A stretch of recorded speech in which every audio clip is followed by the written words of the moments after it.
Welcome to the Fantasy Audiobook Library, a sanctuary of stories where fan fictions come alive, where ancient legends echo from the East and Western worlds awaken with wonder. Settle in. Your journey begins now.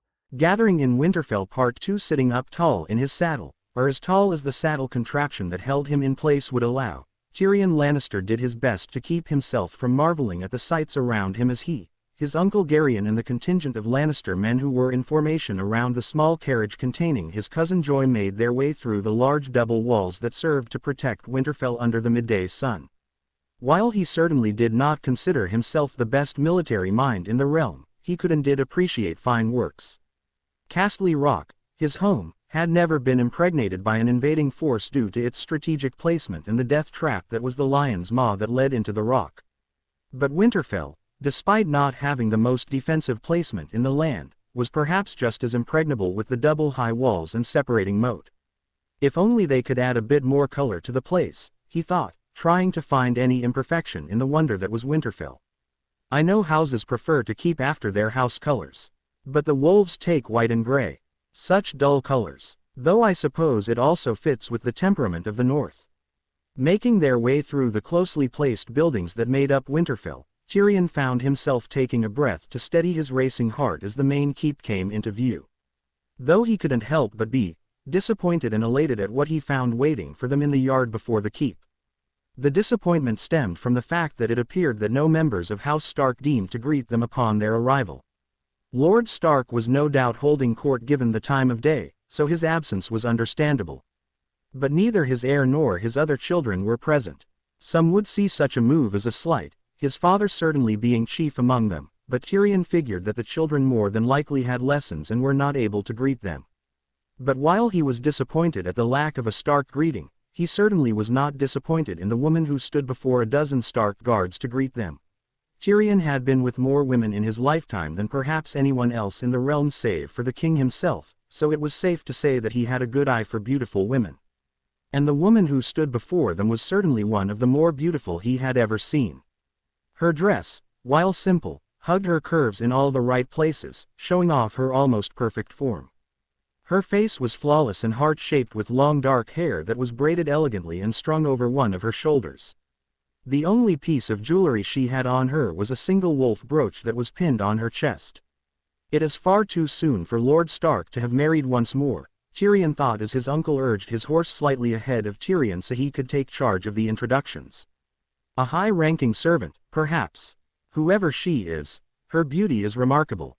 Perhaps a fair bit of gold might encourage her to my chambers for a night. But before the Lannisters could dismount and introduce themselves, the mysterious beauty beat them to the point.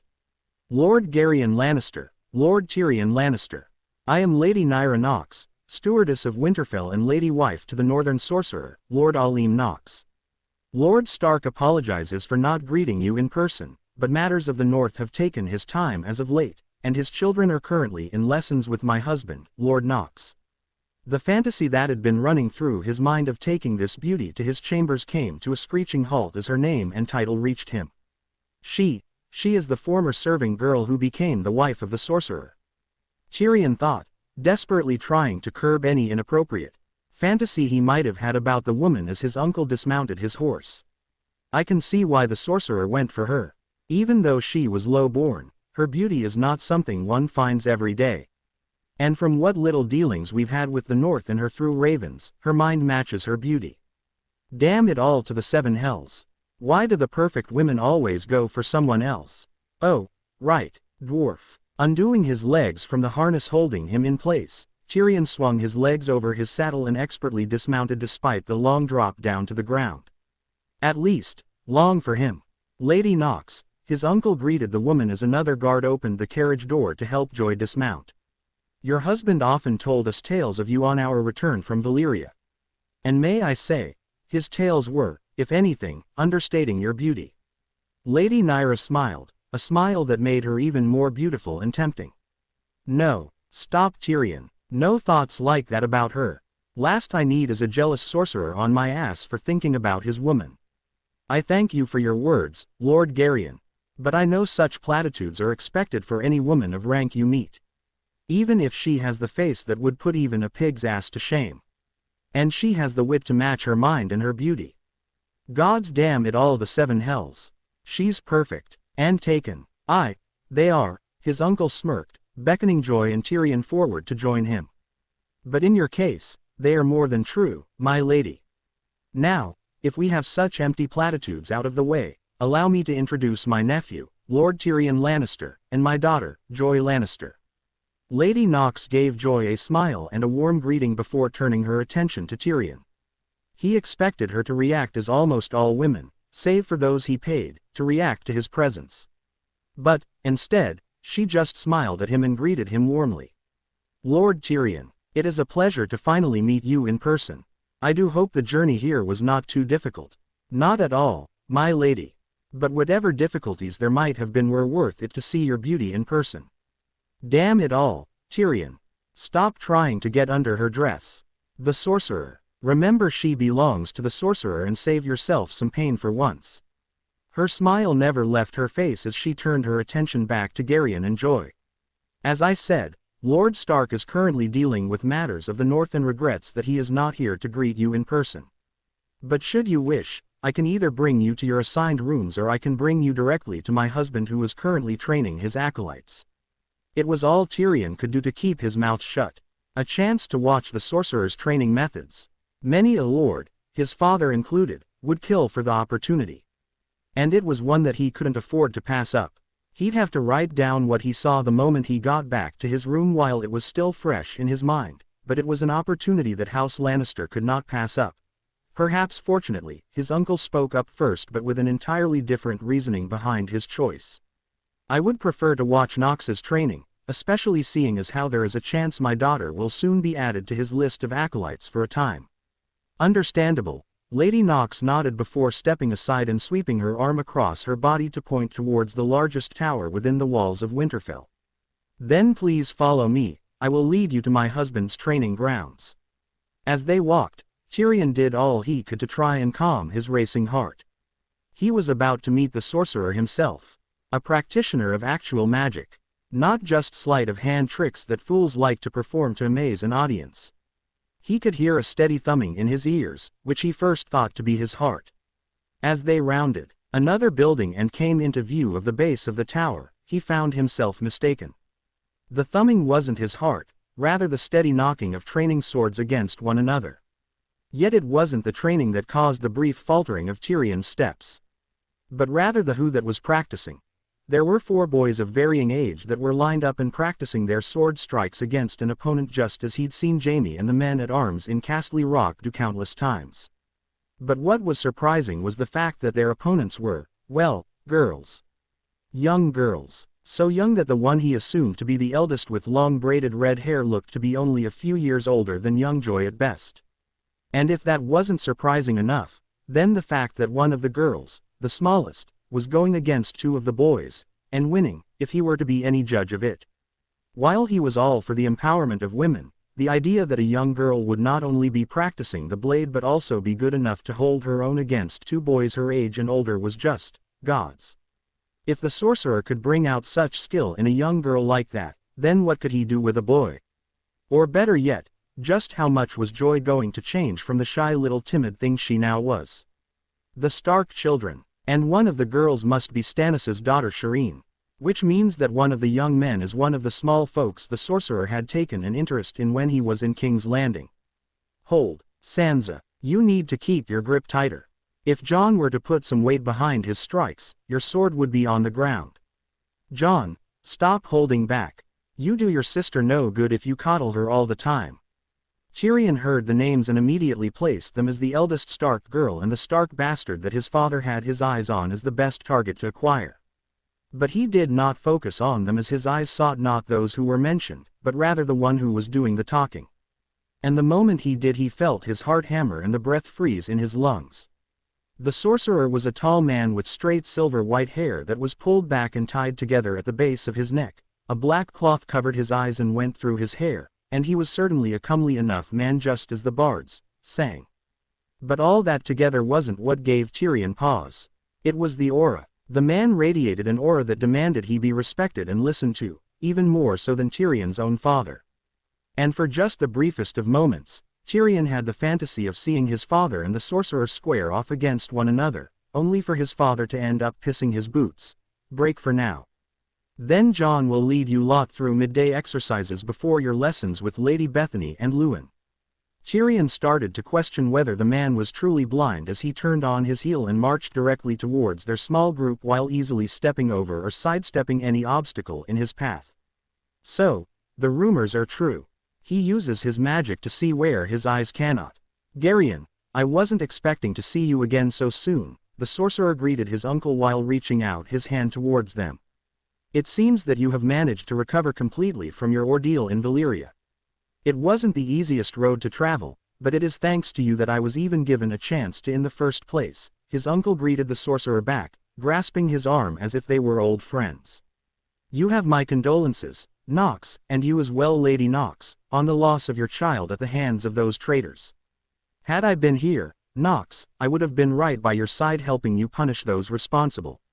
It may have just been a trick, or perhaps a cold breeze, but Tyrion felt for the briefest of moments the air seemed to grow so cold to the point it was almost suffocating. What was that? Your condolences are appreciated, Arianne, the sorcerer nodded, his face remaining completely devoid of any emotion, though with that cloth covering a good portion of his face it was difficult to get any type of read on the man. And I take it that these two are your nephew Tyrion and your daughter Joy. His uncle nodded, motioned for Tyrion and Joy to step up. This is my brother's youngest son, Tyrion Lannister. And this little ray of sunshine is my own daughter, Joy Lannister. It is an honor to meet you, my lord, Joy stuttered slightly while curtsying to the sorcerer. For his part, it was all Tyrion could do to keep his excitement out of his voice as he took his turn in greeting the man he'd been waiting to meet for years. Lord Nox, it is an honor to meet one such as yourself. Even though it was impossible to tell where the sorcerer's eyes were pointing, for some reason Tyrion just knew that the man was looking directly at him. Tyrion Lannister, your reputation precedes you. Oh, have tales of my prowess and conquest in brothels reached all the way to the north? I'm flattered. Tyrion smirked, trying to keep his tone light and jovial, which was an utter and complete failure as the sorcerer just continued to stare at him. I was referring to your love of books and the few interactions you've had with my wife via ravens. But if you prefer to be known here in the north as a whoremonger, then I won't stop you. Just know that value of the latter is much diminished compared to the former here in the north and in my eye. Tyrion could do little more than curse his wit for potentially ruining his first impression on the sorcerer as said man turned his attention away from himself and onto Joy. And you, young lady, yes. You are your father's daughter. Tyrion had absolutely no idea what was going on, and given his little slip earlier, he decided for now to keep his quiet as the sorcerer raised his hand and held his palm out a few hand lengths from Joy's face. Well, Nox, his uncle asked after a few moments of silence. Does she does, Nox nodded, lowering his hand. Your daughter is force sensitive. Perhaps not the strongest I've ever come across. But should she have the will and the drive to succeed, then in time she will become a force to be reckoned with. Tyrion didn't need to look up at his uncle to know that he was beaming with pride. And while Tyrion did feel elated for his cousin, he still couldn't help the slight pain of regret that swelled within him as well. Now that it was confirmed that Joy had the same power as the sorcerer, that just meant that she would be even more involved in whatever scheme his father had in mind to increase the standing of House Lannister. You mean that I am like you, my lord? I can use magic too. Joy's voice was full of wonder and joy. He hated the day that would come soon when the truth would be revealed to her and her joy would fade. You do, young lady, the sorcerer said, squatting down so that the two were on level with one another. But I will tell you now, it is not an easy path to walk. And many before you have faltered and failed. I will push you to the point of breaking and then force you to go beyond. There will be days where you will curse my very existence and the day that your father brought you here to me to be trained. There will be days where you will be unable to lift your arms due to exhaustion or pain, but I will make you continue regardless. And at the end, when I have deemed you have learned the basics, I will have turned you into a being that even the mountain who rides will be wary of. Do you understand, girl? Joy was clearly not expecting that as fear began to show on her face. But after Garion put his hand on her shoulder, the fear disappeared, and a look of determination came over her face. I can, and I will, my master. The sorcerer's lips twitched. We will see, Arya. Yes, master. The younger girl, the one that had been sparring against two boys, separated herself from the other children and ran over to where they were standing. This is the other Stark girl, Tyrion thought, giving the girl a once-over. She certainly has the Stark look to her, and she seems to be taking to this training far better than her elder sister. Something to keep in mind, I guess. This is Joy Lannister, Nox said, introducing Tyrion's young cousin. She will be joining us in our training from here on out. Show her to her rooms in the tower next to Shireen's. Then have her get changed and come back down immediately to rejoin the others. Joy went wide-eyed, as did Tyrion. Though, Garion seemed like he expected it. Not to judge your training methods, sorcerer, he said, trying to let the sorcerer give his cousin some time to rest after such a long journey. But we have just traveled non-stop from Castle Rock. My bottom has taken the shape of a saddle, and I'm sure that. The words died on his lips as he once again felt the sorcerer's invisible eyes fall upon him. It's okay, Joyce said, her voice shaking ever so slightly. I can do this. I will do this. Good. Keep that mentality, girl. You're going to need it, the sorcerer stated as he rose to his full height.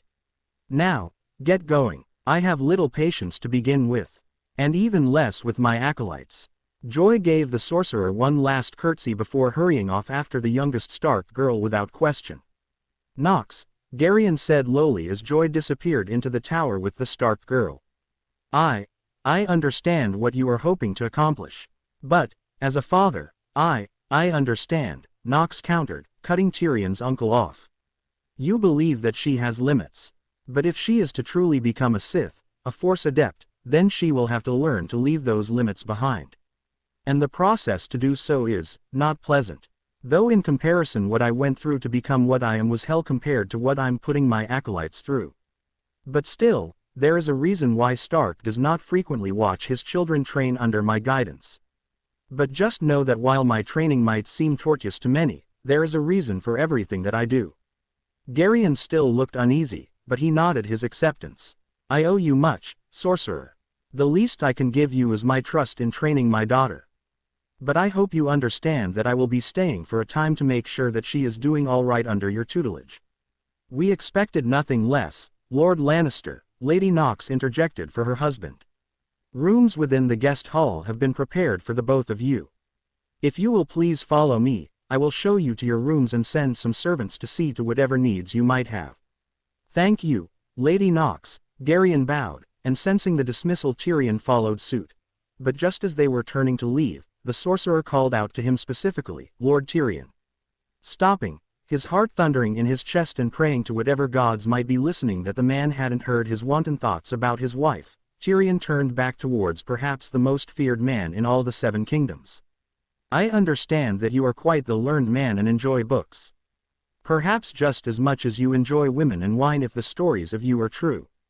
The Winterfell library and my own personal library within the tower are yours to enjoy while you are here. And if you wish for quiet as you read, I suggest that you visit my personal library at this time of day when I and my acolytes are in the midst of our daily training. Swallowing, and feeling like he'd just dodged the headsman's axe, Tyrion nodded. I will take you up on your offer, Lord Sorcerer. I look forward to perhaps seeing some of what you brought back from Valyria. Not wanting to press his luck further for the day, Tyrion quickly turned tail and made to catch up with Lady Nox and his uncle as fast as his legs could carry him. Not the best introduction ever. But it was still an introduction. Now I just need to start mapping out how the sorcerer has managed to turn the north from a barren wasteland into a prosperous region in less than a decade while not stepping too far out of line that the sorcerer feels inclined to shorten me by a head, no pressure. Letting the cool night air of the north wash over him, Ned Stark stared out into the night sky, his eyes tracking from one star to the next as his mind raced. How does one come to terms with learning what I have learned? He pondered, frowning as the same question ran through his mind that had been plaguing him night and day since Nox revealed the truth of his origins to Ned, his sons, and Naira. How does one just accept the fact that life as one knows it is but just a single grain of sand amongst a desert that is the galaxy? The fact that there are more planets with life out there, that there are more types of intelligent beings out there than there are people in the North. And then the fact that Nox wasn't just a ruling member of a single world, because that wasn't enough. No, Nox was in fact a ruling member of an empire that spanned dozens, perhaps hundreds of worlds just like this one. How does one come to an acceptance of these facts? Shaking his head, Ned did his best to try and force such thoughts from his mind. Nox's revelations were amazing and frightening. But as the man had said, it was more than likely that neither his empire nor their adversaries the Republic would ever find this world. And if they did, then Nox would do everything in his ability to protect this world and its people from what and who was out there. So, for now, there was no reason to worry about what might happen. There were plenty of problems that were happening, and some of them far too close to home for his liking. The most pressing issue was one that he had been informed of after returning from the south. A good number of those that were still loyal to the now disgraced and exiled northern houses of Bolton, Ricewell, and Whitehill had abandoned their duties and honor and had gone brigand. He'd sent out ravens calling for the men to be brought to justice, but these were no ordinary bandits looking to make quick coin by preying on travelers. These were experienced men of the North. His lords had sent out hundreds of men trying to find them, but it was like trying to find one of Sansa's needles in a haystack. Even the Wolf Rangers had been unable to find them, though they were able to determine that the brigands were apparently staying close to the King's Road somewhere between Winterfell and White Harbor. Which, while it narrowed down his field of search, was still several hundred miles of road and surrounding land to search. Not the easiest of tasks. But it was one that was extremely necessary considering he'd received word from Howland and Wyman that the Martells and the Tyrells had crossed into the north and were now making their way along the King's Road towards Winterfell. While he was confident that both houses would bring enough to defend themselves, any harm that fell upon them would be placed on his shoulders. And he had enough weight on them as it were dealing with the normal issues of the North, Lannisters in his hall, and waiting for word from the Night's Watch about his overtures to the king beyond the wall. Hearing a knock, Ned didn't need to ask who was at his door at this hour as he'd summoned him just a short time ago. "Come in, Jon." The door to his room opened, allowing his son in all but blood to enter. "You wished to see me, father?" Jon asked as the door shut silently behind him. Ned nodded, hating that he was having to resort to this. But Jon was no longer a boy, and he was the best option he had short of sending Nox himself out. Lord Saren sent a raven stating that his men have found traces of the brigands making camps along the King's Road between Winterfell and White Harbor. No doubt hoping to disrupt trade between us. And while this is concerning and must be dealt with, we have another issue that has arisen because of their suspected placement. Word has reached us that both the Tyrells and the Martells have entered the north and are traveling along the King's Road towards Winterfell. Jon caught on quickly as his eyes widened in understanding. "We have to send word." Ned nodded. "Lord Manderley has already warned Prince Oberyn and Princess Arianne about the danger. They are proceeding north in the accompaniment of Asher Forrester and the freed men and women sent over from Essos by Demeric. But we have been unable to send word easily to the Tyrells. There is a chance that the two groups will cross each other on the King's Road, but it is a chance that I am not willing to take. Therefore, on the morrow I am sending out all the Wolf Rangers we have currently in Winterfell south along the King's Road to ensure their safety. And I want you to lead them.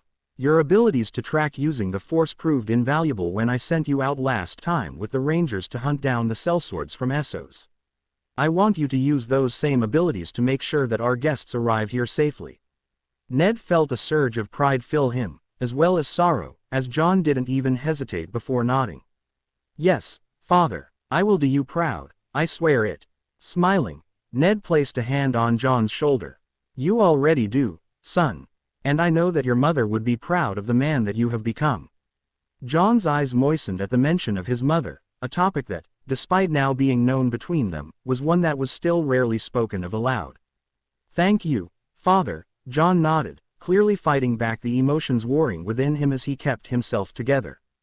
"Do we have any idea about how many have turned brigand?" "Unfortunately, no," Ned answered honestly. "Our best estimate puts their number between 50 and 100. Even with all the Rangers currently in Winterfell, you will be outnumbered." But I trust in both you and the Rangers to be able to handle the brigands without issue.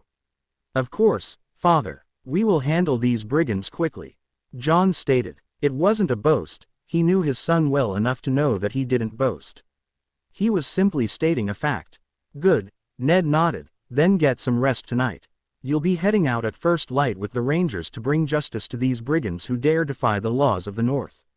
Watching the scenery pass her by from within the comforts of her carriage, Margaery Tyrell of House Tyrell marveled at the beauty of the land.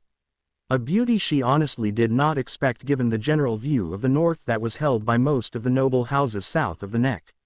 This wasn't a land of barbarians and bloodthirsty, godless heathens.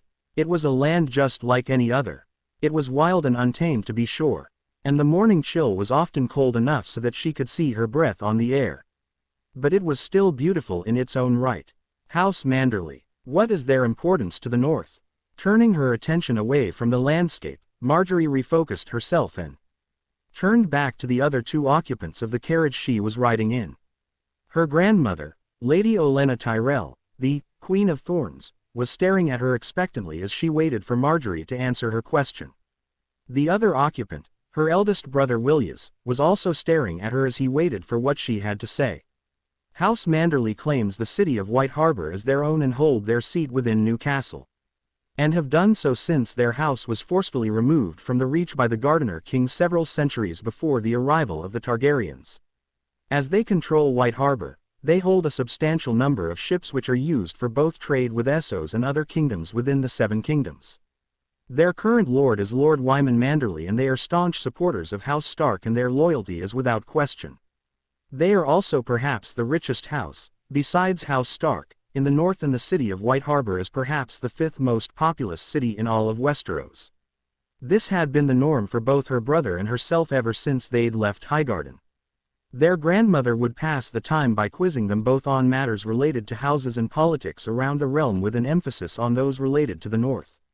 And while Margaery was still young, almost 4 and 10 name days, she knew exactly what her grandmother doing and why she was doing it. Her house, just like any other house, was a very active player in the game. And their end goal, just like any other house, was to see her as the next Queen of Westeros. But unlike most of the other houses or high-born girls throughout the realm, Margaery didn't want to become queen just so that she could have the title. No, she had goals and ambitions. Things she wanted to see done that she couldn't do as just a high-born lady of a great house. She didn't want to just be a queen that sat back and basked in her power and did nothing. She wanted to reach out and help those who needed help the most.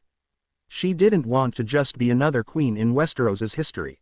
She wanted to be remembered along the likes of Queen Rhaenys, Queen Visenya and good Queen Alysanne by the time her end came. But before that could happen, she had to become queen first. Which was why her and her family were currently riding across Westeros to speak personally with the eldest family in all of the lands. The Starks held much sway in the land, perhaps more so than they even realized. Lord Eddard Stark was brothers in all but blood with the current king. And perhaps just as importantly, the Starks held the loyalty of the Northern Sorcerer. A loyalty that seemed to be absolute now that the Sorcerer had taken a Northern woman, who was now the stewardess of Winterfell, as his wife. An alliance between House Tyrell and House Stark was crucial for Margaery's family's long-term plans. If they could boast a marriage between Stark and Tyrell, then those houses in the Reach that were starting to question her family's wardenship would be quieted for a long time, and it would also serve as the beginning of a mending of ties between the Reach and the North. Which, after recent events with the failed marriage between Ser Jorah Mormont and Lady Lynnis Hightower and the debacle with the Maesters, was sorely needed. And most importantly, by marrying the eldest Stark girl, Sansa Stark, to her brother Willias, it would remove perhaps the primary competition Margaery had for the Crown Prince's hand. While her whole family agreed with this course of action, she knew her eldest brother well enough to know that he had more than one reservation about the match. Though not for the reasons most people would assume. It wasn't that he presumed that Sansa was not good enough for him, but rather that he was not good enough for her. All because of an accident at a tourney when he had an unfortunate draw that brought him up against the Red Viper of Dorne, leaving him lame in one leg and forcing him to rely on a cane to walk properly. It was, in her opinion, a ridiculous notion. Just because he couldn't ride or fight like other men didn't mean he wasn't desirable. He was heir to Highgarden, the future warden of the South. And even if he wasn't a knight, he was still very handsome. She just hoped that the Stark girl would be able to look past his cane and leg and see the wonderful man that was her older brother. Just as Marjorie's grandmother was about to ask them another question, they were spared as her other brother Garland and his squire Dickon Tarley rode up alongside their carriage. Grandmother, brother, sister. An outrider from Castle Serwyn has been spotted by our outriders. We should reach the castle walls by nightfall at the latest. It would probably be prudent of us to rest for the night and continue on to Winterfell on the morrow. Their grandmother tilted her head back in thought for a moment before nodding. I would prefer reaching the Starks sooner rather than later. But we must be of fresh minds when we go to deal with the wolves and the sorcerer. Send a rider ahead and announce our arrival to House Serwyn. This will be a good chance for us to feel out the waters regarding the northern political climate after the attempted coup by those idiot maesters and lords. Now shoo. Garland, well used to their grandmother's antics, didn't hesitate before nodding and snapping the reins of his horse, spurring the warhorse back towards the front of their column. If we wish to make a good impression on the Northmen, grandmother, perhaps it would be best for us to set up camp outside of Castle Serwyn's walls. After all, we cannot expect Lord Serwyn to provide for a column as large as this one with no notice of our arrival. And considering Lord Serwyn only recently came into his inheritance after the death of his father at the attempted northern coup, should we really be putting so much on a new lord? Willias stated once their brother had ridden away from them. He did have a point. Their retinue was quite a large one. There were perhaps a dozen supply wagons filled to the brim with foodstuffs meant to be distributed during their stay, as well as no small amount of coin to pay for that which they used while at Winterfell. Then there were the wagons containing those destined for the night's watch, both the volunteers and those who chose the black over the block. Then there were all the guards of House Tyrell that had come north with them to guard over them. Then they had also managed to bring along a highly sought-after group of minstrels and one of her family's favorite fools for entertainment while they were in the north. In all, their retinue consisted of perhaps close to 150 in total. Not an extraordinary amount, but not a small one either. I'm sure that Lord Stark did that upon returning to the north earlier and upon learning of our coming was to inform every lord that lies between us and them of our passing, grandmother responded plainly. Lord Serwyn knows of our coming, Willias, of that I guarantee you. And better the boy learns what is expected of him now that he's a lord sooner rather than later. And, oh for God's sake, what is it now? Frowning as their carriage lurched to a stop, Marjorie tried to peer out through the shuttered windows, only to see several guards in Tyrell livery running back and forth and yelling to one another. Leaning towards the door opposite from Marjorie, her brother Willias opened the carriage and called out to the first man he saw. You there, what is going on? Why have we stopped? The young guard, for he couldn't have been older than Willias, swallowed at being called upon as he took off his helmet and lowered his eyes. Forgive me, my lord, but Lord Garland called for a halt. One of our outriders returned and he had an arrow in his back. And the other who went with him, he didn't return, my lord.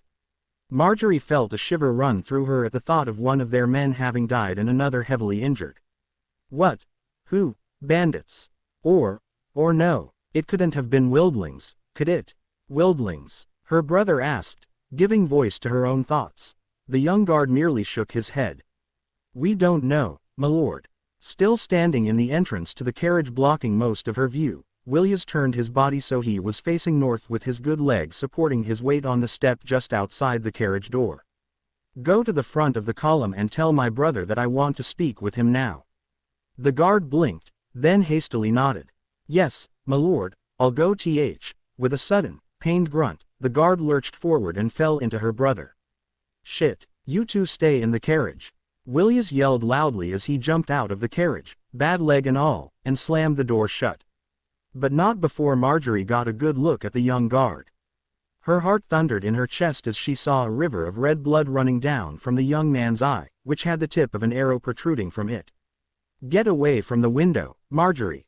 Her grandmother yelled, forcibly pulling her back down into her seat as 5 men in Tyrell livery took up positions on the side of the carriage where the young man fell.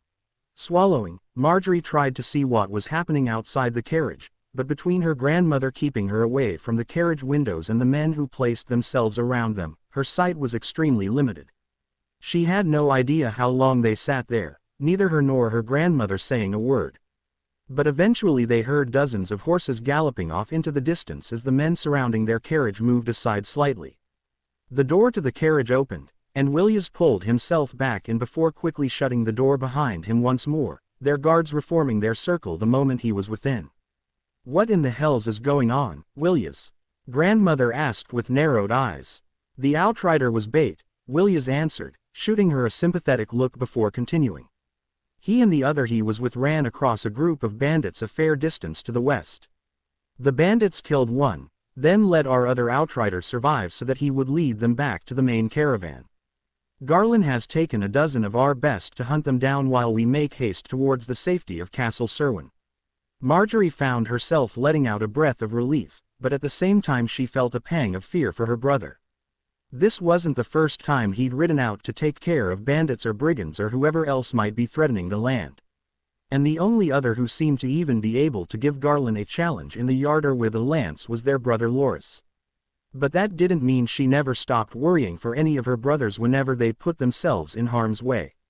"Good," grandmother sighed, straightening herself. "Then let us get a move on before those idiotic fools decide to press their luck again. Honestly, attacking a caravan the size of this one with knights acting as escorts, perhaps I was incorrect on those of the north having mostly sound minds." Marjorie had to agree with her grandmother on this point. It was foolish for an apparently small group of brigands to attack such a large train like their own. From what little she knew of military matters, when it came to brigands they preferred to only fight when the odds were in their favor and would often avoid such large numbers. So then, why did these brigands in the north attack them so readily despite being outnumbered? Just as she was about to give voice to her question, a movement out of the corner of her eye beyond the carriage caught her attention.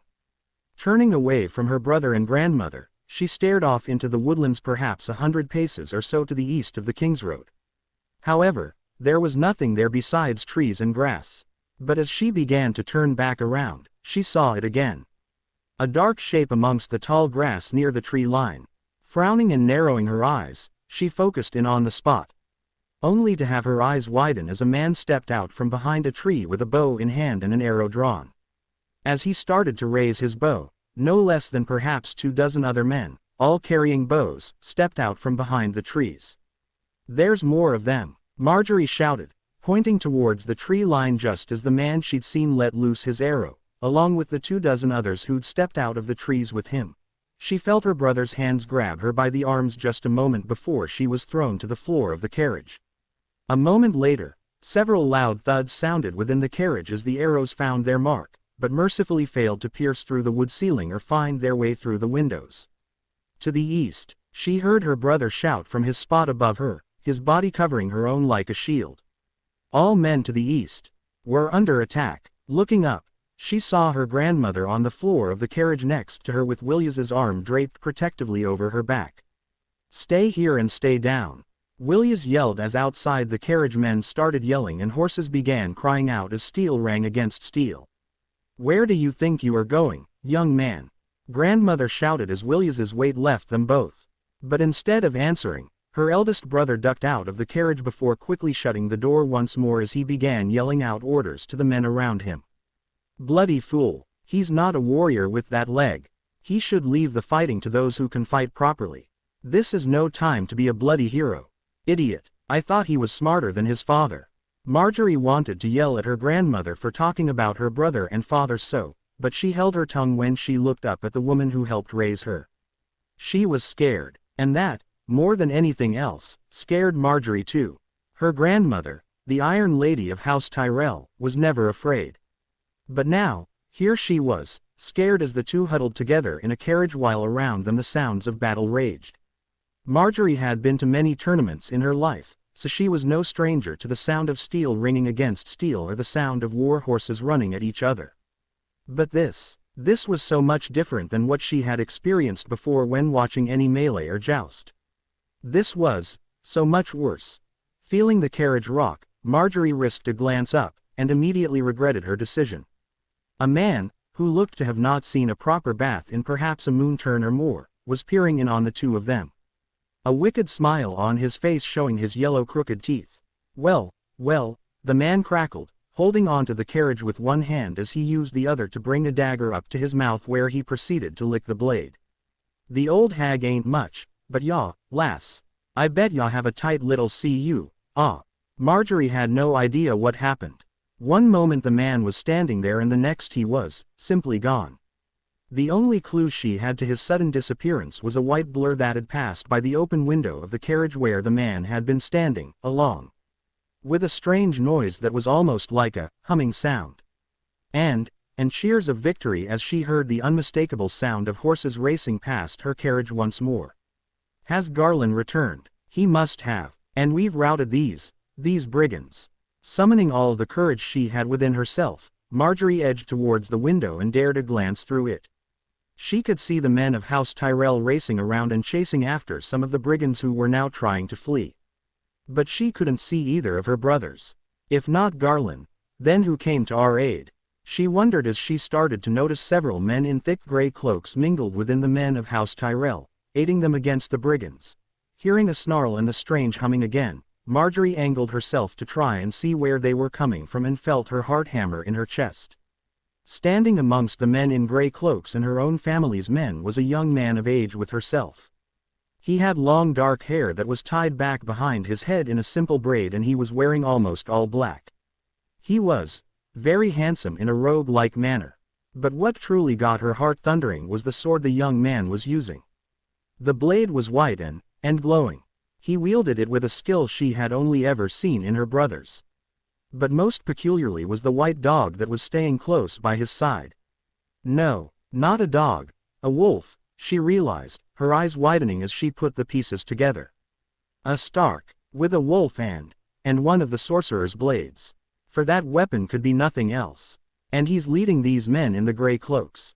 And given his looks, that must be Robb Stark, Lord Eddard Stark's son and heir. But what is he doing here? The brigands must have realized that there was no chance of victory and began to cry out to flee. But the moment they did so she heard another shout as a new set of heavy horse steps reached her ears. Turning her head, she had to stifle a gasp and put her hand over her mouth as she watched one of the brigands get speared right through the head by a man on horseback. Following the path of the spear, Marjorie felt first elation, then confusion tinged with the slightest bit of anger as she saw the man on horseback wearing all red leather armor with the sigil of a sunspear displayed on his chest. The Red Viper of Dorne, Prince Oberyn Martell himself. The same man who lamed my brother Willias. What is he doing here? Almost as seemingly as quick as the fighting started, it was ended as she watched the Red Viper of Dorne raise his bloodied spear and give off a yell of victory, which was quickly taken up by all of those outside the carriage, both of the North and those who came with House Tyrell. Forcing herself up, Marjorie ignored her grandmother calling for her to stay put and threw open the carriage door and stepped outside. She'd been prepared to see the worst, but what she saw was worse than anything she could imagine. There were dead men and even some dead women, some of whom she had talked to this very morning, laying around the various wagons and carriages that made up their convoy. The North respects strength, Marjorie, she told herself, forcing herself to step down from the carriage and into the aftermath of the battle. If I am to be Queen of the Seven Kingdoms one day, I need the North to support my claim. And to do that, I need to show them that I am worthy of being their queen.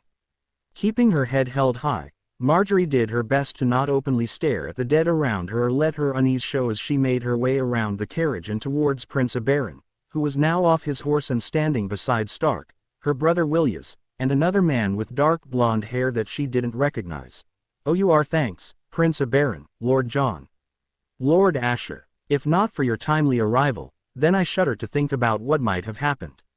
Marjorie's steps slowed but she kept moving towards the small group, being careful to avoid any unpleasantness on the ground while she ran each name through everything she knew of the North and its people. Lord Jon, not Lord Robb. But he is definitely a Stark. With the wolf and the sword he could be no other. Which means that this young man isn't Lord Stark's heir, but rather his bastard son. The sorcerer's own apprentice and the man who at the age of 13 managed to win a trial by combat against a full-fledged member of the Kingsguard. And the other, Lord Asher, I don't recognize the name. But he is definitely a man of the North. As she came upon them, her brother was the first to notice her, his eyes widening as he obviously wasn't expecting her to get out of the carriage. Marjorie. What, it isn't safe. Marjorie finished for her brother with a note of challenge in her voice. I stand here before the Red Viper of Dorne, Prince Oberyn Martell. The Sorcerer's apprentice, Lord Jon S.N. Stark, himself. And a very capable Lord of the North who I have unfortunately not had the pleasure of hearing about. What safer place could there be? And as you all are so casually exchanging courtesies with one another, I assume that it is safe to say that the threat of these brigands has been dealt with, no? Williams looked more than a little uncomfortable, which made Marjorie stand up all the straighter. No wonder grandmother acts like she does and says what she says. My lords, this is my sister, Lady Marjorie Tyrell. Marjorie, this is Prince Oberyn Martell, Lord Jon Stark, and Lord Asher Forest. Gathering in Winterfell Part 3. Marjorie met the eyes of each man in turn. Prince Oberyn seemed to be just as charming as her brother had described him to be, and even though he was the one responsible for her brother's injury, she could not hold ill will against the man. Not when that same brother seemed so friendly with him. With Jon, she did her best to appear as strong as possible before him by not backing down and keeping her eyes firmly trained on his own. The North, and the Sorcerer especially, valued strength. So, she would give them strength. And to be truthful, it wasn't hard to keep her eyes fixed on Jon's. They were an interesting and lovely shade of color that she had never seen before. So dark, but with a tinge of coloring that she couldn't identify. Though when she went to meet the eyes of Lord Asher, she hesitated a moment as his name fully came to her. Lord Asher, tell me, are you by chance family with Lady Naira Forrester? Lord Asher's head tilted slightly.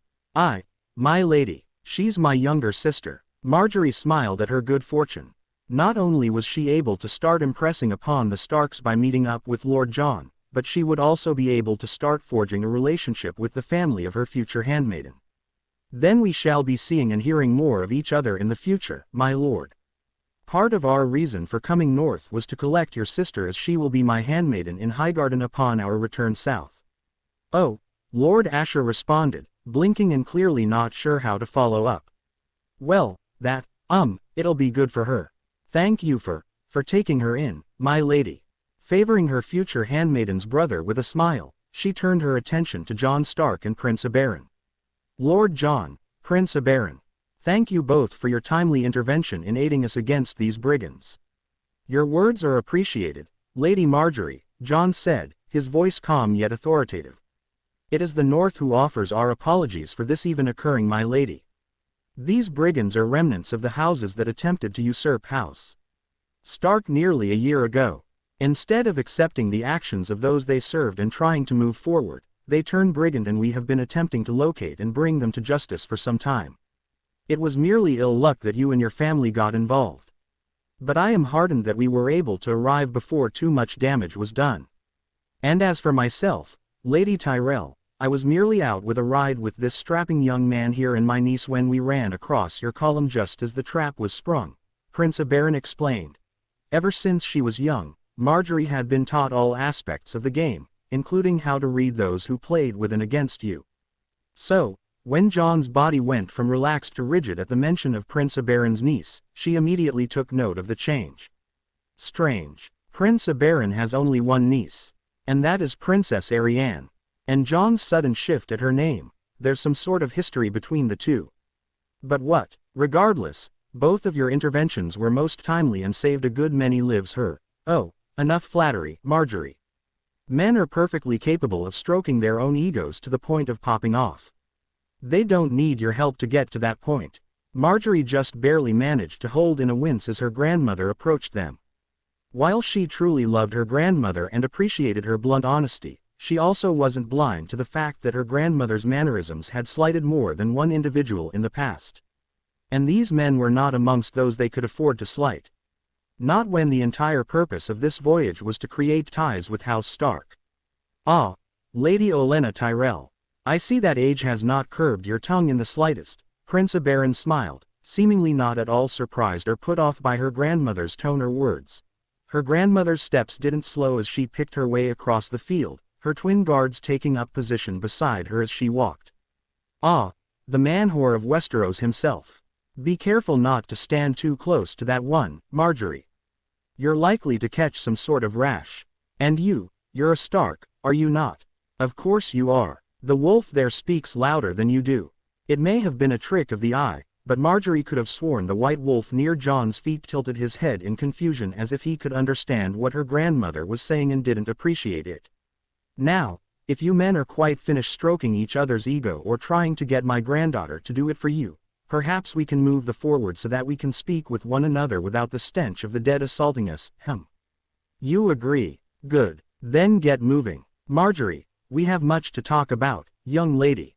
Watching her grandmother promptly turn around and leave, Margaery turned back to the others. Forgive my grandmother, my lords, Prince Oberyn.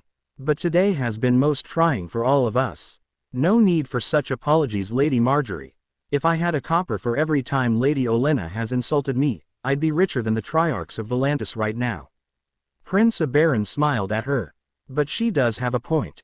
Pleasantries are best saved for when you are not straddling the dead. Care to ride back with us, Jon? I know that Arianne has been looking forward to your reunion and she would be pleased to see you sooner than she'd thought. Again, Margaery took careful note of Jon's posture and the slightest reddening of his ears. Something had clearly happened between him and Arianne. The only question was what. And even more confusing was the fact that, unless she was severely misreading what was going on, Oberyn seemed to be almost encouraging a continuation of whatever was between them. Most peculiar. Of course, Prince Oberyn, Jon nodded, his unease seeming to disappear in an instant. Lady Tyrell, Lord Tyrell. Castle Serwyn is less than a half a day's ride north and Winterfell is yet still another half day beyond that. I know that Lord Serwyn will offer his hospitality to us all for the night if you wish. Or we can press on to Winterfell through the night if you wish. Castle Serwyn would be the better choice, I feel, her brother stated, looking around at those who were still trying to clean up after the skirmish. We have injured and at least one of the wagons is broken. It'd be best if we don't push things too hard and take the night to recover ourselves before pressing onwards. Jon nodded, clearly expecting the answer. I'll send the wolf rangers that accompanied me onward to Castle Serwyn to announce our arrival. You have our thanks, Lord Jon, Margaery said, favoring him with a smile as she decided to test something. And we will find no insult in you leaving us to join with Lord Asher and Prince Oberyn as they return to Princess Arianne and their own retinue. There it was again, faint, but the signs were definitely there. The slightest twitch and the slightest turning of red at the mention of Arianne. He's clearly infatuated with her. But the question is whether the infatuation is returned on her end. Or is she merely playing a part to secure the Martells and Dorne the Northern Sorcerer's apprentice in permanent ties with the North? I'll have to talk with grandmother and Willias once we are out of hearing. This changes things. Leaving the men, Margaery quickly and quietly made her way back to the carriage where her grandmother waited. Coming to the steps, she barely gave her grandmother's two guards a passing glance as she hoisted herself up into the carriage and retook her seat directly across from her grandmother. It was only after she was seated that she noticed the thumping of her own heart beating wildly in her chest. And it was only after her grandmother took hold of her hands that she realized she was shaking. You did well, my dear, she heard her grandmother say. But her voice sounded like she was talking to her from across a room instead of directly in front of her. You showed your strength to the Northmen, and a Stark no less. And you stood strong before one of the snakes of Dorne. Very well done, Margaery. Though the arrival of the Martells is one that we should be concerned with. No doubt they are here to use their brief trade relationship and the fact that the man-horse spent time with the sorcerer to try and poach one of the wolves for their own. Taking a breath, Margaery did her best to put the aftermath of the skirmish to the back of her mind as she focused on her grandmother and the unexpected appearance of the Martells. If they are here for that, then I believe I may know who they are trying to claim. Oh, her grandmother responded, giving her a look Margaery knew all too well. I believe that the Martells have their sights set on Jon S.N. Stark. Her grandmother leaned back in her seat and neatly folded her hands in her lap. And what makes you think that? Biting her lip, Margaery took a moment to choose her words carefully. Prince Oberyn made it a point of mentioning the presence of his niece, Arianne, several times. And each time he did, Jon reacted in a way that suggested that he, well, knew the princess well. Just how well that is, I do not know. But something must have happened between the two of them during his brief stay in Dorne when the Sorcerer and the North returned from Valyria. If the Martells are here to try and arrange a betrothal, I believe that they will try and secure one between Arianne and Jon. Humming to herself, Marjorie's grandmother turned and stared out the window at the now retreating forms of Prince Oberyn and Jon Stark. It is a possibility, and a likely one at that. Doran hasn't betrothed the girl to anyone yet, even though she's his heir. Perhaps one of the few good traditions I can think of that come out of that wasteland. A bastard becoming a prince consort isn't unheard of in that land. It's been made even more feasible now that the boy has been legitimized as a full Stark. Doing so would allow them to claim the first apprentice to the Sorcerer himself, giving them a very powerful weapon to wield in terms of not only his supposed powers, but also through his other true-born siblings.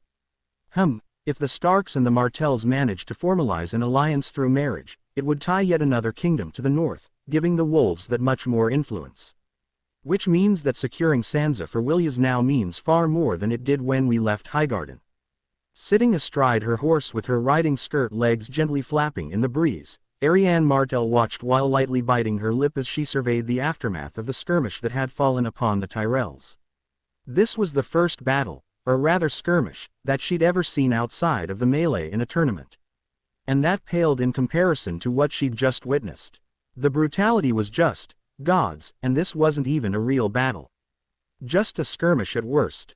Looks like they are cleaning up any stragglers. Turning her head, she cast a glance over to her cousin Tyene, who was sitting tall in her saddle with her blonde hair flowing freely in the wind. But while her cousin appeared to be the epitome of calm, Arianne knew better. Her uncle Oberyn, Tyene's own father, was down in the thick of the fighting, as was Obara. But Tyene was stuck here, along with her uncle's paramour Ellaria, her other cousin Nymeria and a handful of House Martell guards that had not followed her uncle into the fight. Well away from the fighting. That it does, Arianne nodded, her eyes searching the small mass of bodies for her uncle, trying to make sure that he was all right. My love is fine, Ellaria said, nudging her horse so that it was level with Arianne. Though, I will admit that I do not enjoy the thought of him running headlong into every fight he finds. It does the heart no good. But that is just who your uncle is. And it is who Obara is turning out to be as well. All we can do is have faith in their skills and trust that they will return to us. And it looks as if our faith has been rewarded. There is my love now returning to us. And he does not appear to be returning alone, princess. Narrowing her eyes, Arianne quickly spotted her uncle, Obara and the few house guards that had accompanied them into the fight. And at her uncle's right hand was a young man with dark hair wearing a black cloak and who had a pure white dog running alongside his horse. No, not a dog, Arianne realized, a slight grin coming to her as the approaching group got close enough for her to start making out details. A wolf, a white wolf, and there is only one man who is said to have a white wolf at his command. Jon Stark, my Jon, my wolf. She didn't know when it had happened, but sometime after Jon had departed from Sunspear her thoughts and feelings towards the northern bastard had started to change. She wouldn't lie. The first that had truly attracted her attention to him was the fact that he was apparently the favored student of the Sorcerer. But after getting to know him, she found that he was so much more than just the Sorcerer's apprentice.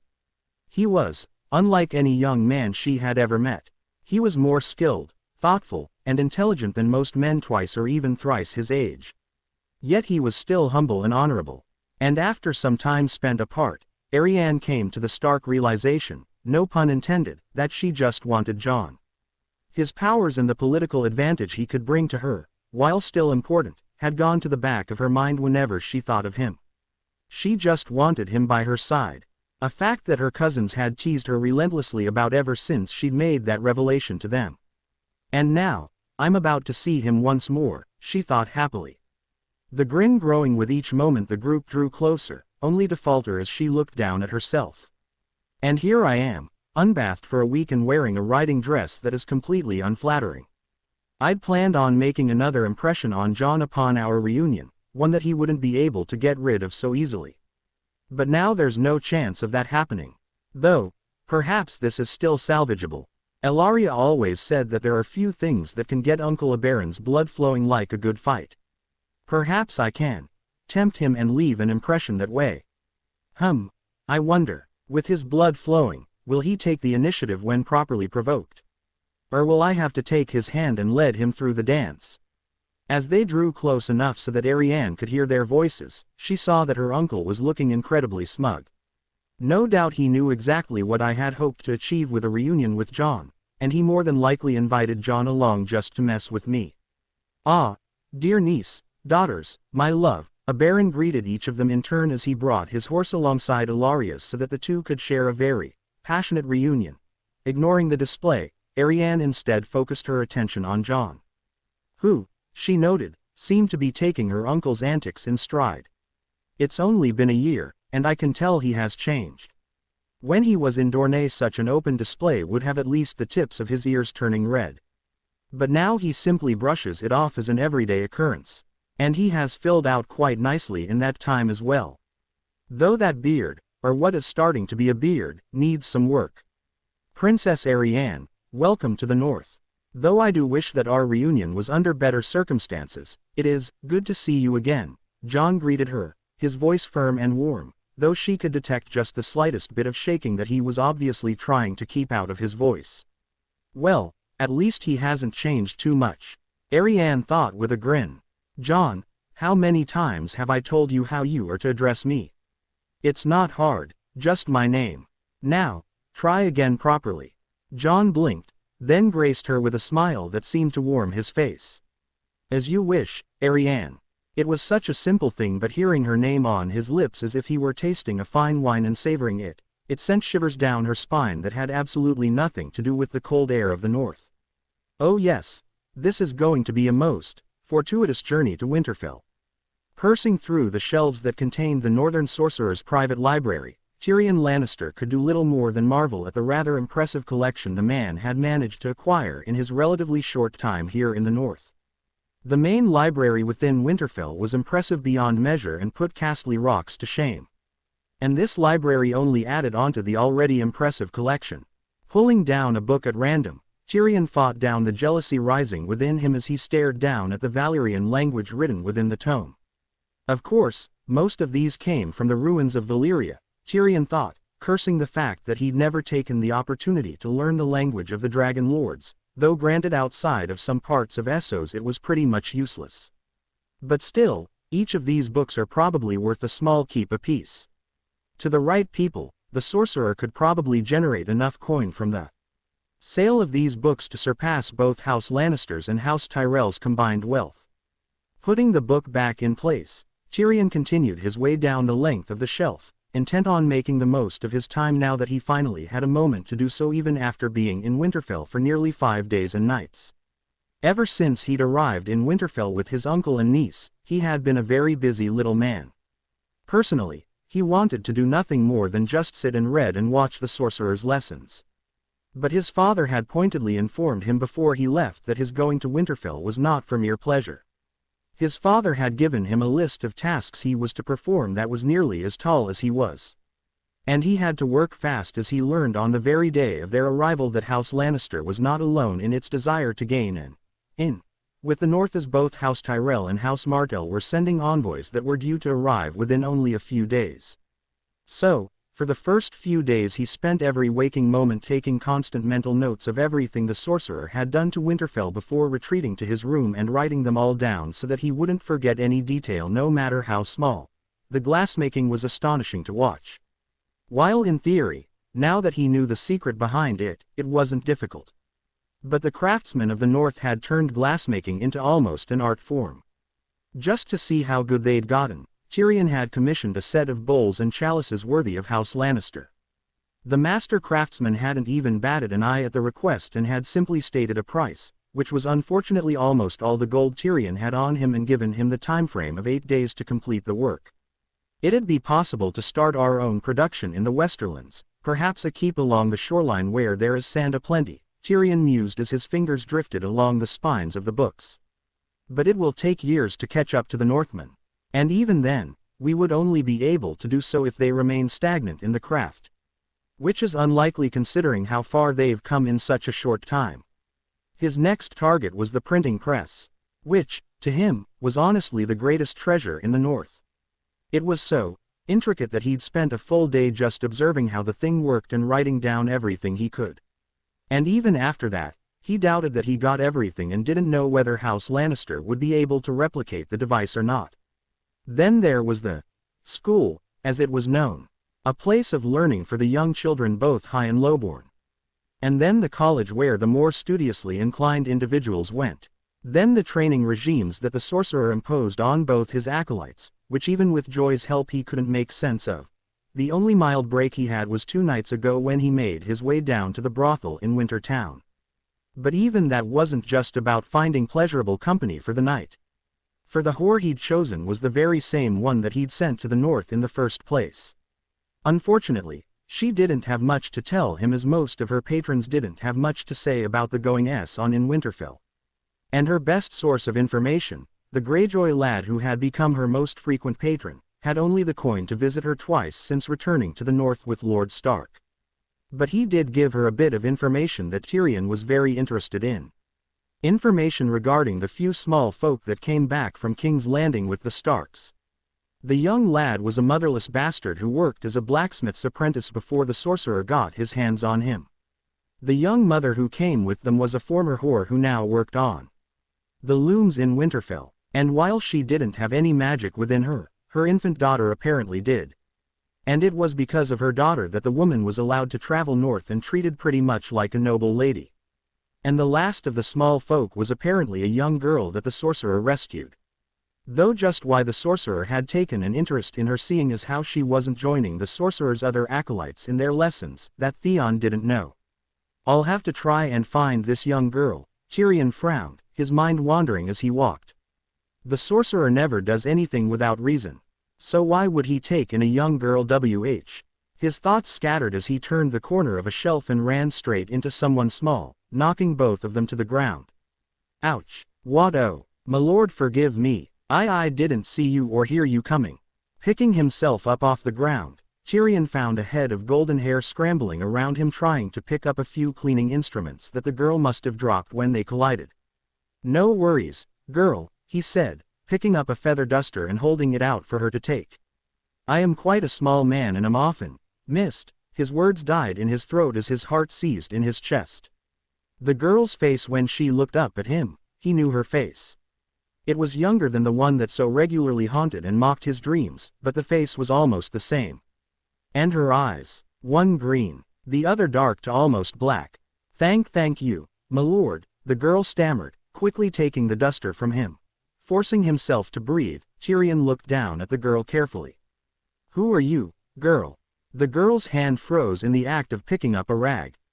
My name be Anna, my lord," she said, causing Tyrion's heart to stop beating once again.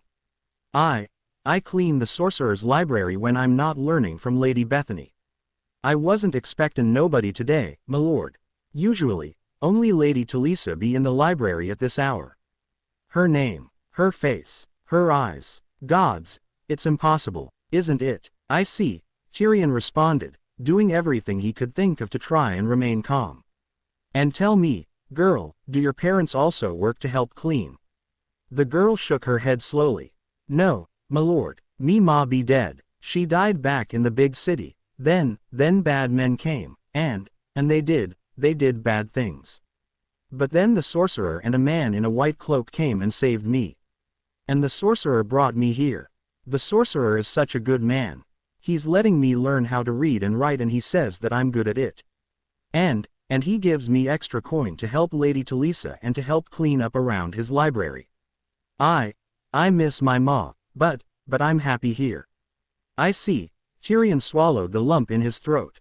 "And what of your father, Anna?" Anna ceased slightly as her right hand came up and clutched at something that was around her neck and tucked into her dress. "A pendant perhaps." I never knew me father, my lord," Anna stated plainly, though with a clear touch of sadness in her voice. Ma said they were married in secret and that he was a lord of some sort. She said she loved him, but he betrayed her in the worst way. She never said what he did, but he hurt Mama bad. And then she was driven away from her home and left on her own by me father's family. Mama, she never said any more about me father than that." Tyrion was near shaking at this point. Too many things were matching up for his liking, but it was impossible. Wasn't it? And what is it that you are holding onto so dearly there, Anna? Blinking away the tears forming in her eyes, the girl pulled on a thin cord that was around her neck. When the pendant came clear of her dress, any doubts that were left in Tyrion's mind were gone as he saw the poorly repaired cheap lion pendant that had been hidden. After all, he'd been the one to repair that exact pendant and give it to his whore of a first wife. That's quite the treasure you have there, Anna. Thank you, my lord, not my lord, father, Tyrion wanted to tell her, but he didn't. He couldn't, not until he had some answers. Tell me, girl, you said that a man in a white cloak found you as well as the sorcerer. Would you be able to describe this man to me? Anna blinked at him before gracing him with a dazzling smile and nodding. His hair was yellow like mine. And he had green eyes and smiled a lot. At least he did until he went and talked quietly to the Lord Sorcerer. Then he wasn't smiling anymore. And I never saw him again after that. Jaime. For the first time in his life, Tyrion felt pure unbridled anger at the only member of his family outside of his uncle Garion who showed him any amount of decency in his shit life. Did he know about her? Or did he just happen to come across her and recognize her? And if so, why did he send her north? Why didn't he send her to me? She's my daughter, for fuck's sake. Why would he send her so far away and not tell me about her? And Nox, does he know? That's a stupid question. Of course, he knows who she is. She just told me that she usually works in the library at this time of day. And Nox specifically told me to come here at this time when the place was mostly deserted. He wanted the two of us to meet. Keep that pendant safe, Anna, Tyrion said, trying his best to smile at the girl and failing miserably. Now, if you'll excuse me, I believe that I need to have a few words with the Lord Sorcerer myself. Leaving the young girl who was his daughter was perhaps one of the hardest things Tyrion had ever done in his entire life, but he needed to talk to Nox immediately. Not bothering to ask anyone for directions, he simply started to climb the tower, assuming that the sorcerer's private quarters were at the very top. But before he could reach the top of the tower, a door was suddenly flung open in his path. What was strange though was that no one seemed to have opened said door. It simply opened on its own. Peeking through the doorway, Tyrion clenched his teeth as he spotted the sorcerer kneeling in the middle of the room. Brave of you to trespass so readily into the domain of a Sith, Tyrion Lannister. Especially as you were not invited. The sorcerer said, his back still turned to Tyrion, fighting down every instinct within him that was telling him to turn tail and run. Tyrion forced himself to walk into the room. As soon as he did, the door slammed shut behind him and the latch fell in place, locking the two of them in the room together. I don't take to being threatened well, sorcerer. He didn't know just how or why he was able to keep his voice as steady as it was, but he just hoped that whatever it was that was allowing him to confront the sorcerer like this would hold out for a while longer.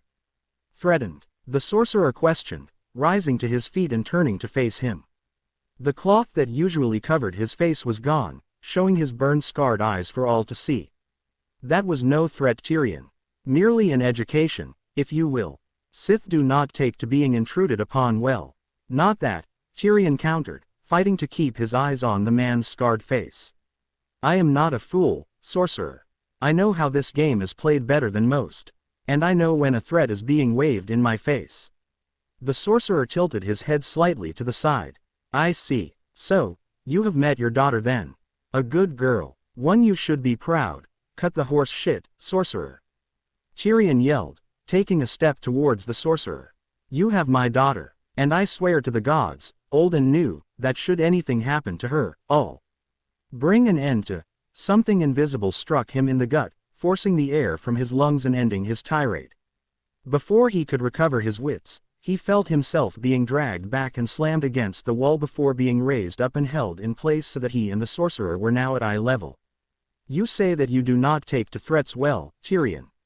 The very air in the room almost seemed to turn to ice as Tyrion began shivering as he was held in the air by unseen bindings as the sorcerer advanced on him. But Sith do not take well to even the idea of a threat. Your daughter being here and you meeting her was no threat, Tyrion. Merely a chance to stage a reunion between a father and his daughter away from prying eyes. Now, we can either sit down and talk, or you can continue to try and threaten me with whatever imagination you have. In which case, well, just ask Esser Lynn Corbray how inventive I can be with those who cross me. Now, choose, talk, or something far more unpleasant. Whatever was keeping him in the air and turning the air to ice disappeared as Tyrion's feet hit the floor. Not really much of a choice, is there?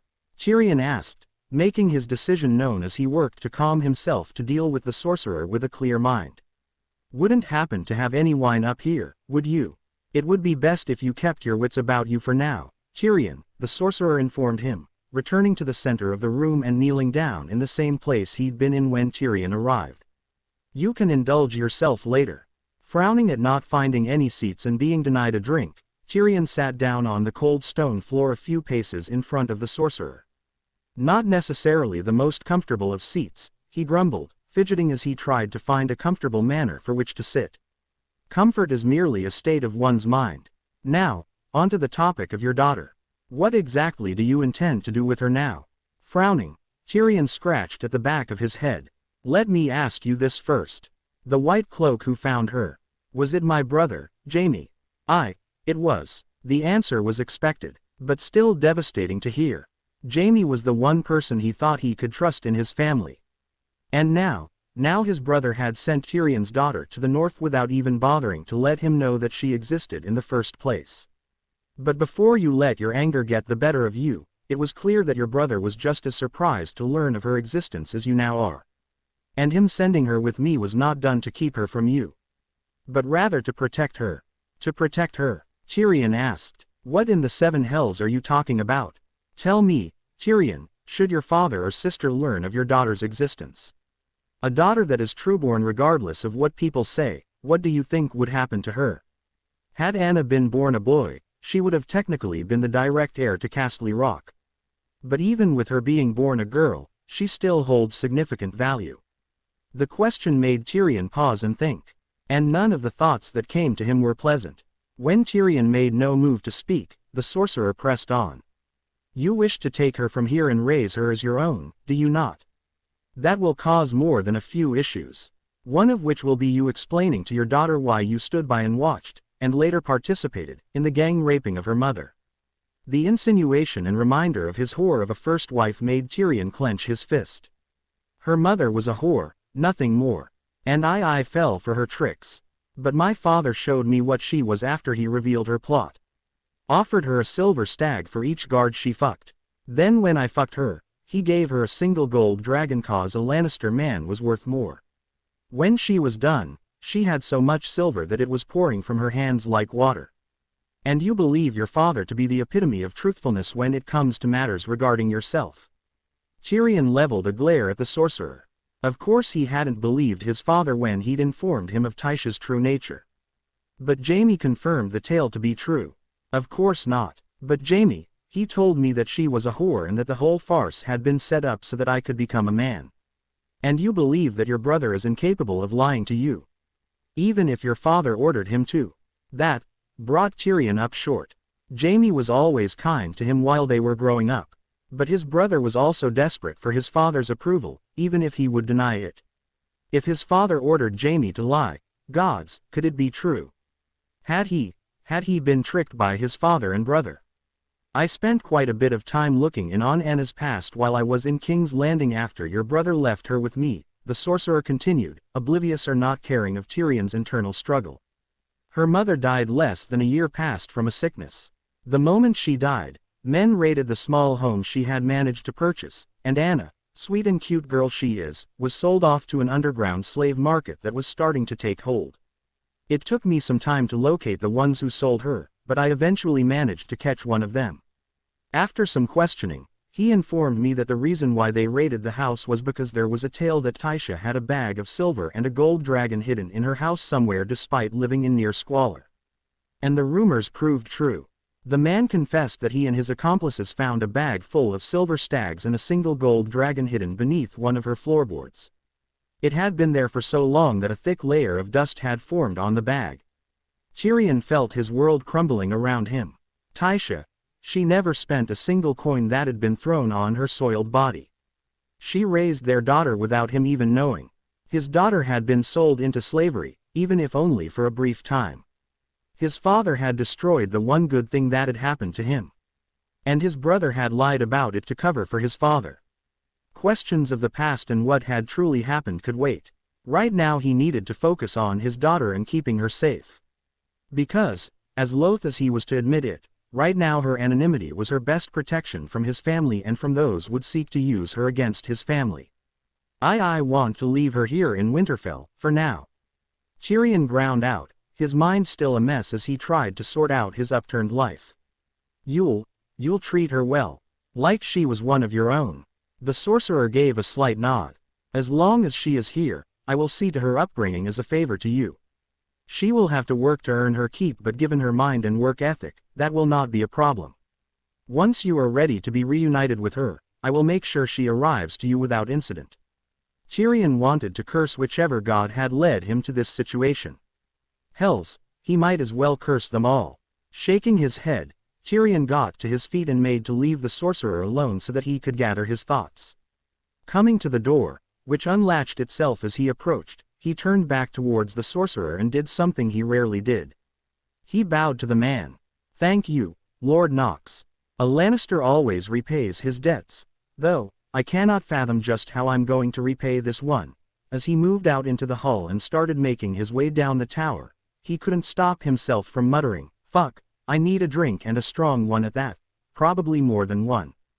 Gathering in Winterfell, too, riding with his back straight and his head held high, Jon Stark led what was perhaps the longest procession of riders and carriages he had ever seen through Winter Town and towards the east gate of Winterfell. Riding next to him was an assortment of highborns that Jon had never, even in his wildest dreams, thought he would ride beside, let alone lead. Princess Arianne of House Martell rode to his immediate right, the beauty of the desert riding so close that they were almost touching. A fact that had placed Jon on edge for almost the entirety of their journey together, though not in a bad way. Next to her was her uncle, the Red Viper of Dorne, Prince Oberyn Martell, while his eldest daughter, Obara Sand, rode just behind him. The prince's other daughters and paramour were with them as well, though instead of riding for the last leg they had all decided to ride in one of the few carriages House Manderley had lent them after their arrival to White Harbor. Riding on Jon's left, opposite of the Martells, was Esser Garland Tyrell, along with his squire Dickon Tarley. If Jon were to be asked to define a southern knight, he would tell the one who asked to simply look towards Esser Garland, or Garland the Gallant, as he heard many of those amongst House Tyrell's retinue refer to the man. He was the exact type of knight that was always the hero in Sansa's stories that she liked to listen to. And his squire, well, Jon honestly couldn't believe that the young man was Sam's brother at first. The two were just so different from one another. Honestly, Jon didn't even realize that two brothers could be so different.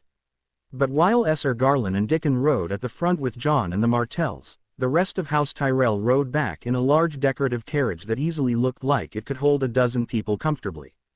I've heard many a story about the majesty of Winterfell, Princess Arianne said from beside him, her eyes traveling up the tall dual walls that protected Winterfell from the elements and any potential enemies as their horses began making their way up the wooden bridge that connected the outer wall to the inner wall. But now actually laying eyes on it, the stories do not do your home any justice, Jon. Your ancestor was quite the man of vision indeed to create such a structure like this. And here I was thinking the Sunspear was impressive. Winterfell is indeed something else entirely. Jon felt no small amount of pride at hearing Arianne's words. Sunspear was indeed a wonder to behold, and he was sure that Arianne had no doubt spent time in Essos as well, given that her mother was from the free city of Norvos. So, to have her compliment his home so was no small thing. Indeed it is, Esser Garland added, as the knight edged his horse closer to Jon. You northerners never do anything halfway, that is for sure. I can see now why it is said that Winterfell has never fallen to an invading force. Attacking this place would be a nightmare, even without the weather to consider. Not that I'm considering it, of course. Just an observation. Glancing towards Garland, Jon could do little more than shake his head. It was more than obvious, even to him, that the Tyrells were desperate to gain his, or rather House Stark's, approval.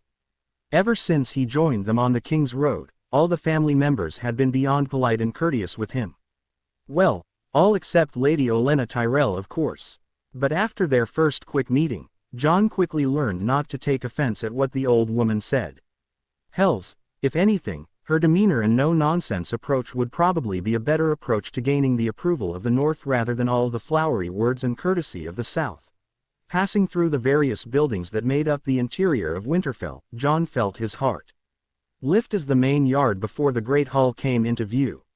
His entire family and their wolves had all assembled before the steps of the hall to welcome him and their guests. And standing right next to his family was Master Nox and Lady Naira, while just next to them stood the few Lannister guests that were still at Winterfell. Urging his horse to a trot, Jon led the procession into the yard before pulling his horse to a stop halfway across the yard. Climbing down from his saddle, Jon immediately made his way over to Arianne and offered her his hand while the various carriages and riders began spreading out through the large yard. Arianne graced him with a smile and took the offered hand before sliding perfectly from her saddle and landing with barely a sound. Though even after dismounting from her horse, Arianne refused to let go of his arm, leaving him with no choice but to walk hand in hand with the Princess of Dorne towards his family as Prince Oberyn retrieved his paramour and his daughters from the carriage they'd been riding in. He could see his father's eyes bounce off where their hands were joined together, but other than that his father kept his face completely passive. His brother Robb, however, he was sporting a grin that promised no small amount of teasing to be heading Jon's way soon. Sansa was smiling brightly while both Arya and Bran rolled their eyes. "Father," Jon greeted his father as they neared. "I introduce to you Princess Arianne Martell of Dorne, along with her uncle Prince Oberyn Martell and his daughters and paramour Lady Ellaria Sand." His father met the eye of each Martell before bowing his head in greeting. "Princess Arianne, Prince Oberyn, ladies, welcome to Winterfell. The hospitality of the North, and that of House Stark, is yours for as long as you wish to stay within our walls." Finally letting go of his arm, Arianne stepped forward and gave his father a slight curtsy. "We thank you for your hospitality, Lord Stark, and we shall do our utmost to not be a burden upon you and yours during our stay in the North. And for the sake of tradition more than anything else, we would ask for bread and salt to honor the laws of gods and men." His father nodded and ushered a few servants forward who were carrying trays loaded with bread and small bowls of salt. One by one, each member of House Martell came forward and partook of the bread and salt before moving off to the side so that the next group could be introduced. Jon had to admit, the Tyrells could make their presence known when they wanted to. Lord Williams was dressed in a fine heavy doublet while Esser Garland's armor was so finely polished it was shining despite the sun being blocked out by the clouds. And while Jon would always say that Arianne was perhaps the most beautiful woman he had ever had the pleasure of meeting, Lady Margaery was indeed a very beautiful lady as well. "Father, I present to you the members of House Tyrell." Jon began to introduce the newcomers, only to be cut off by the matriarch of House Tyrell. "We can speak for ourselves, lad," Lady Olenna scoffed, stepping forward until she and his father were nearly arm's length away from one another. "I must say, Lord Stark, you are much more impressive in person than my oaf of a son has said."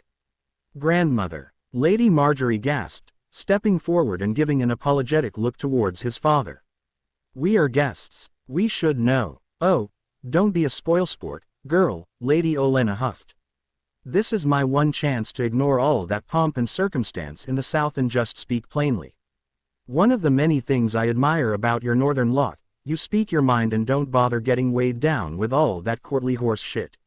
"Lady Olenna," his father said, though Jon honestly couldn't tell if his father was amused or annoyed by the old woman. "Probably both. Your reputation precedes you. And I see that all that they say about you is true too." "Not all," Olenna sighed, shaking her head. "As much as I would like to, these old bones wouldn't be able to handle taking several young men to my bed each and every night. Now, let's get this over with. This is my grandson and future Lord of Highgarden, Williams. My second grandson, Esser Garland, and my only granddaughter, Margaery. And I see that despite recent events, may the gods curse those traitors and the maesters to the worst of the hells, you have quite the impressive lot as well." Frowning, Jon came to the realization of just what the old woman's game was now that he had the chance to sit back and watch. Her blunt mannerisms were merely a means to throw her opponents off guard and give her an advantage.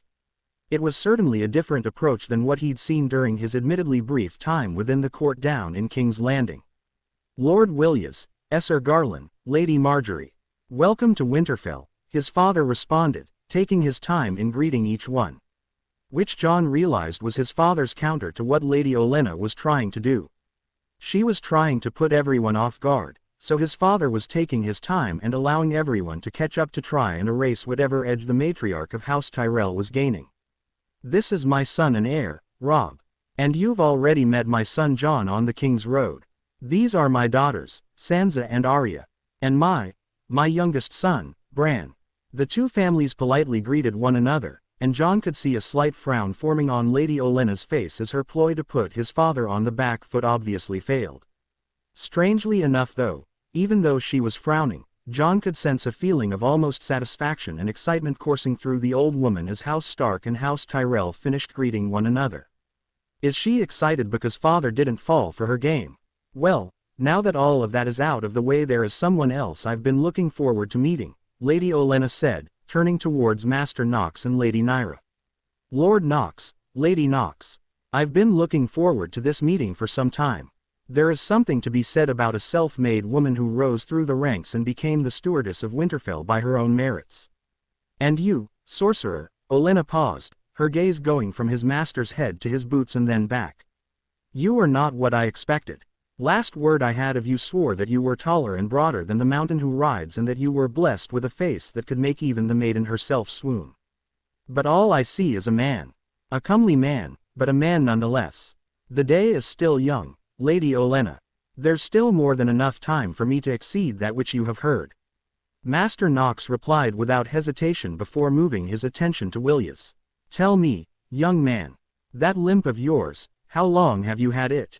Lord Willias blinked, then shot a look towards Prince Oberyn. Jon had heard the story of how Lord Willias had been made lame from both Arianne and Prince Oberyn the first night after meeting up with them. It happened during a tourney, one of the first, and unfortunately the last, tourneys for Willias. He'd drawn up against Oberyn and in a bout of ill luck ended up with a broken leg as the result. Many wanted to claim that Oberyn caused the injury intentionally, but the Prince of Dorne told him that was not the case. And that even despite injuring the lad, the two had become something of friends over the years. Some years, Lord Sorcerer, Willias answered Lord Nox. I've grown accustomed to it. His master smiled, and Jon could immediately see where his master was going to go with this. It will go a long way to garnering some favor with the wardens of the South and rulers of the Reach. And as good as the North has become at growing our own food, it's still the summer years. Come winter, we will more than likely need the food from the Reach to feed everyone. Well, it would be a shame if I am unable to live up to the image the famous Lady Tyrell has crafted of me, no. His master asked rhetorically. I'll swing by after you lot have settled into your rooms and look at your leg. At worst, I'll be able to minimize the pain you feel. At best, you'll be able to burn that cane by nightfall. Every member, even Lady Olenna, stared dumbly at his master while more than a few of those that were watching began muttering to one another. I would be eternally grateful to you, Lord Nox, if you would be able to do anything to help relieve me of this burden. Lord Willias stated with more than a touch of excitement in his voice. Jon noted that there were more than a few disbelieving looks among the Tyrells and even amongst those who'd arrived with the Martells. They'll see, Jon thought with a smirk. Master doesn't try, he does. It's the first lesson he taught us when we began our training underneath him. And soon everyone else will learn just what that means. Then Lord Nox will attend to you after you are settled, his father said with a note of finality. Tonight, we shall have a feast to properly welcome all of you to the north. Until then, I invite you all to adjourn to your rooms and rest from your travels. Walking calmly down the corridors of Winterfell with Sansa and Talisa flanking him on either side and Osha taking up the rear behind them, Nox ignored the Tyrell guards that had taken up position near the beginning of the guest wing that the Tyrell family had claimed as their own for the duration of their stay. Wisely, the guards didn't make a move to try and stop any of them. Not that they could have even if they wanted to. But as much as he'd like to think that it was his reputation in this land that stilled the guards, he knew that their inaction came more from the fact that they were visitors to Winterfell. And that the Tyrells had informed them that they were expected and were not to be held up. Reaching the sitting room that had been set aside for the Tyrell's personal use, Nox gave the door 2 sharp knocks before pushing the door open and walking inside. He could sense through the force that all 4 of the Tyrell family members were present, as well as the 2 rather large bodyguards that served the Dowager of House Tyrell, Olenna Tyrell. Or the Queen of Thorns, pending on who you spoke to. It was the elderly matriarch of the family that overcame her surprise at their sudden appearance first. Well, I see power has gone straight to your head. But at least you have the decency to knock. Nox didn't back down, nor did he stop walking into the room. You knew that we were coming, and you were in Winterfell. Were you expecting someone else? Nox asked as he focused in on the eldest of the Tyrell children. Well, let's get on with this. Sansa, turn around for a moment. Willias, off with your pants and lay down on the table over there. Immediately, all 4 of the Tyrells plus Sansa were put on the back foot. The only ones who were not taken aback were the 2 hulking guards and Talisa. What? Willias stammered, his attention flickering towards Sansa, who blushed when she noticed the heir of Highgarden was looking at her. Why? Because it's a lot easier to examine something directly rather than having to guess through the obstruction of clothes, Nox answered as if he were lecturing a child. Sansa will turn her back. And as for the rest of us, you don't have anything we all haven't already seen, Satu. Speak on my part, I guess. Now, drop your pants and get up on the table. We don't have all day. He could sense the hesitancy coming from Willias, which didn't dissipate even after both Sansa and Marjorie had turned their backs to him like good proper ladies. Letting out a breath, Willias got to work quickly undoing the laces of his pants and dropping them before laying down on the table in the room with his brother Garland's help. Once he was down, Garland then grabbed a sheet and used it to cover almost all of his brother's lower body save for the leg that was injured. You can turn around now, Sansa, Nox said, taking a step forward and motioning for the 2 young girls to join him. Talisa, you go first. Then Sansa, don't say anything until both of you have a chance to examine him however you deem fit. Talisa, ever the professional healer, didn't hesitate as she stepped up and began to carefully examine the man's leg with her hands. Once she reached his thigh, she slowed her prodding and focused on a specific area near the hip. Her examination lasted for only a minute or so, but that was apparently all she needed as she wordlessly stepped back and motioned for Sansa to step up next to her and take her turn examining the young man. Sansa's complexion had gone from its normal pale to a deep red as she held her hand out a few inches from touching Willias's leg. Willias tried to give her a reassuring look, but Nox could only sigh as he noticed Sansa's trembling hand and her clearly distracted mind. Apparently, he needed to work with her on concentration. You won't be able to concentrate while your thoughts are so far away from what you are trying to do, Sansa, Nox chided the young girl. Put all thoughts outside of what you are trying to do out of your mind. Focus on your task and your task alone, or you will fail, and I'll have you sparring with Arya until you can't sit down right for a month. Sansa flinched at the threat of having to spar with her sister. Taking a moment to compose herself, Nox could sense her nervousness die down slightly as she held out her hand once more. This time, he could sense the whispers of the force leaking out of her hand and into Willias's leg. Which apparently was noticeable by Willias as well as the young man blinked, shivered, and stared down at where Sansa's hand hovered over his flesh. What do you sense, Sansa? The young Stark frowned as her hand vibrated for a moment before she pulled it away from Willias. His leg it's healed, but there is something not right with the way that it healed. Nodding, Nox turned his attention to Talisa, who proceeded to add in her analysis as well. That is what I felt as well. It seems that the bone in his leg was broken near his hip and wasn't set entirely properly and therefore healed over incorrectly. Which is causing your limp and your pain. In this case, the best course of action would be to rebreak the bone and set it properly. However, given the time that has passed and the location of the break, there is a chance that we could do far more damage than good by rebreaking the bone. A slow, clearly sarcastic clapping came from the edges of the room. Congratulations, Sorcerer, the Queen of Thorns chided them. You 3 have deduced what any even slightly learned individual in the arts of healing could tell us. Now, do you have anything more impressive to show or tell us? Or are you just wasting our time telling us that which we already know? Grandmother, Marjorie gasped while Nox merely turned and fixed the elderly Tyrell in his force sight. To her credit, the old woman did little more than shiver slightly under the weight of his gaze. I assure you, Lady Tyrell, I have many, many more tricks up my sleeve. And you would be wise to not wish me to show you most of them. Now be quiet for once, and witness a mere glimpse of what the Force is capable of. Turning his attention off the old woman, Nox made his way towards the table and stood beside Sansa staring down at Willias. We're going to break your leg and reset it, Willias, Nox explained to the heir of Highgarden, causing a jolt of fear to spread throughout the room. As Talisa said, there is a risk to this. Bone marrow could escape and enter your bloodstream and make it to your heart, causing a heart attack. Sansa and I, working in tandem, are going to minimize this risk using the Force. I'm going to break your leg and reset it, and then Sansa will immediately heal the damage done. Any questions before we start? Willias made to interject, but Nox didn't let him and continued while holding his hand just above the man's forehead. No, good. Now, you're not going to want to be awake for this, as it's going to hurt like hell.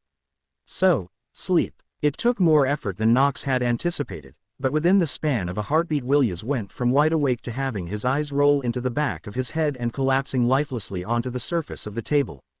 What did you do? The second son, Garland Nox believed his name was, demanded. His essence screaming his need to reach for his sword to try and protect his brother. Nothing nefarious, Nox shrugged. I merely used the Force to overload his mind and shut it down momentarily. This way we can work on him without him having to suffer through the pain that we're about to cause. And once we're done, I can revive him easily, or you can wait until he wakes on his own in a few hours. Now, step back and let us work.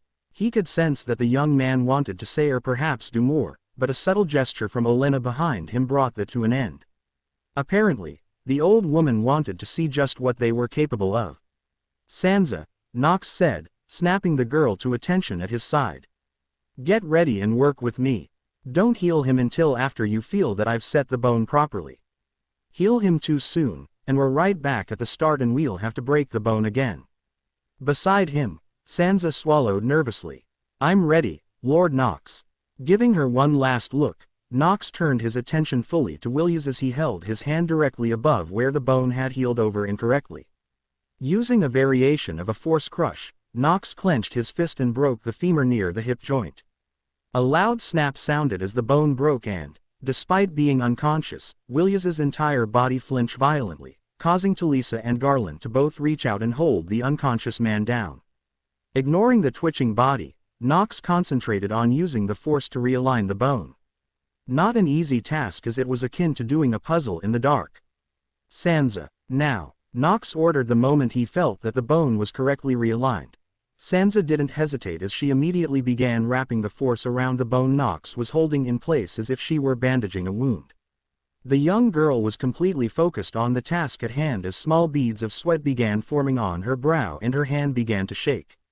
Pulling back on his own power, Nox felt whatever Sansa was doing settling in on the bone and immediately healed the break he'd created. Tilting his head, Nox watched what she was doing through the Force. Usually, it took years upon years to learn how to properly use Force healing, and even then most could not accomplish the task. And yet, here was this young Stark girl from a backwater planet who was doing a Force technique at the age of 12 that most Force practitioners several times her age and experience couldn't hope to duplicate. There, Sansa breathed, rocking back on her heels, and almost falling over if not for the presence of her Shadow Osha, who caught the young girl around the shoulders and helped her remain upright. Thank you, Osha, that was quite a bit different than the first time when you healed my wife, Nox finished for her as he used the Force once more to examine the leg she'd just healed and finding no faults at all. You didn't have the adrenaline rush this time around. But you did remarkably well, Sansa. Sansa beamed with pride as she allowed Osha to guide her over to one of the few chairs in the room. As Sansa moved away, her spot was immediately claimed by the young Marjorie. Will he be all right? The young flower of Highgarden asked, her voice a mixture of concern, excitement, and awe. Let's see for ourselves, Nox said, pressing his index finger to the center of Willias's forehead. Wake up. Upon his command, Willias's eyes fluttered open. What? What just? I placed you into a temporary deep sleep so that Sansa and I could fix your leg. Nox answered the question the young man wasn't able to properly form. Blinking, Williams took a moment to seemingly process what he'd just said. His eyes widened in realization once he had. The young man sat up and began tentatively poking at his hip and leg. There's no pain, Williams said with no small amount of shock and awe in his voice. There's no pain. Nor should there be, Nox answered. Sansa, despite her age, is incredibly powerful in the art of healing. Even amongst my people she would be considered a prodigy and highly sought after. Now get down and put some weight on it. With the aid of his brother and sister, Williams slowly lowered his feet to the floor and rose from the table. His face was set in an expression of fear as he was obviously bracing for the worst. But once he had both feet on the ground and was standing to his full height, the look of fear and apprehension disappeared, replaced with a look of shock. By the gods, Williams breathed, stomping his formerly injured leg against the floor, and smiling as there was obviously no pain in the action. There's no pain. No clicking. No, nothing. Gods, it's been so long I've forgotten just what this feels like to walk without at least a dull ache in my bones. Marjorie and Garland were both beaming at their brother as they watched him take a small walk around the room unaided. Though when he tried to do a little jump, he stumbled on the landing, making them race forward to catch him. I'm all right, Williams said, waving them both off, his smile still etched on his face. I would advise that you avoid strenuous activity for some time yet, Lord Williams, Talisa stated as she stepped up to him, her eyes traveling up and down his person. You haven't used the full strength of your leg in some years, therefore the muscles in your leg have gone soft. You'll have to start slow and build up the muscles in your leg once more before you try more strenuous activities. Williams nodded along as Talisa proceeded to outline what was basically a physical training regime for the heir of Highgarden. As she did so, Nox took careful note of the one individual who, while happy with the way things had turned out, was not paying attention to either Williams or Talisa. The Queen of Thorns' attention was focused solely on young Sansa, her face impassive but her emotions anything but. And there was now no doubt in Nox's mind as to the full intentions of the Tyrells while they were in Winterfell. They mean to try and betroth Sansa to Williams. A very shrewd play, he thought, his sight passing over Marjorie for a moment.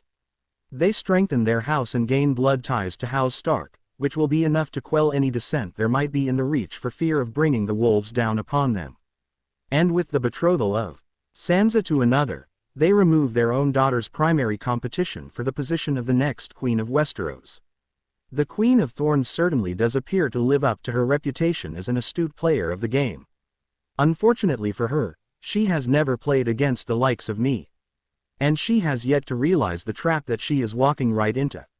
The only question that remains is when the right time will be to pluck the Rose's ambition and bring them back to ground. While his master and sister were busy with the Tyrells, Jon was preoccupied as well, leading Arianne and her cousins up through the Sorcerer's Tower and showing them everything he could think of to show them. He'd expected Prince Oberyn and his paramour to join them as well, but the moment everyone started to disperse from the courtyard the two had all but vanished. When he inquired about their disappearance to Arianne, the Princess of Dorne merely smiled at him and calmly informed him that the two were more than likely on their way back to Wintertown to visit the brothel to relieve the stress of traveling such a long distance. The comment took Jon aback, though not because of the action itself but rather because of the pointed way Arianne had said it. Almost as if it were the most natural thing in the world for one's uncle and lover to frequently seek out the company of others. Within his family, the only one he knew to frequent the brothel was Theon, who constantly liked to brag about his conquests. The idea of his father, Robb, or even Uncle Benjen visiting the brothel with frequency, he would still love them all the same. But he just couldn't wrap his mind around it. Not that he was given much time to think about it, as Arianne had quickly taken his arm and all but demanded that he personally show her the famed Sorcerer's Tower. And, as it wouldn't be proper for a lady let alone a princess to go unaccompanied, her three cousins Obara, Nymeria, and Tyene joined them in their walk. He started with the living quarters and workshops that were near the base of the tower. Neither of which seemed to interest the princess all that much, though he did notice a gleam in the eyes of the one with blonde hair, Tyene he believed her name was, when he showed them the workshop that his master had taken to calling his laboratory. As they ascended the tower, he could feel the slightest bits of excitement starting to come off Arianne as her grip on his arm became slightly tighter with each level they rose. Coming to one of the highest rooms in the tower, Jon paused as he was unsure whether it would be all right for him to bring the princess into this room as normally. Outside of Master Nox's acolytes, one needed permission from either Jon's father or Master to enter the Sorcerer's private library. Master did say to show them everything. I guess that is permission enough. Deciding to push forward, Jon opened the door and led Arianne into the library. This is Master Nox's private library, he informed the group, drawing sharp looks from 3 of the 4 women. Obara he'd come to realize had little care for much outside of martial matters. Most of what you'll find in here are the tomes that were collected from Valyria. But he has quite a few more from our brief stays in Braavos and Volantis. Incredible, Arianne breathed, all but dragging him into the library before dropping his arm and making her way between the shelves. Pausing, she pulled a book seemingly at random off the shelf and flipped it open. Are they all in High Valyrian? Because mine is more than a little out of practice. Nodding, Jon stepped up beside her while making sure he was keeping a respectful distance between the two for propriety's sake. Not all, but most. Lady Talisa has been most helpful since her arrival in both translating some of the texts and teaching a few of us how to speak and read High Valyrian. Though there hasn't been much time for either of those lessons as of late. Jon felt a quick spike of jealousy from Arianne that disappeared almost as soon as it appeared. Jealousy? Why? Perhaps I can be of assistance then while I am here, Arianne said, replacing the book and returning to her wandering between the shelves. I do not claim to be an expert in the Valyrian tongue, but I do know enough to instruct you in the basics of the language. As if to prove her point, the Princess of Dorne switched from the common tongue to High Valyrian without hesitation. And perhaps I can show you just what else I can do with my tongue in a more private setting. Jon suddenly found an intense want to learn High Valyrian. The way the language rolled off her tongue, it brought more than a few images and desires to mind that he had to quickly quell. I would be honored to learn from you, Arianne. I'm sure that there is much you can teach me.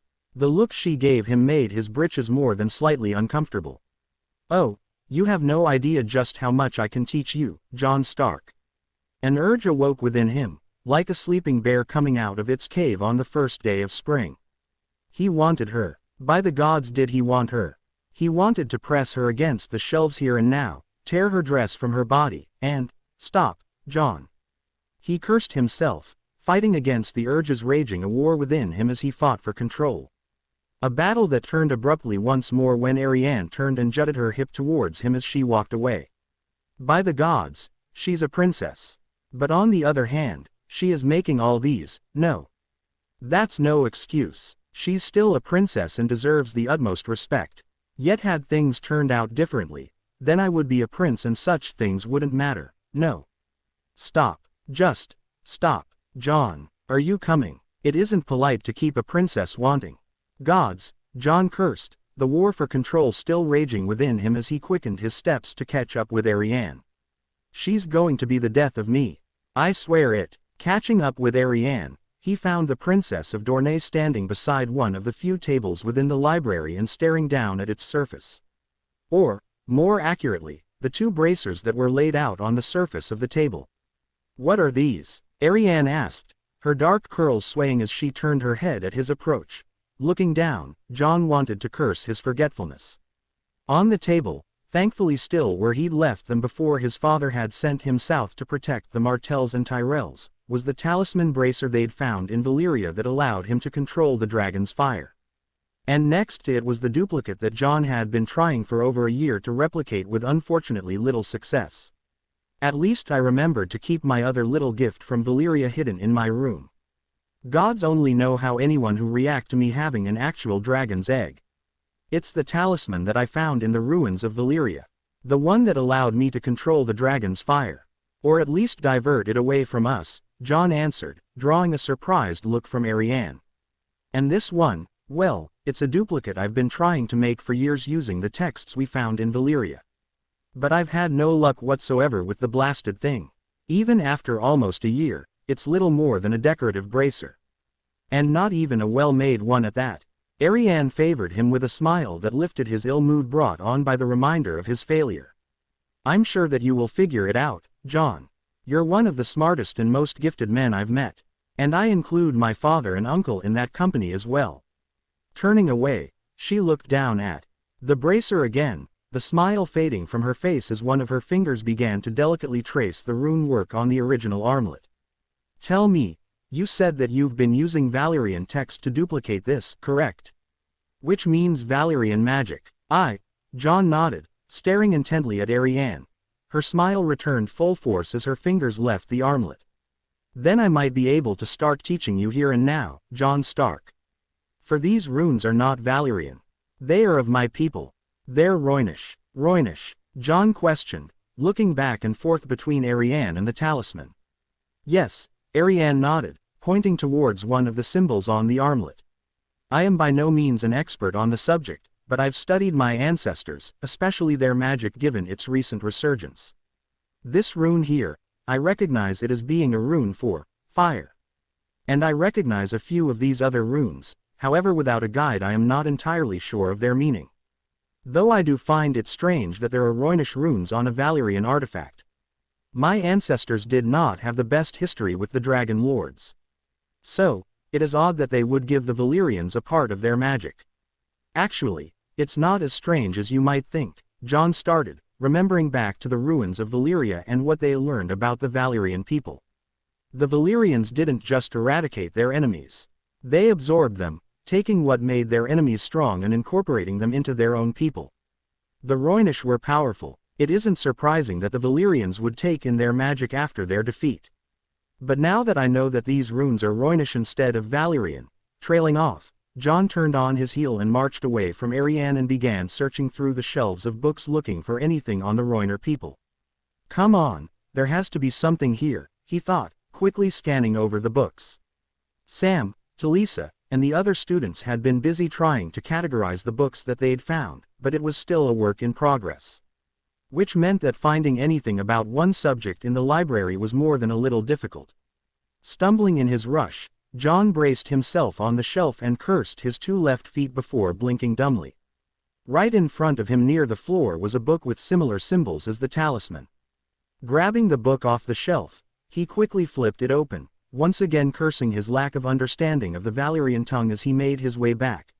Arianne was still where he'd left her, though during his brief search she'd managed to pull 2 chairs up to the table and was currently sitting in one of them.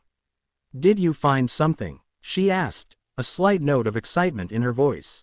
I think so, Jon nodded, taking the empty seat across from her as his excitement mounted, making him forget the fact that he was with a princess.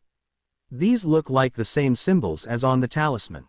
Hand it over, Arianne all but demanded as he laid the book out on the table so that the 2 of them could look it over. Arianne immediately began flipping through the pages, her eyes scanning each page quickly before moving on to the next. Most of this is in High Valyrian. But other parts, like this page here, this is Rhoynish. I might just be able to make some of this out, but this is very old. Jon lost track of time quickly as he and Arianne sat next to one another with the book spread out between them. He had no idea if her cousins were still in the room or not, nor did he really care.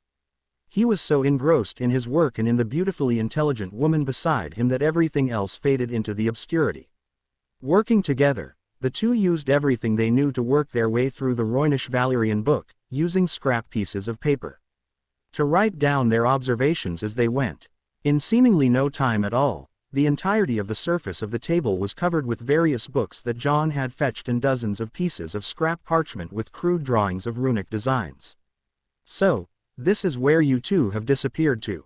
Jumping slight, Jon cursed himself for having become so engrossed in his work that he'd neglected to keep mindful of his surroundings, and because of that he'd allowed Prince Oberyn to get almost arm's length to the 2 of them.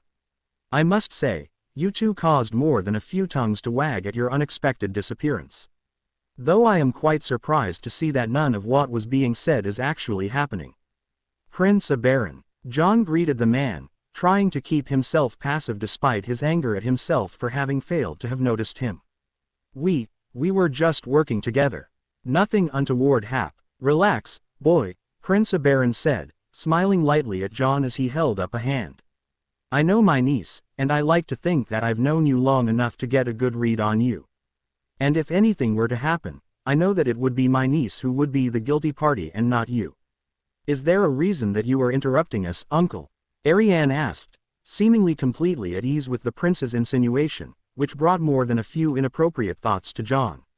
Or have you come merely to try and get a rise out of Jon and I? And before you comment on that with your usual response, don't. The prince's smirk made Jon shiver as the potential double meaning of Arianne's words came to him. Nothing of the sort, dear niece. I'm merely here to remind you that our wonderful Stark hosts are holding a welcoming feast for our arrival, as well as belatedly welcoming the Lannisters as well. And I thought it prudent that I find you both before the start of the feast. You two have already started more than a few rumors. Should you both miss the feast, well, those rumors will become even more interesting by morning. Perhaps even to the point where we'll have to find a septon or drag you both before the weirwood as is tradition here in the north. Stay calm, Jon, he thought, willing himself to remain impassive as possible just as his master had taught him. Don't give in to his taunting. Clicking her tongue, Arianne rose to her feet. Was it not you, uncle, who told me that if you do not start at least 5 scandalous rumors wherever you visit, then you are not trying hard enough? Prince Oberyn smirked and nodded. Yes, I did, niece. Though in that case, I was referring to myself, not you. I do have a reputation to keep after all. Of course you do, uncle, Arianne nodded before turning to him. I expect you to be my escort for the night, Jon. I have found myself missing your company since you left Sunspear and would not have you parted from me tonight. I would enjoy that very much, Arianne, Jon replied, only just managing to keep the stutter out of his voice as he agreed to her request. Good, Arianne nodded. Then I best freshen up while I still have the time. And don't think you're going to be completing this little project without me, Jon Stark. You've piqued my interest with this Rhoynish armlet from Valyria, and I intend to be there once you've completed your work. Of course, Arianne, I think I have already made twice as much progress with you now than I have in the past 6 moons alone, he said in an attempt at flattery. Yes, you could, Arianne nodded. Modesty is a good trait to have, Jon. But so is confidence. Perhaps you should start showing more of the latter rather than the former. And with that, Arianne turned quickly away from him and marched out of the library with her uncle and cousins following closely behind her.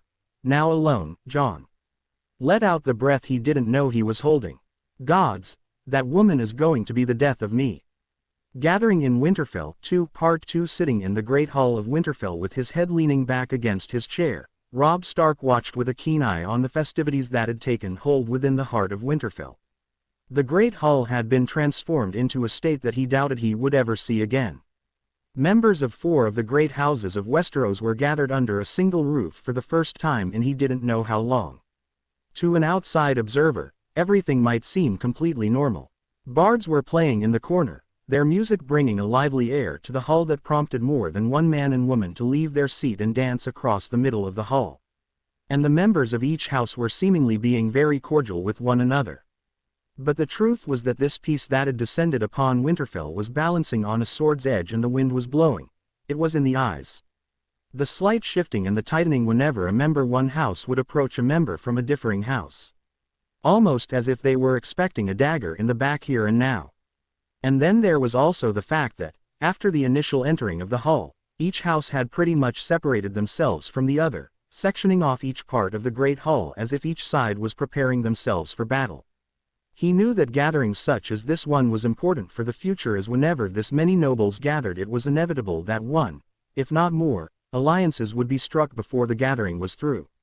And as he watched his sister Sansa be led across the dance floor by a newly healed Willias Tyrell, Robb had a suspicion as to a potential alliance that might be struck.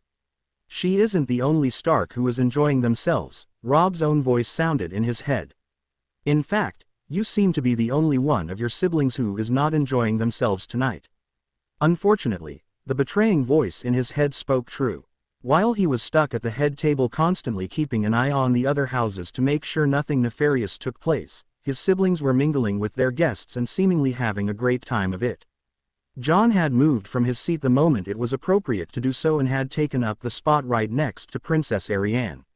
Ever since the moment he sat down, Jon and Arianne had put their heads close to one another and began talking, though about what he didn't know as he couldn't hear them over the noise in the hall.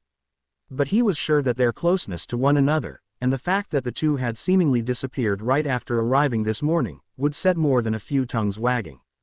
His brother had told Robb quite a few times about the woman's beauty, both in mind and body. And now that Robb had met the woman who had so captivated his brother, all he could think was that his brother had been understating matters. The woman was stunning, though in his eyes she still paled in comparison to Talisa. Sitting almost right next to Jon was their sister Arya, who'd followed Jon after he'd left his seat to join the Martells.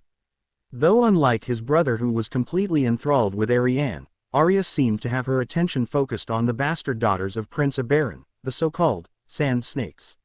Warrior women who, according to Jon at least, were just as good with their weapons of choice as any man he'd ever met. So, it was little wonder as to why his sister, who dreamed of casting aside what was expected of her and forging her own path, was drawn to them. Thankfully though, the daughters of Prince Oberyn seemed to take Arya's presence completely in stride. Hells, if anything, within a few minutes Arya seemed more at ease with the bastard girls than any of the other visitors they'd had in Winterfell over the years. Bran, much like Sansa, had drifted towards the Tyrells, or more specifically the middle son of the Tyrells, Sir Garland Tyrell. A knight of the Reach and a man said to be one of the better swords in the south. And just like Jon and Arya, it was little wonder as to just why his brother had made his way towards the man, who was now at least humoring his young brother with some tale or other. Despite being trained by Lord Nox, his brother's dream of becoming the greatest knight Westeros had ever seen had not diminished in the slightest. If anything, they'd only intensified as his brother's training began. Such a heavy demeanor is not befitting the heir of Winterfell tonight, Robb. Not while your brothers and sisters are enjoying themselves so. It was all Robb could do not to jump out of his seat at the sound of her voice. Instead, he managed to remain calm as he rose to greet her. Gods, am I so distracted that I didn't even notice her? By the gods, old and new, Talisa was always beautiful to him, but tonight, there was just something about her tonight that truly took his breath from him. Her hair was done in a traditional northern-style braid and slung over one of her shoulders, and she was wearing a pale blue dress that covered most of her body while still hugging her curves. If not for the darkened color of her skin, he would say that she was a true northern woman. Lady Talisa, he greeted her, doing his best to calm his racing heart. This was their first feast such as this since Lord Nox's wedding feast, and the less said about that night the better. Robb, Talisa greeted him before turning her attention to his father. Lord Stark, please forgive my tardiness. A woman unexpectedly went into labor in Wintertown, and it was an unfortunately difficult delivery for both the mother and babe. And I didn't feel right leaving either until I knew they were both all right. There is nothing to forgive, Lady Talisa, his father replied in greeting. You were doing your duty to the people of the North. None here will begrudge you for that. Please, join us. The Tyrells have graciously provided the food for tonight's meal. Though, I fear that even if we invited every man, woman, and child in Winterfell to dine with us, there will still be some left.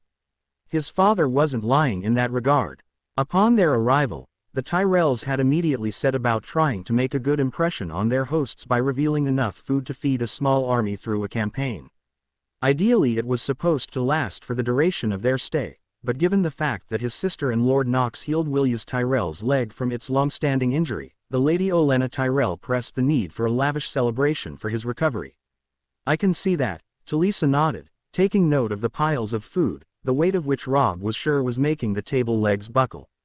Perhaps when the night is through, we can send any food that is left to be distributed to those unable to join in the celebration tonight.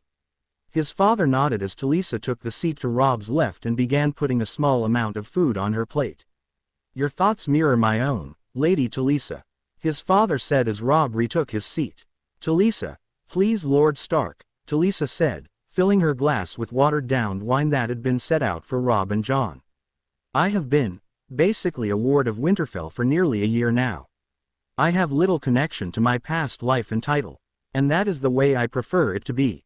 As you wish, Talisa, his father nodded before turning his attention away from Robb and Talisa and back to the hall itself. Racking his brain, Robb tried to think of something to talk about as Talisa carefully picked at her meal. The new mother in Wintertown. Will she be all right? And her child? Taking a sip of wine, Talisa nodded. Aye, It was not an easy birth. The baby had not turned fully before the birth begun. Mercifully we didn't have to forcibly remove the babe from the womb, which could have caused quite a few more complications. But in the end, the mother and her new son pulled through, and after a bit of rest will be back on their feet within a few days. Blinking, Robb tried to wrap his mind around what she'd just told him. What do you mean by forcibly removing the babe from the womb? Surely, you don't mean that you, well, cut the child out. To his horror, Talisa merely nodded. That is exactly what it means. The process isn't unheard of and isn't nearly as bad as you might think it is. But it is still a last resort and only used when the life of the child and the mother are at risk. Shaking his head to keep the image out, Robb tried desperately to find another topic to talk about. Are you finding the North to your liking, Talisa? Talisa paused in her eating and leveled her gaze at him. You are horrible at small talk, Robb, she said not unkindly. It's been a year since I left my home, most of which has been spent here in Winterfell. And my answer to that question is the same as the last time you asked it of me, which was 2 days ago if I recall correctly. From beside him, Robb could swear that he heard his father try, and fail, to stifle a laugh. Sorry, he said ashamedly. Don't be, Talisa replied, giving him the slightest of grins. You're to be the future Lord of Winterfell and Warden of the North. It's your prerogative to ask the same question again and again, even if you already know the answer. Sighing, Robb turned his attention away from Talisa and back to the dance floor. His sister Sansa had left the dance floor and was now sitting next to Lady Margaery Tyrell, and the two were engaged in a seemingly animated discussion, though about what he had no idea, nor did he necessarily want to know. But those dancing in the center of the hall had not stopped just because his sister and Willias had vacated their spot. In fact, it seemed as if more people had decided to take the opportunity to enjoy themselves.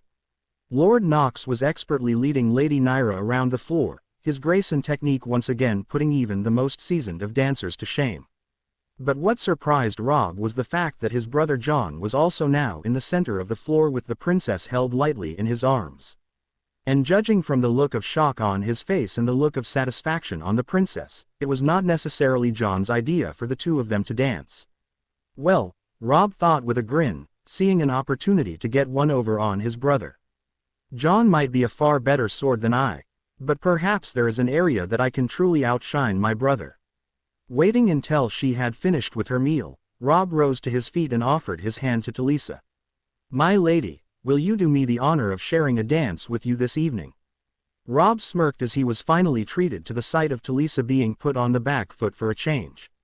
And what will everyone think if we do, Robb? Talisa asked, her eyes looking around the room.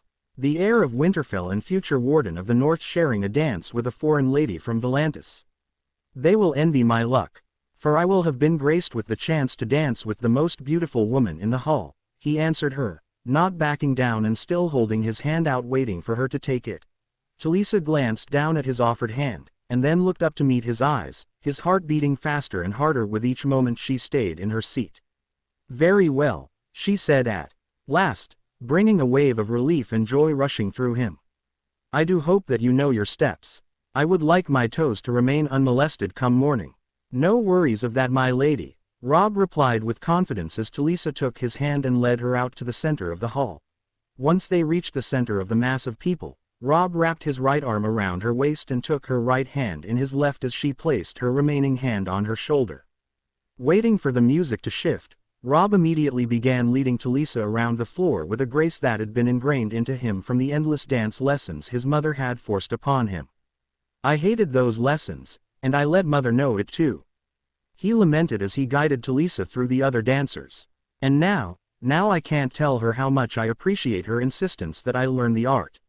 It seems you're not all talk, Robb, Talisa commented, a light smile upon her face.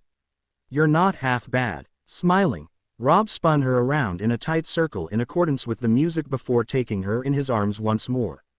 I hated dance lessons when I was a boy, but my mother was relentless and insisted that I learn the steps of multiple dances, he remarked, his light mood fading slightly at having said his thoughts aloud.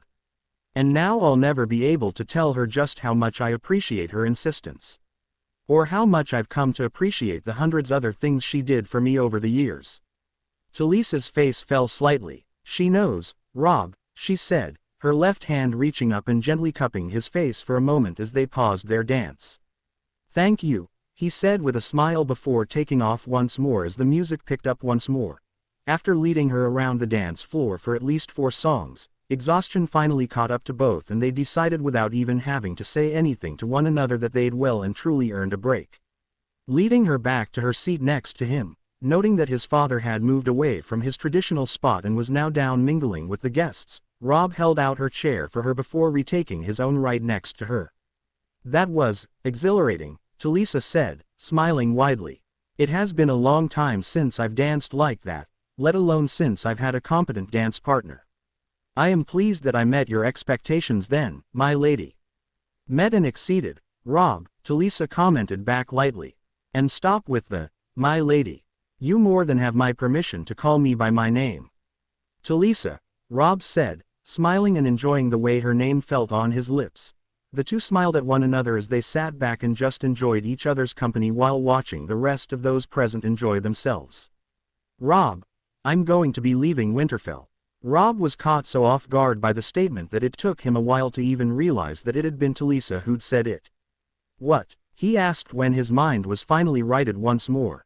Why, I thought that you said that you were enjoying your time here. And you're not a burden on anyone.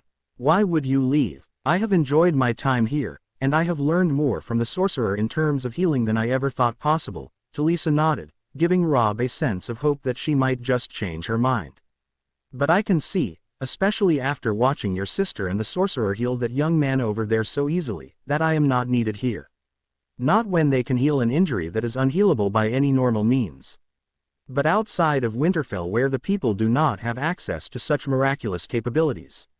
That is where my skills will be needed. Rob hated it, but she had a point. Just about everyone within Winterfell and Wintertown would wait days to have a chance to see the Sorcerer, or now Sansa, for the chance that they might heal whatever ails them. Granted, most were turned away due to the illness or injury not being severe enough to warrant their attention.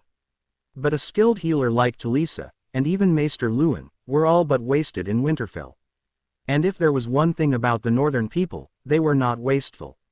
When Rob started, then paused as he had to swallow a large lump that formed in his throat trying to keep him from saying the words.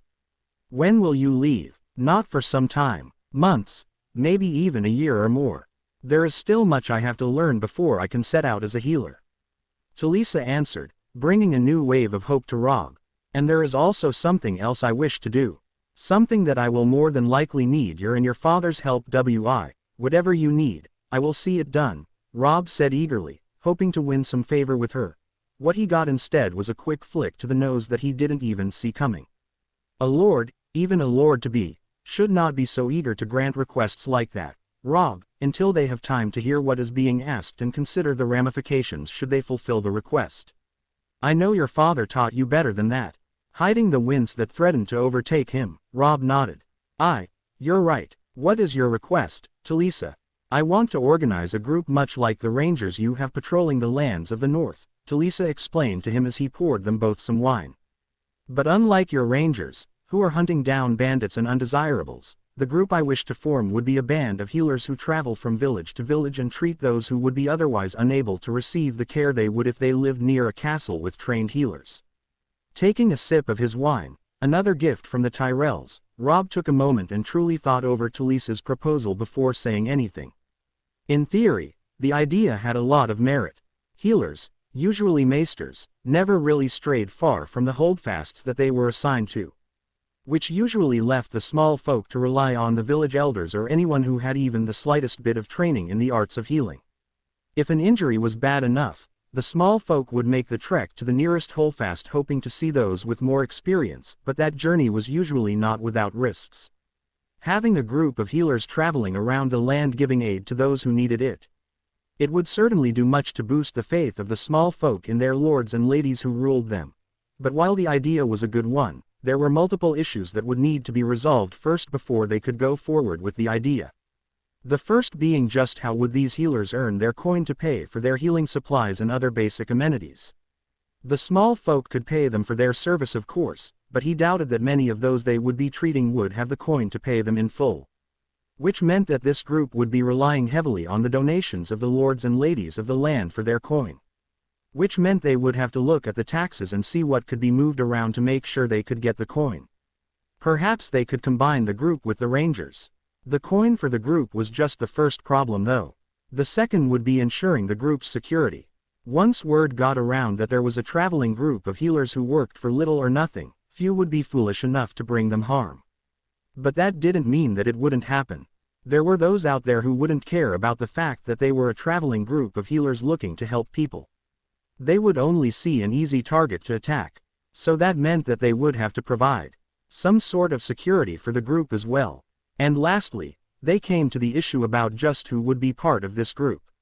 Obviously, Talisa would be leading them. But outside of his sister and Lord Nox, Robb could count the number of trained healers he knew of on one hand. The idea has merit, he said after thinking for some time on her proposal. There are a lot of details that would need to be worked out before the idea could be brought before my father for approval. But I would be more than happy to help you with the organization of this group of healers, Talisa. If that is what you truly want to do. Talisa favored him with a smile, then made his heart nearly leap out of his chest as her hand lightly fell atop of his own. Without thought, his hand turned seemingly of its own accord so that his palm was flush against hers and their fingers wove together, locking their hands together. Smiling at Talisa, Robb sat back and took a moment to enjoy this one simple moment where he and the woman he hoped to spend the rest of his life with sat together and watched the feast going on around them. Sighing heavily, Ned Stark entered his private solar adjoining to his bedchamber and immediately sought out the comfortable chair that was positioned just before his hearth. The feast to welcome the visiting houses to Winterfell had dragged out long into the night. Far too long for his tastes. And in fact, he could even still hear the feast still ongoing even from his chambers. Gods only know what tonight's gonna cost us, he sighed, feeling a headache begin to form. And the gods only know how much the rest of their time here will cost us. One visiting great house would be costly. 3 at once. The only saving grace in all of this is the fact that all the houses at least realized the burden they were placing on us and have sought to ease the burden by bringing either coin or supplies of their own to distribute. But even with their aid, this is going to be a long and expensive gathering. Hearing a low whine, Ned turned his head just in time to watch Winter saunter into the room and drop down onto her belly before the fire. The difference in the she-wolf from a year of proper feeding still amazed Ned. Her body had filled out more and she'd grown at least a hand if not more during that time. She could now lay down on the floor and rest her head on the arm of his chair without straining her neck. And the pups were showing signs that they would be just as big, if not bigger, than their mother by the time they finally stopped growing. I hear you, girl, Ned nodded as Winter whined once more, the sensation of exhaustion fluttering through the strange connection he felt with the she-wolf. I'll take a war any time over dealing with the politics of the noble houses and the game they all love to play. Winter gave off a huff and rolled over so that she was laying on her side with her belly facing the fire trying to warm herself. Despite not caring or even wanting to play politics with the South, Ned was not ignorant of them. He knew exactly why these houses had come calling on Winterfell. They wanted power. Specifically, they wanted the Sorcerer's power. And since Nox was a man who was not so easily swayed, they had set their sights on the next generation, his children and those who were and could be trained by Nox to wield his power. Along with the power of the Sorcerer, they also wanted to know just how the North had managed to advance themselves as in a few short years in hopes of duplicating their success. And they weren't even trying to be discreet in their desires either, which irked Ned more than anything. All throughout the feast, Willias Tyrell had kept close by Sansa, entertaining his young daughter with stories of Highgarden or tales of the Reach, and whenever he was not impressing himself upon his daughter, then either Garland or Marjorie were. Did they truly not think that he would notice just what they were trying to do? Or did they just not care? His sweet red wolf was only 2 and 10, barely even a woman. And granted many high-born ladies throughout the realm were either betrothed or were being negotiated for at her age. But still, she was his daughter, damn it. The Lannisters were a bit more cunning in their desires. Though that was more than likely because their need for getting the blood of magic into the Lannister line was not as strong as the Tyrells, given that Joy Lannister was now one of Nox's acolytes. But they were still doing all they could to learn the secrets of the North, some of which he knew that Tyrion Lannister had managed to figure out. He'd wanted to restrict the half-man's movements in Winterfell, but Nox advised against it. Instead, he ensured Ned that they had a safeguard against Tyrion stealing and spreading some of the more profitable secrets of the North. Though when he found out just what that safeguard was, it was honestly the first time he truly wanted to strike his friend. They, unknowingly to him, had acquired Tyrion Lannister's own secret daughter safely in Winterfell and working for the Sorcerer. The only thing that had stopped him from striking his friend was when he stated that they needn't hold the girl hostage to keep the half-man quiet. They just merely needed to keep her safe from the rest of the Lions. But while the actions of the Lannisters and Tyrells annoyed him, it was the presence of the Martells that had him the most ill at ease. Relations between the North and Dorne had improved greatly over the years since Nox's arrival, but it was still tense after what befell Elia Martell and her child at the end of the rebellion. On the surface it seemed like the ruling family of Dorne had come north to do exactly as they said. Discuss further trade with the North in hopes of expanding the glass trade further south, perhaps even to Sothorios or the Summer Isles. But when you looked closer, it was easy to see that that was not all they were after. Princess Arianne had made her intentions towards Jon very clear to just about everyone. And that worried him greatly. There was a good possibility that the girl's interest in Jon was truly genuine, which it honestly looked to be. And in truth, it wasn't a bad match at all. While he desperately wanted to keep Jon in the North, perhaps even make him lord of one of the recently vacated keeps, the Dreadfort for example, he knew that anything he offered Jon would fall well short of the chance to become the next prince consort of Dorne. The marriage would also work to truly repair the relations between the North and Dorne, and it would give them an ironclad trading partner. But in the back of his mind, there was still a nagging suspicion about a potential match between the two. And that suspicion was born from Jon's true parentage. If the Martells somehow discovered Jon's true parentage, they could potentially try and push him towards the throne. No, they wouldn't even have to do that. They would just have to let his parentage slip into the right, or rather wrong, ear. And the moment word reached Robert, his friend's anger would do the work for them, as he knew that the king would demand Jon's head immediately for being the son of Rhaegar. And once that happened, Dorne would take up arms in defense of their prince consort, as would those who still held loyalty to the dragons. And then either he or Robb would be stuck with having to choose between Robert or Jon. He knew exactly who Robb would choose. And he knew that many of the North would follow the choice. Not because Jon was the son of Rhaegar, but rather because he was the son of Lyanna Stark, and because he had made a name for himself within the North on his own merits. But what was truly disheartening in the whole scenario was not the prospect of war, but rather that he himself did not know who he would choose. His brother in all but blood, or his nephew who has become his son, in name and blood. No, you do know exactly who you would choose. After all, you made the choice years ago when you promised Lyanna on her deathbed that you would protect him from everyone. Should Robert ever learn of his true heritage and demand his execution, I would raise my sword against Robert and declare Jon my king.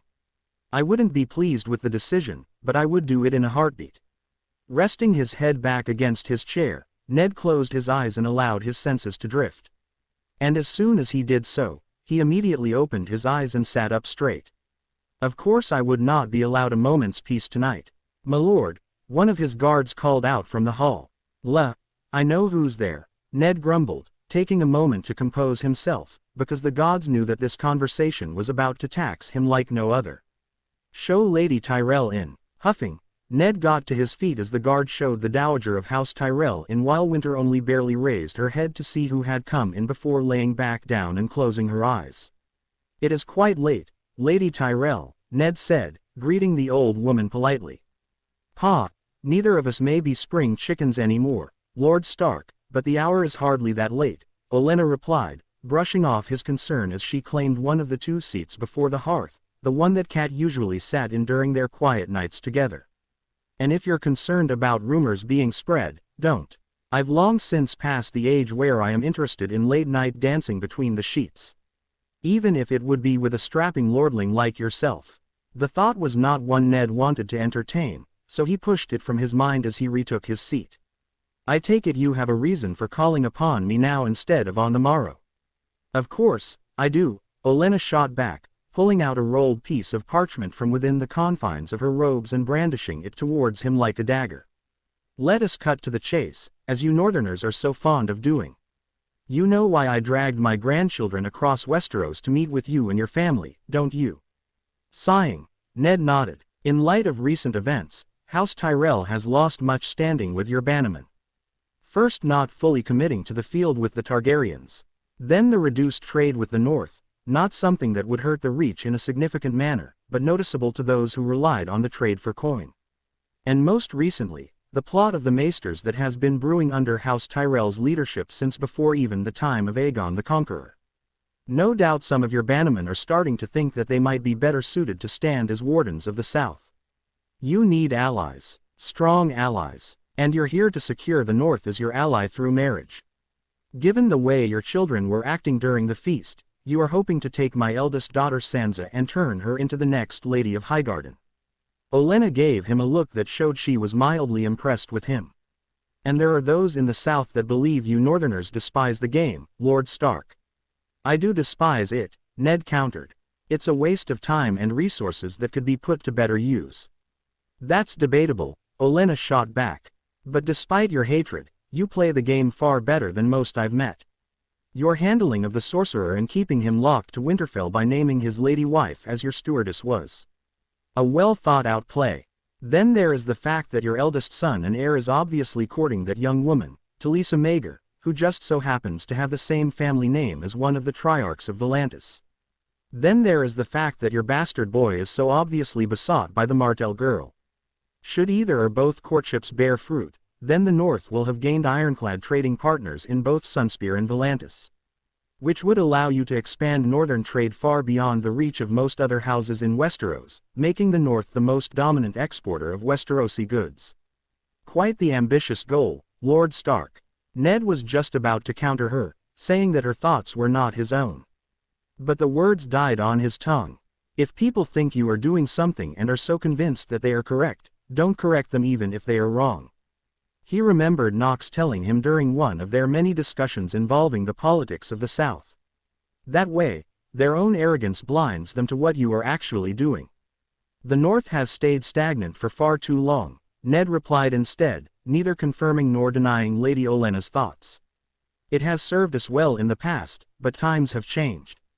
And the North must change if we are to survive the whatever the future might hold for us. He noticed that Olenna was eyeing him critically from her spot next to him. Quite the view to have, Stark. And a drastic change from what many have perceived the North to be in the past. Now, are you going to open that contract up and read it? Or are you going to make me wait for winter to set in fully before you make your decision? Truthfully, Ned wanted to do nothing more than to throw the contract in his hand right into the fire and watch the thing burn. He and Kat had talked about their children's futures and their eventual betrothals many times in the past. But talking was as far as they'd ever gotten on that subject. Hells, he hadn't even finalized a betrothal for Robb yet. And now, here he was, holding a betrothal for his eldest daughter. His little red wolf. Breathing out through his nose, Ned broke the wax seal on the rolled parchment and began reading over the contract before he could rethink his decision not to throw the thing into the fire. The contract was more than just a simple betrothal contract, it was also tied into a trade contract as well, with a few aspects thrown in that were usually not normal for a betrothal. The contract itself and the contents within were certainly not unheard of, but they were not typical either. And for the most part, all the terms within the contract seemed to benefit the North, or rather House Stark specifically, over House Tyrell and the rest of the Reach. They're desperate, Ned realized as he started going through the contract once more. They're doing everything they can think of, even coming here in person, to obtain a bride from House Stark. Is their position truly so precarious in the Reach? They've even put in a clause stating that there will be 2 wedding ceremonies. One in Winterfell before the Heart Tree, for which House Stark will pay for. And one in the Sept at Highgarden, which House Tyrell will provide the coin for. The only part that truly seemed to benefit House Tyrell in specific was the terms of Sansa's dowry. Instead of coin, House Tyrell wanted a single Valyrian steel sword, at least a longsword in length. Such a dowry was almost unheard of outside of one reserved for a princess of the realm. And if not for the fact that they had a stockpile of Valyrian steel thanks to Nox's expedition into the ruins of Old Valyria, Ned would have rejected the contract outright for that one clause alone. Well, Stark, do we have a contract or no? Lady Tyrell all but demanded as she sat seemingly impatiently by his side. Rolling up the contract, Ned thought over his words carefully before responding. Your terms are most generous. Besides the requested dowry, though considering Master Nox's recent success, I find myself without cause to deny the request. But, anything before the word, but, Stark is horse shit and you know it, Olenna cut him off, surprising Ned slightly as he'd often said the same thing. The North may not have the best recent history with the Reach, considering the Maesters and the failed marriage between the Mormonts and the Hightowers. But she will be the future Lady of Highgarden and wife to the Warden of the South.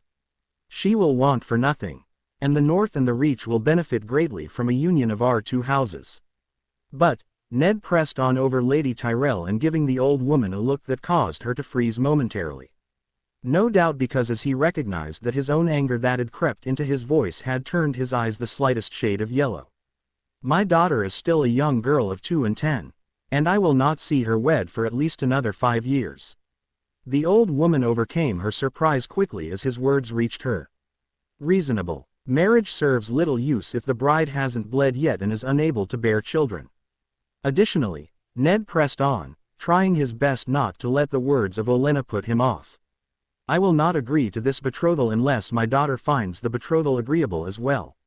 The look Olenna gave him was one as if he'd grown a second head right before her. You would hold up the betrothal and the betterment of your people on the decision-making of a 2 and 10-year-old girl. Gathering in Winterfell, 2 Part 3 Ned gave the old woman a hard look. I would. The North has survived long before now and will continue to do so well after our time has come and gone. This agreement will indeed perhaps make things slightly better in the North for some time, but let us not fool ourselves, Lady Tyrell. You need House Stark. You need the power my daughter commands and the influence House Stark can bring to your house. We, however, do not need House Tyrell. We are discussing my daughter's future, Lady Tyrell. She deserves a say in it. By the end of your stay here in the North, should my daughter find Willias agreeable, then I will agree to the betrothal. If, however, she does not, then you will leave my lands without. Those are my terms, Lady Tyrell. You can either accept them, or the door is right there.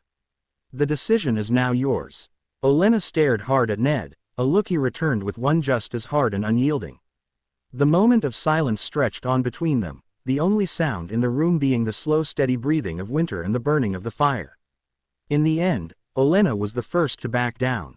Well, I never expected to find such a challenge when I set out from Highgarden.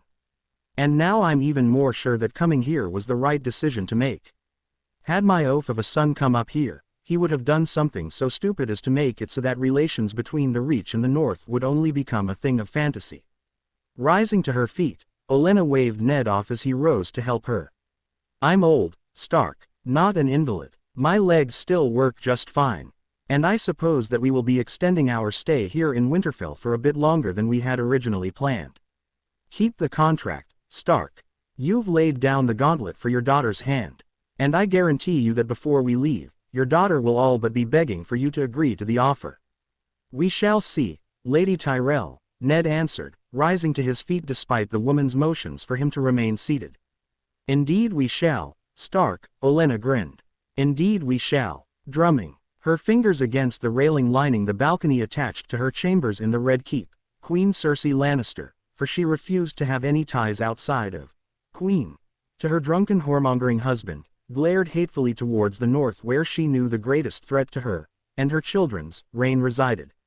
Unfortunately, I am the only one who truly recognizes the threat Nox poses, she fumed, still glaring northwards as her fingers picked up the pace of their drumming. My drunken husband all but worships the ground he walks on, and the small council are all either Baratheons as well or browbeaten into submission. And now because of what transpired during his brief time in my city, even the fucking small folk look upon him like he's some sort of god descended from the heavens to save them. None of them realize the true threat that he is. But I do. She'd always been wary of the stories of the Sorcerer ever since Robert returned from the Greyjoy rebellion singing the man's praises like he was the warrior reborn. But now after meeting the man in person, she realized she'd been wrong. He wasn't as dangerous as she thought. He was far, far more dangerous than she could have ever dreamed possible. That night when he silenced her and froze her in her seat with but a mere look, she had no idea what foul magic he used on her that night. But she could still feel the cold fear he'd cursed her with even now well over a moon past his leaving. The fear, the darkness. It would come and go seemingly at random. But when it came, it never fled no matter what she did. Drinking, fucking, causing torment upon some idiotic serving girl. Nothing could bring her out of the dark pit that Nox had cursed her into. He needs to be brought under control. Cersei seethed, her drumming ceasing as she closed her hand into a tight fist. Or, failing that, eliminated. He's not one of us. So, he's our enemy. Yes, he needs to be eliminated. But before he dies, his power. I must have his power. With his power, my rule and the rule of my perfect lion will remain unchallenged for an age. Hearing a light tapping on her door, Cersei didn't bother to turn around as the Kingsguard assigned to her today, Esser Mandon Moore, opened the door to her chambers and entered. Your Grace, Lord Varys is requesting an audience with you. He is out in the hall. Glancing out of the corner of her eye, Cersei took a moment to gaze over Mandon's pale facade. Jaime always considered this man to be one of the most dangerous of the Kingsguard because his face never truly gave away what he was thinking. Which to Cersei meant that he was the perfect tool if he did what she told him. Jaime. Her musing of the Kingsguard was cut off as her mind drifted, as it usually did, to her brother and lover. He was another reason for her hatred towards the Sorcerer. Were it not for that blind meddling fool, her brother would not have had to endure the punishment that Robert so unjustly brought down upon him. They dared to punish Jaime. She seethed once again as her thoughts turned to her brother's whipping and the wounds that had still not fully healed over. They should be lining up to suck his cock in thanks for saving all of their lives. But, no, instead they whip him bloody. And not even father will step in to remind Robert and the realm that the Lannisters are not a house to take such a slight.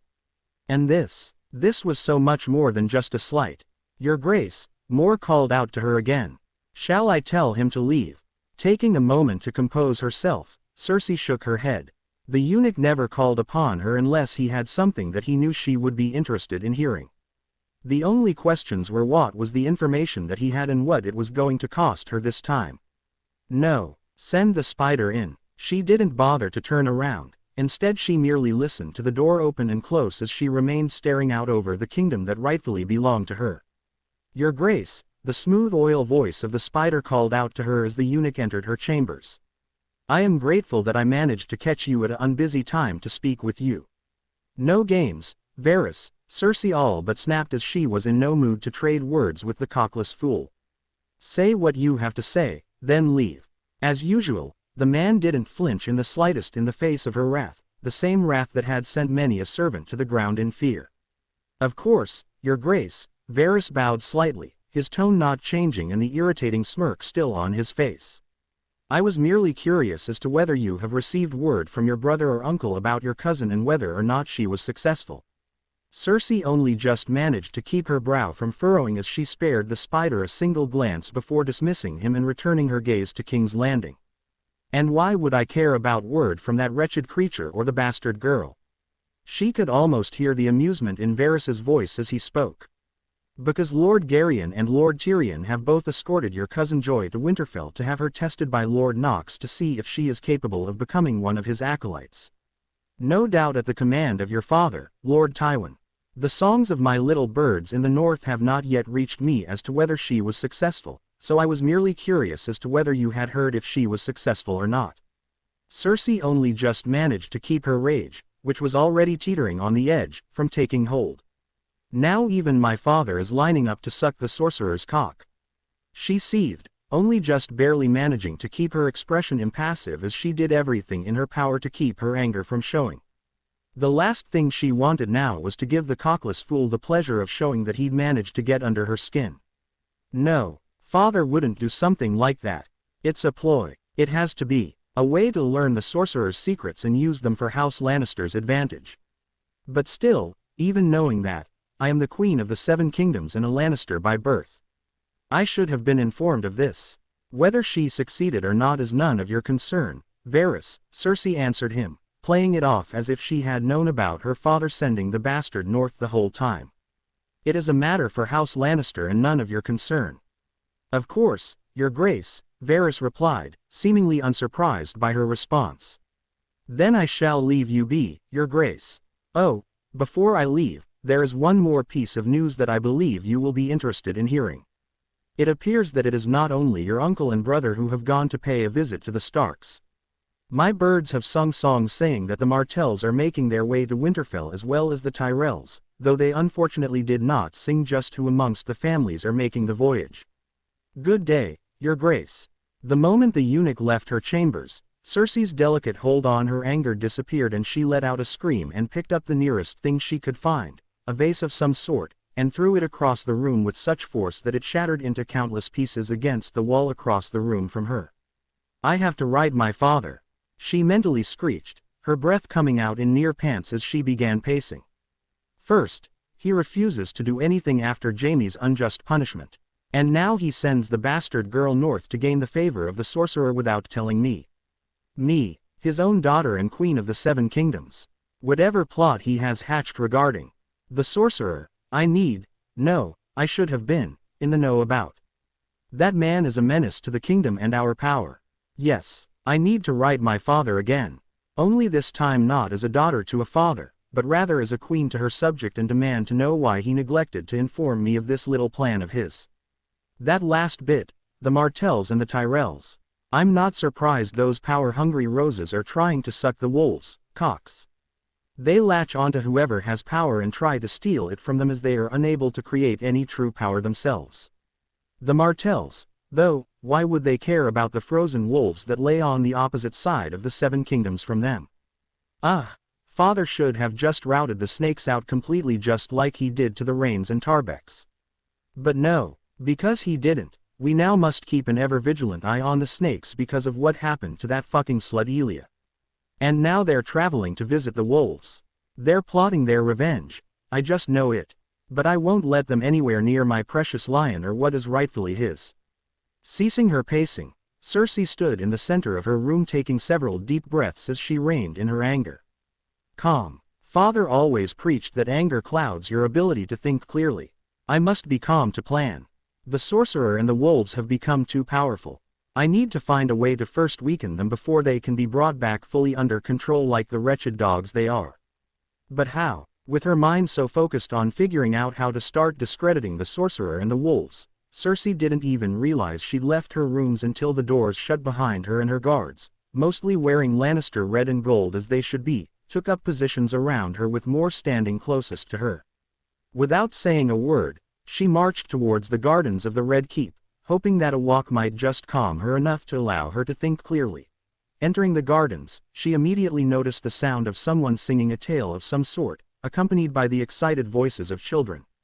Her mood lightening ever so slightly, Cersei immediately headed towards the noise as she recognized the children as her own. Coming to a small clearing, Cersei smiled despite her current ill mood as she found Tommen and Myrcella sitting close to one another with Esser Oakheart of the Kingsguard standing vigil behind the two. Neither of her two little lions noticed her approach as they were both fully fixated on a bard sitting before them on a stone bench, for such an act of evil could not be punished so easily. Death was far too quick, and no pain could match that of a parent's loss of a child. So, a curse he placed upon the fool, a curse of life. A life of eternal torment as he would remain sealed inside a stone prison for all eternity. Wails and pleas for mercy went unheard as the fool who thought to end the love of the sorcerer and stole his child from him was placed into stone and thrown to the sea, not to die, but to live a life unlike any, your grace.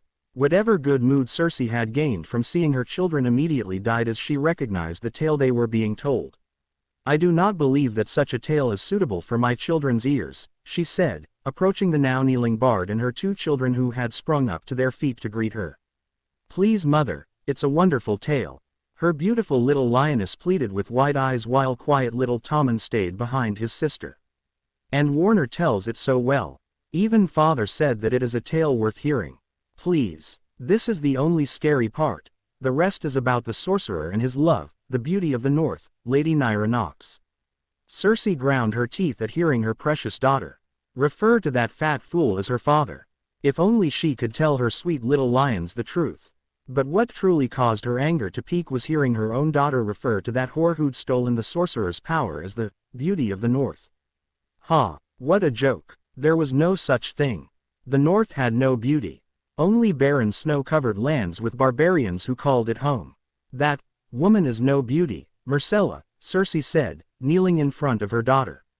She's nothing more than a low-born whore who more than likely slept with half of the North before falling into the sorcerer's bed. And that is not the sort of woman that a princess like yourself should be looking up to.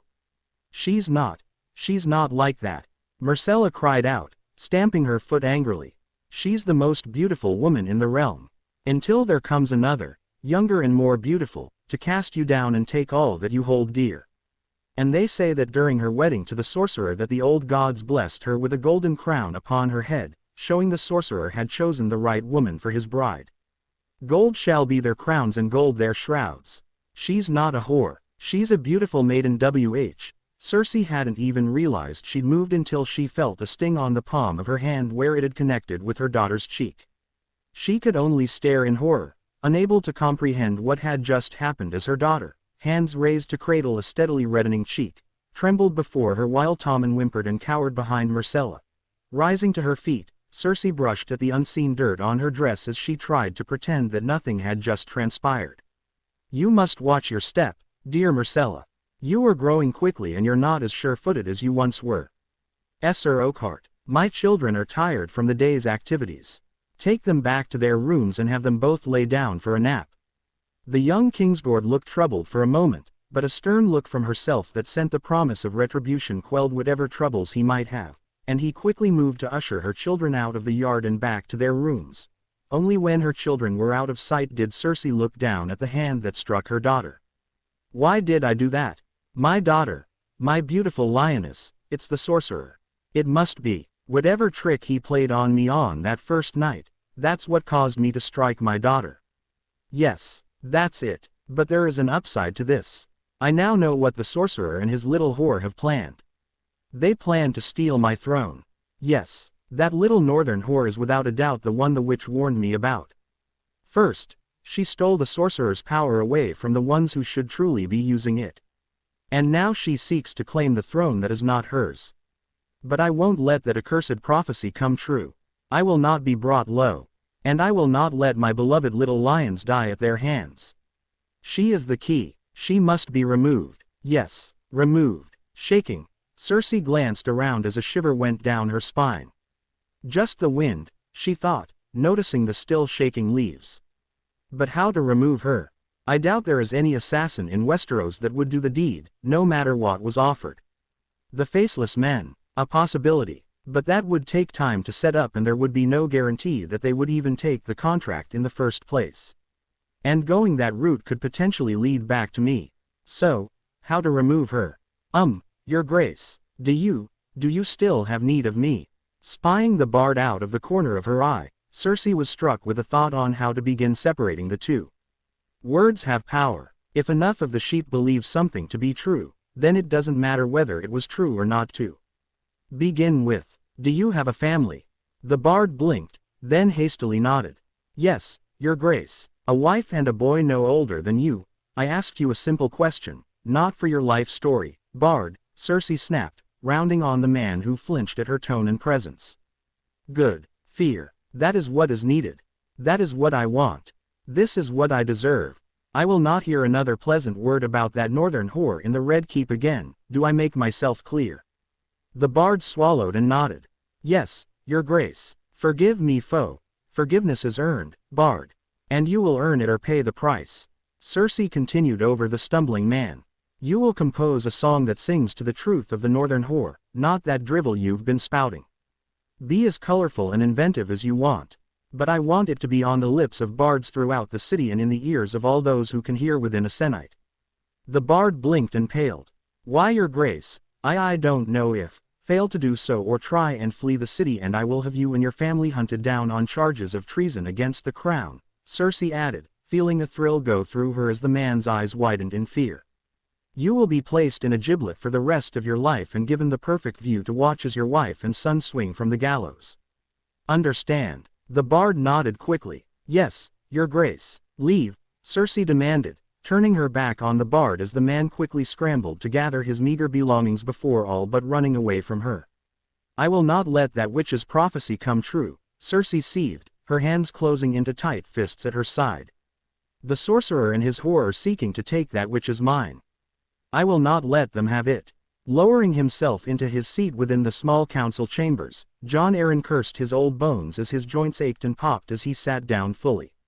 Seeing that he was still alone in the chamber, Jon took the moment of peace he had to rub at the aching muscles and joints in his legs. 5 and 10 years ago, I was a man who could still ride into the thick of battle and slay men less than half my age. Now here I am, almost defeated by a single flight of stairs. By the 7 and even the old gods, I'm getting far too old for this shit. Perhaps it is time I finally announce my resignation as Hand of the King.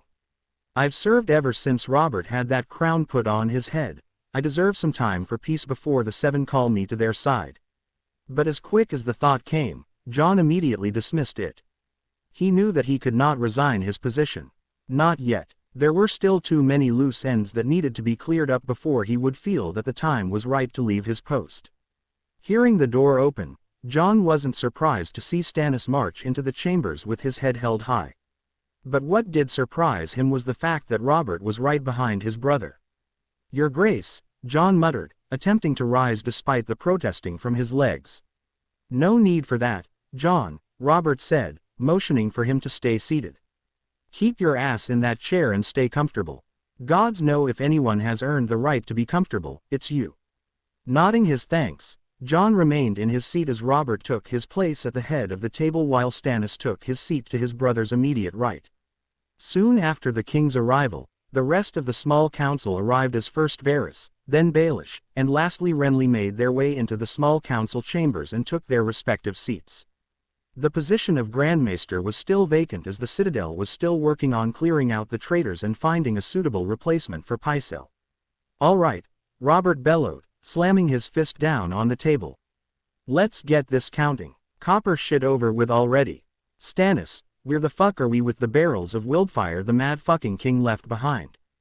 Folding his hands in front of his mouth to hide his grimace, Jon only paid partial attention to Stannis as the king's brother began detailing the amount of wildfire that had been disposed of and how much was still under the city.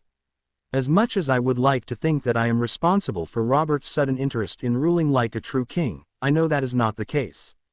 Jon sighed as he watched the boy he raised at least start to act the part of a king by listening to his advisors and issuing commands after thinking them over. But after failing to turn him into a true king for so long, I know that I am not the cause for this even slight turn towards being a proper ruler. That accolade belongs with Ned and the Sorcerer Nox.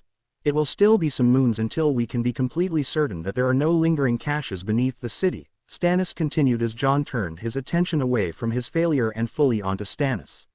But the majority of the city is clear of the wildfire and the threat they posed.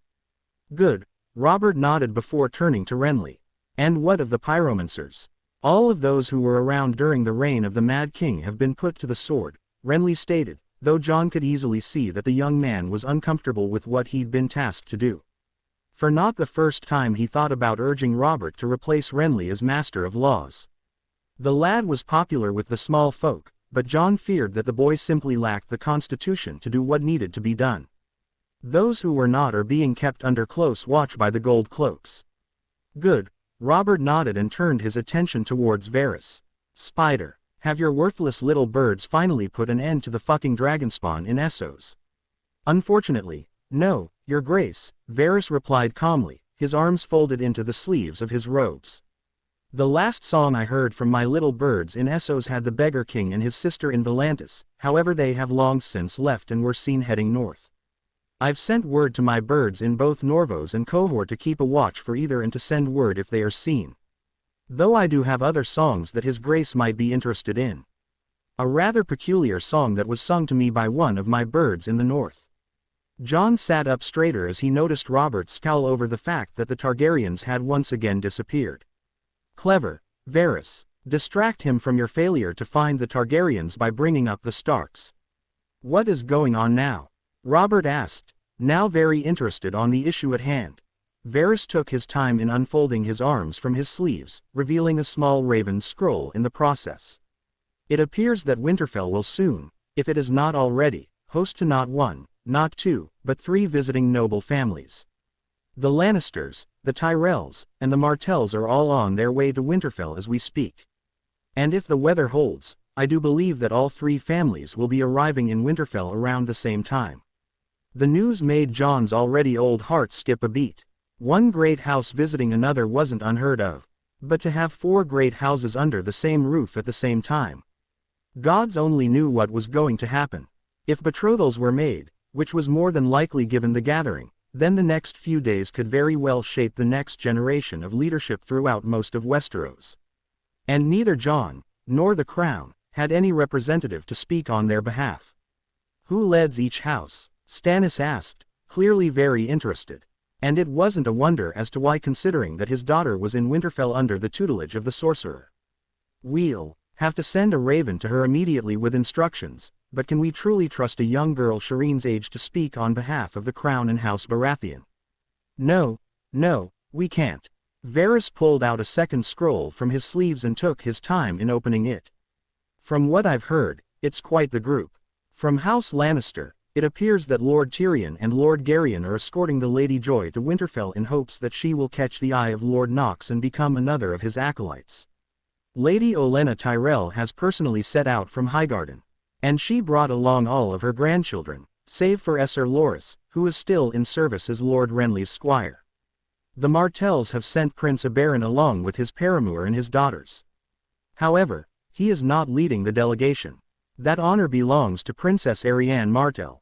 And rumor has it that the Princess of Dorne has acquired a sort of infatuation with the White Wolf of Winterfell, Jon Stark. The two apparently grew close during the Northern Expedition brief stay at Sunspear. The last part brought a surge of relief through Jon. Finally, something is going right for a change. A princess infatuated with a former bastard, Baelish sighed while shaking his head. The Dornish truly are an interesting lot. Or perhaps they see this as a way of revenge for Elia Martell.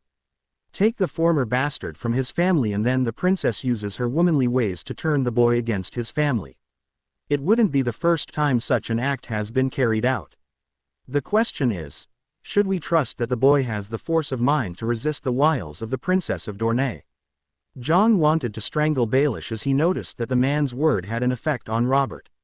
The Sorcerer has shown many times that he is not a man who can be so easily swayed, Lord Baelish, Stannis countered, leveling his gaze at the Master of Coin. Yes, he has, Baelish nodded. But the bastard is not the Sorcerer. He is but still a boy who is just now at the age of discovering the pleasures of the flesh.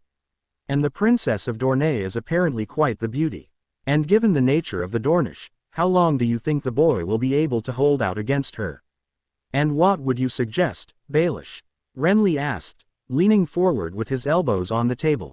Make it so that the boy is unable to be tied to the girl, and therefore cannot be used as a weapon against his family or the crown by the Dornish, Baelish replied easily. The North holds the Night's Watch in high regard, or perhaps the position on the Kingsguard that the boy opened with the slaying of Esser Trant. Both orders take vows of celibacy, therefore stopping any potential ways the Dornish could try and use the boy. No, Jon said, mustering all the strength he could into his voice. Blinking, Robert cocked his head towards Jon. Why not? I agree the boy would be wasted at the Watch. But if we were to offer him a spot on the Kingsguard, it would give us direct control over Nox's apprentice. Hells, it might even convince the man to finally come south and take up the position as Master of the Arcane on this council that is waiting for him. Jon had to fight to keep his displeasure from showing on his face. Everything about the Sorcerer just screamed, well, wrong to him. His magic was a power that should only be held by the Seven. And while he wouldn't, and couldn't, deny its usefulness, the fact that a man so outside the Andal faith could wield it with such efficiency was concerning. It was even more concerning given the fact that Nox honestly didn't seem to care about the fact that Robert was his king. He just did what he wanted, regardless of what anyone else thought or wanted. Robert found the Sorcerer's attitude amusing and refreshing. But Jon saw it as nothing more than a danger that needed to be corrected before it spread out to the masses. Because Jon Stark is perhaps our best way of bringing the Martells and the rest of Dorne back into the fold, Jon stated, staring right into Robert's eyes as he spoke. Even now 5 and 10 years later, the Dornish hold a grudge for what happened to Elia and her children. They hate you, they hate me, and they hate the Lannisters for holding dominion over those they find responsible. But despite their hatred, they have opened their doors to the north. Jon Stark is the son of a Shahradane. There is no doubt about that. He is a son of Dorne and of the north, yet he was raised in the north and by all accounts loves his siblings and would do nothing to ever bring them harm. And the north has become a very influential region ever since you took the crown. And their loyalty to you and the crown is without question. If Jon were to become attached to the princess and essentially become the next prince consort of Dorne, it would do much to bring the Dornish back into the fold.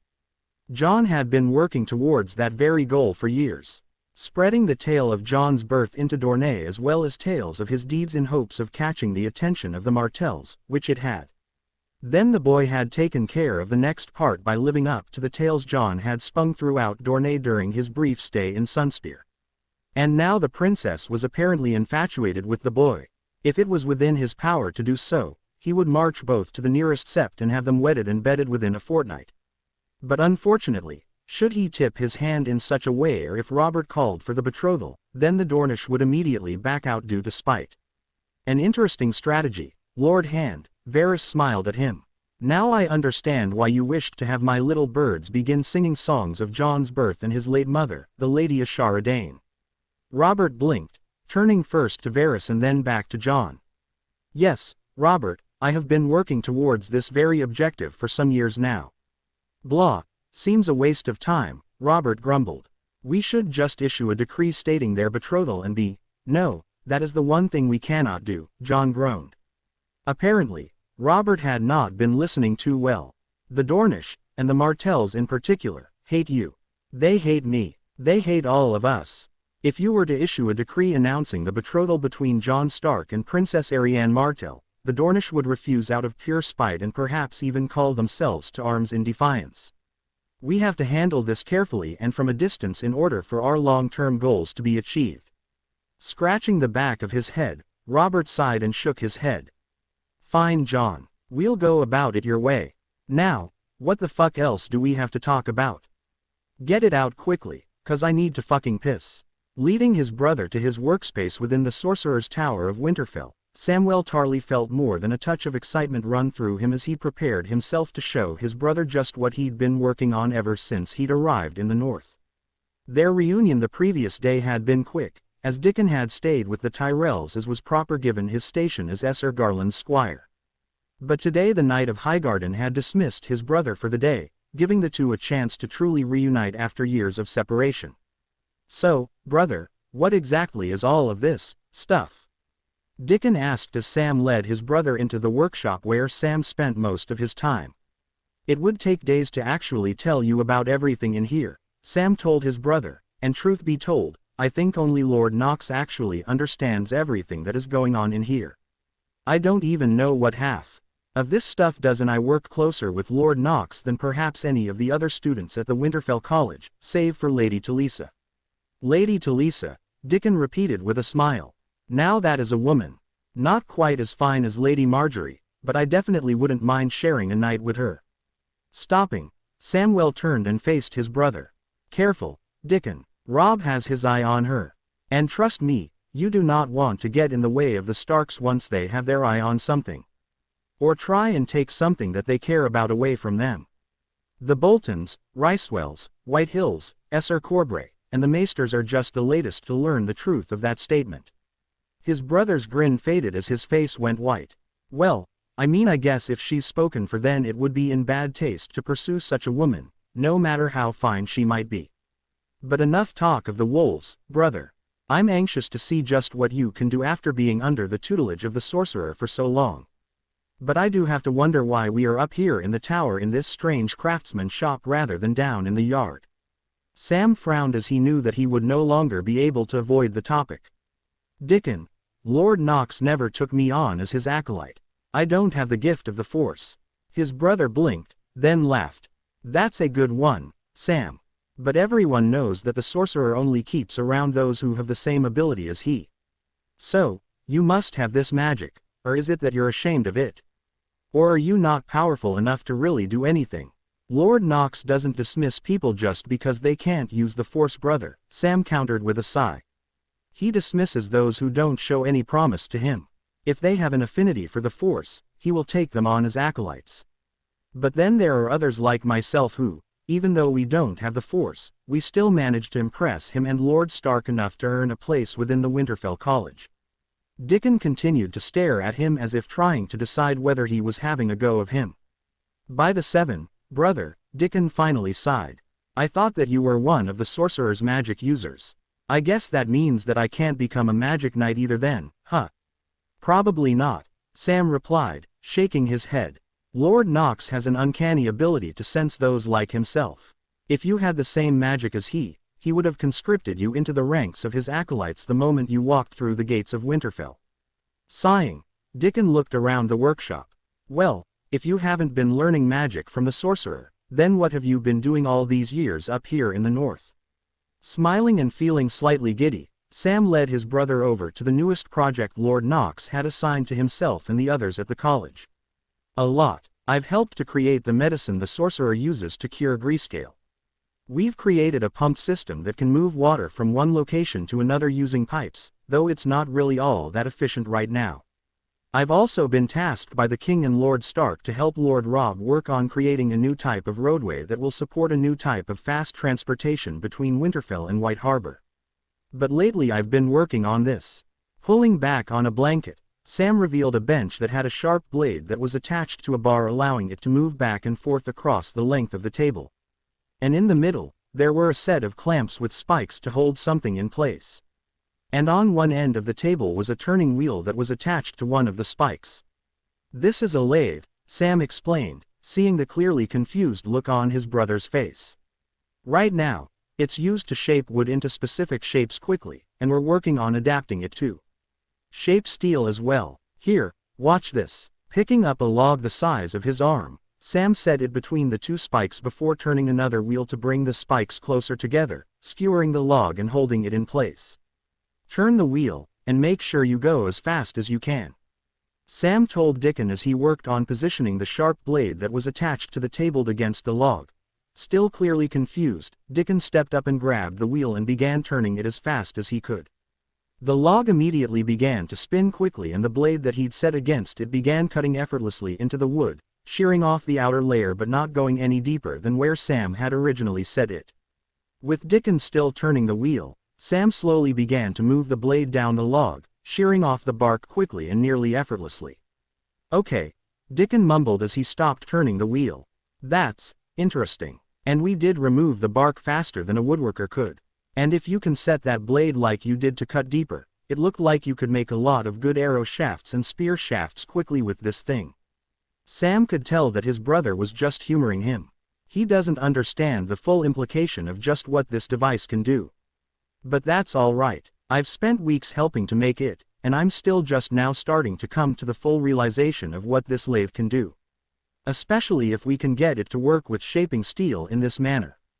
Arrows and spears are just the beginning of what this thing can do, Dickon, Sam finally said with a smile, resting his hand on the lathe. Lord Nox has a lot of plans for the future, and this thing will help craft what is needed to make his plans come to fruition.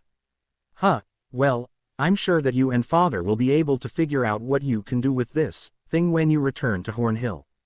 Again, Sam felt his stomach plummet. That's something else I need to talk to you about, Dickon, he said slowly, as he tried to figure out the best way to say what it was that he needed to say. I'm not going to be returning to Horn Hill. What? Dickon asked, blinking rapidly. What do you mean? Of course you'll be returning home.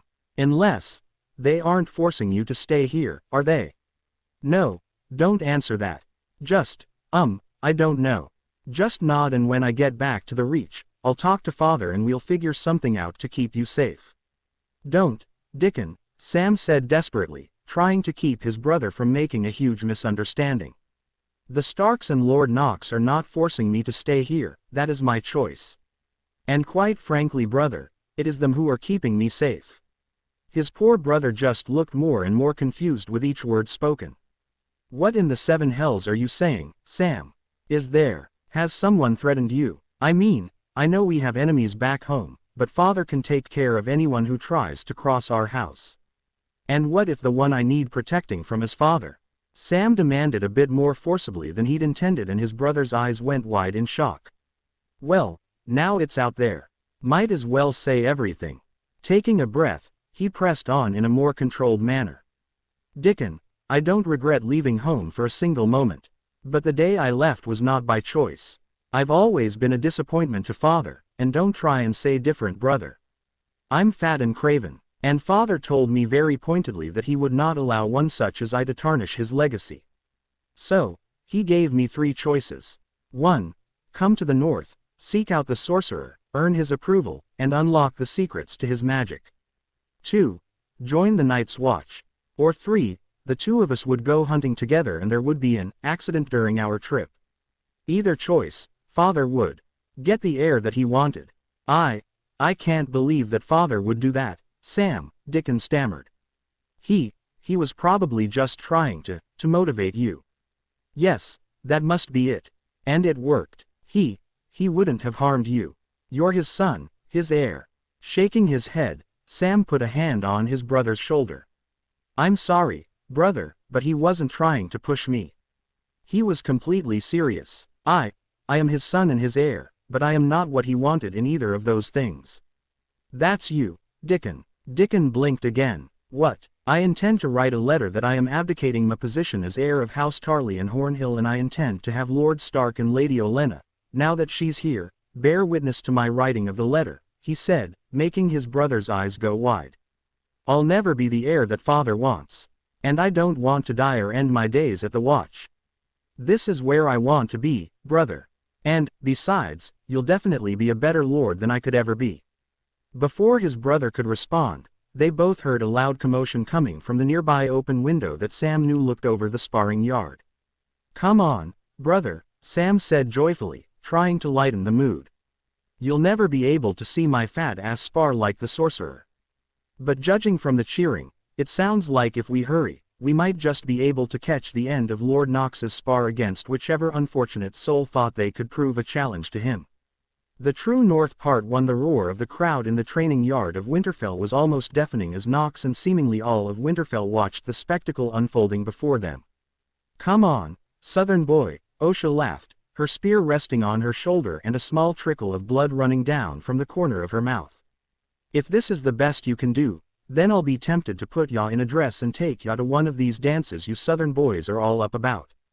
But don't worry, I won't let your precious virtue be tarnished, even though I think ya'd look quite fetching all dolled up. Directly across from her was her opponent, Garland Tyrell, who was currently down on one knee gasping for breath while trying to recover from the vicious blow he'd just taken to his balls, courtesy of Osha's spear. Burying the tip of his tourney blade into the ground, the knight from House Tyrell used his sword as a crutch to help him rise to unsteady feet before taking his stance once more. I can do this all day, woman. Aleem, Naira whispered to him from where she was standing beside him just on the outskirts of the sparring ring. Should we not put a stop to this? They both look like they're about to fall over. Or kill one another. No need to fret, my dear sweet northern rose, Prince Abarin commented, drawing a slight blush from Naira as the prince glanced her way while his paramour gave a wink towards Naira as well. True to his word, the Prince of Dorne and his paramour, despite only having been in the Winterfell for a few days, had been relentless in their pursuit of not only Nox, but of Naira as well. And while his wife had adjusted to the life of a noble reasonably well, the fact that the Prince of Dorne was pursuing her was something that she had clearly never expected to experience in her life. He could sense from Naira that while the advances from the prince were not necessarily unwelcome, she wasn't all that comfortable with them. Especially not with the trauma that she'd endured barely a year past. This is merely just a friendly little competition between two very skilled individuals. I wouldn't mind testing my own spear against either of these two, after they've recovered of course. This friendly little competition, as Abarin had put it, had been going on for the better part of 2 hours. It had all started when Osha had stormed into the yard with a blushing Sansa right behind her and marched right up to Willa's Tyrell and demanded a fight against him. Willa's, obviously completely caught unaware by the sudden demand, asked to know what he'd done to garner such hostility from her. Osha's answer had been blunt, to say the least. She said, loudly enough for everyone to hear, that if Willa's intended to steal Sansa Stark, her charge, then she was going to make sure that Willa's was a man worthy of her.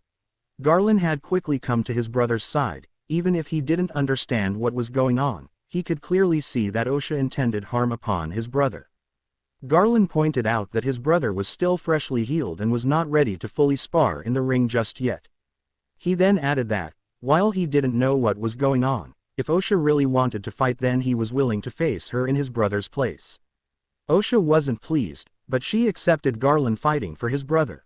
The yard had been quickly cleared as Osha picked up a tourney spear and Garland was handed a tourney blade by one of the men from House Tyrell. After placing his helm on his head and securing a shield to his arm, Garland approached Osha with his guard mostly lowered. It was a mistake that nearly cost the man his head as Osha had capitalized on his lack of guard by striking him with the blunted end of her spear against the side of his head with enough force to break the shaft of the spear and uproot Garland, sending him into a heap on the ground. "We fight to 10 kills. Osha called out, tossing aside her broken spear and collecting another as Garland struggled to right himself. "That is already one for me, Southern boy. Do at least try and keep this entertaining for me." It took Osha earning another 4 kills before Garland started to take the fight seriously.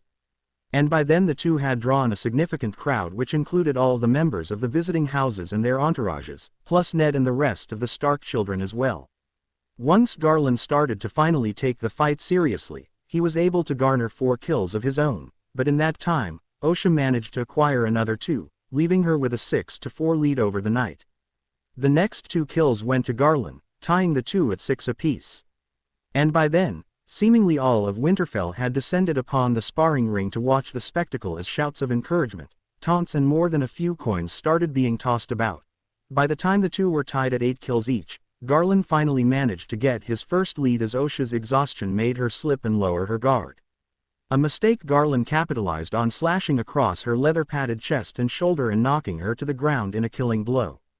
Unfortunately for Garland, his blow had dislodged the shoulder strap that was holding Osha's chest armor in place, and the former Wildling had taken advantage of the situation by grabbing her armor and exposing herself to Garland.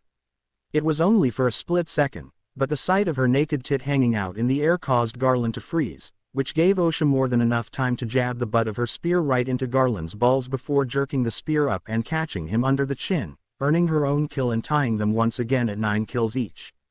That, Garland coughed while finally managing to right himself through the pain, was a cheap shot.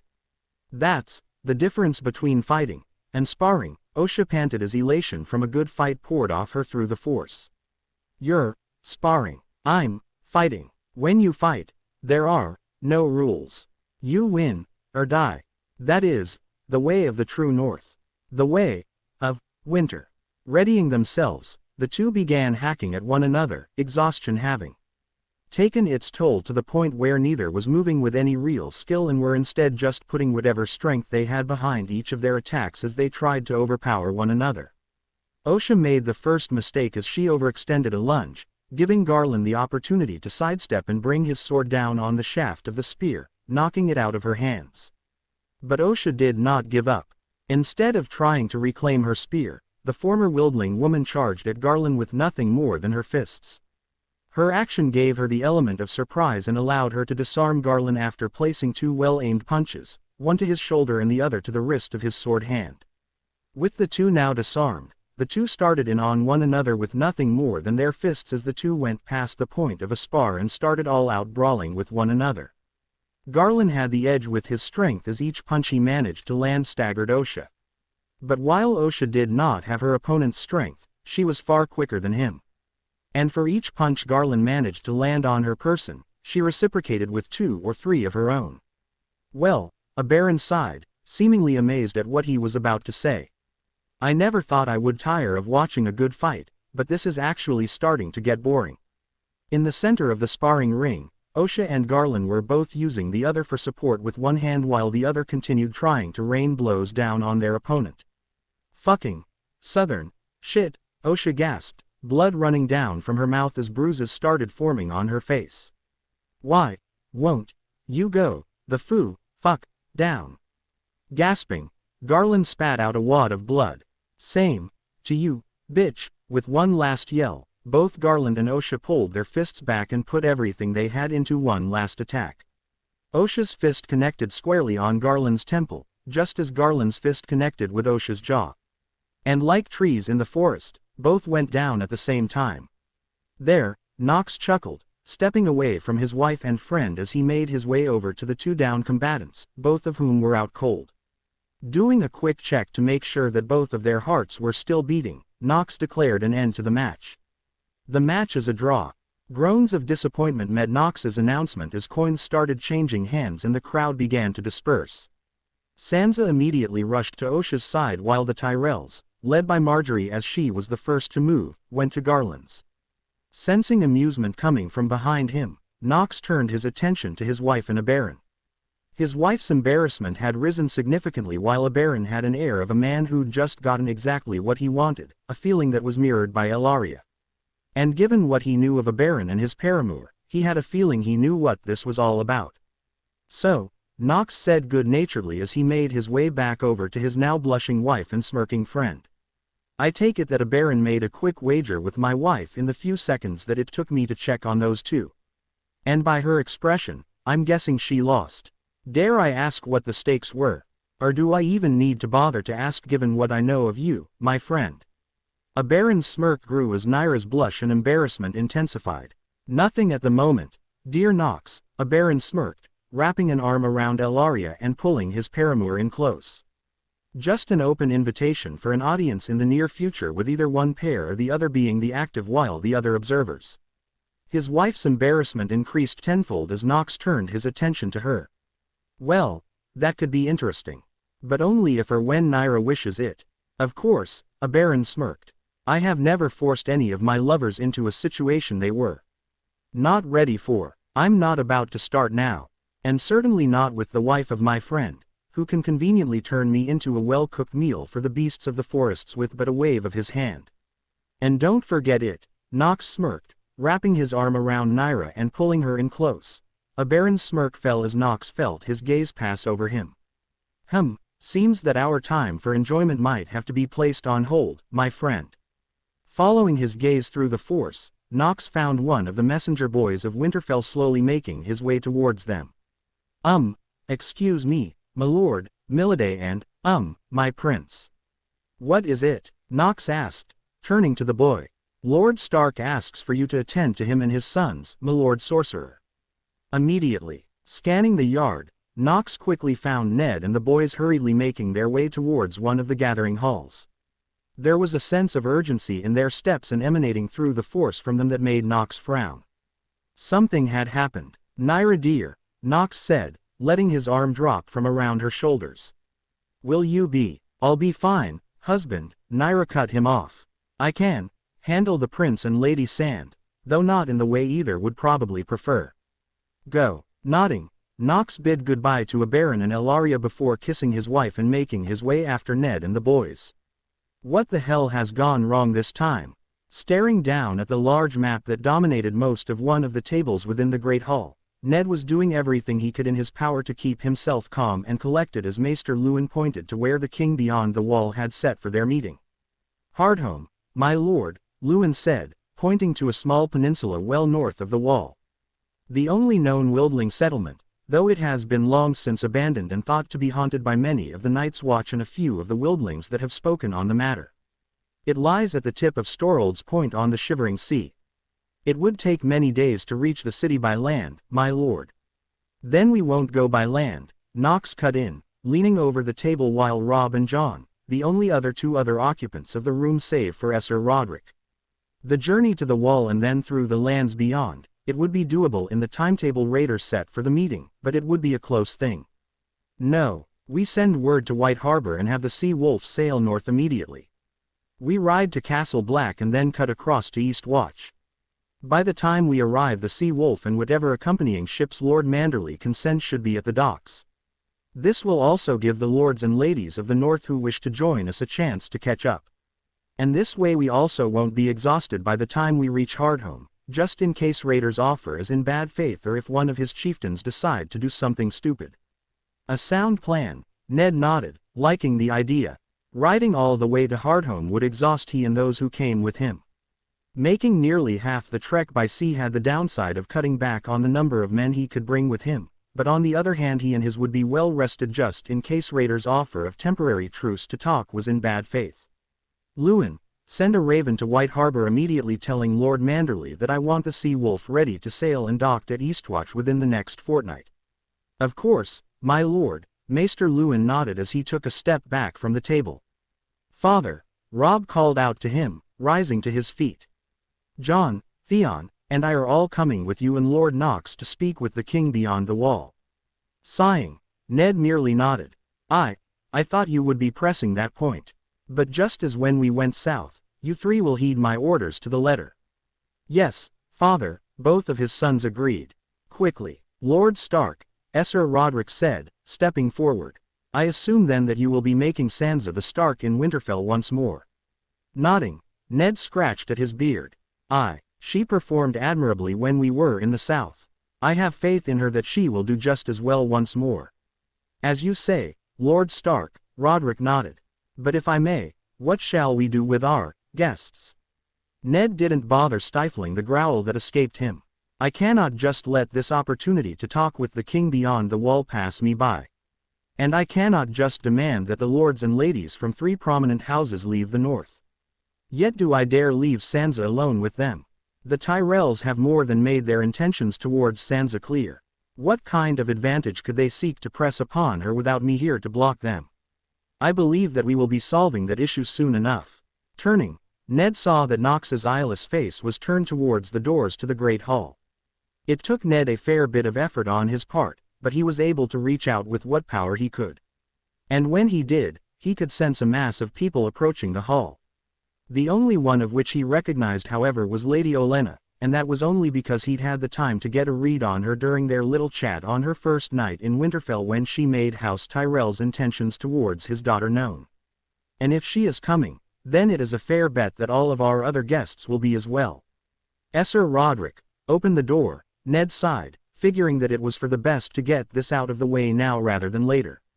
Esser Roderick didn't even question as to how he and Nox knew that there were people approaching as he quickly went over and opened the door that led towards the guest quarters. Well, Lady Olenna said, her hand that had been raised in preparation to knock falling back down to her side as she strode past Esser Roderick with hardly a second glance. Your man has a good sense of timing, Lord Stark.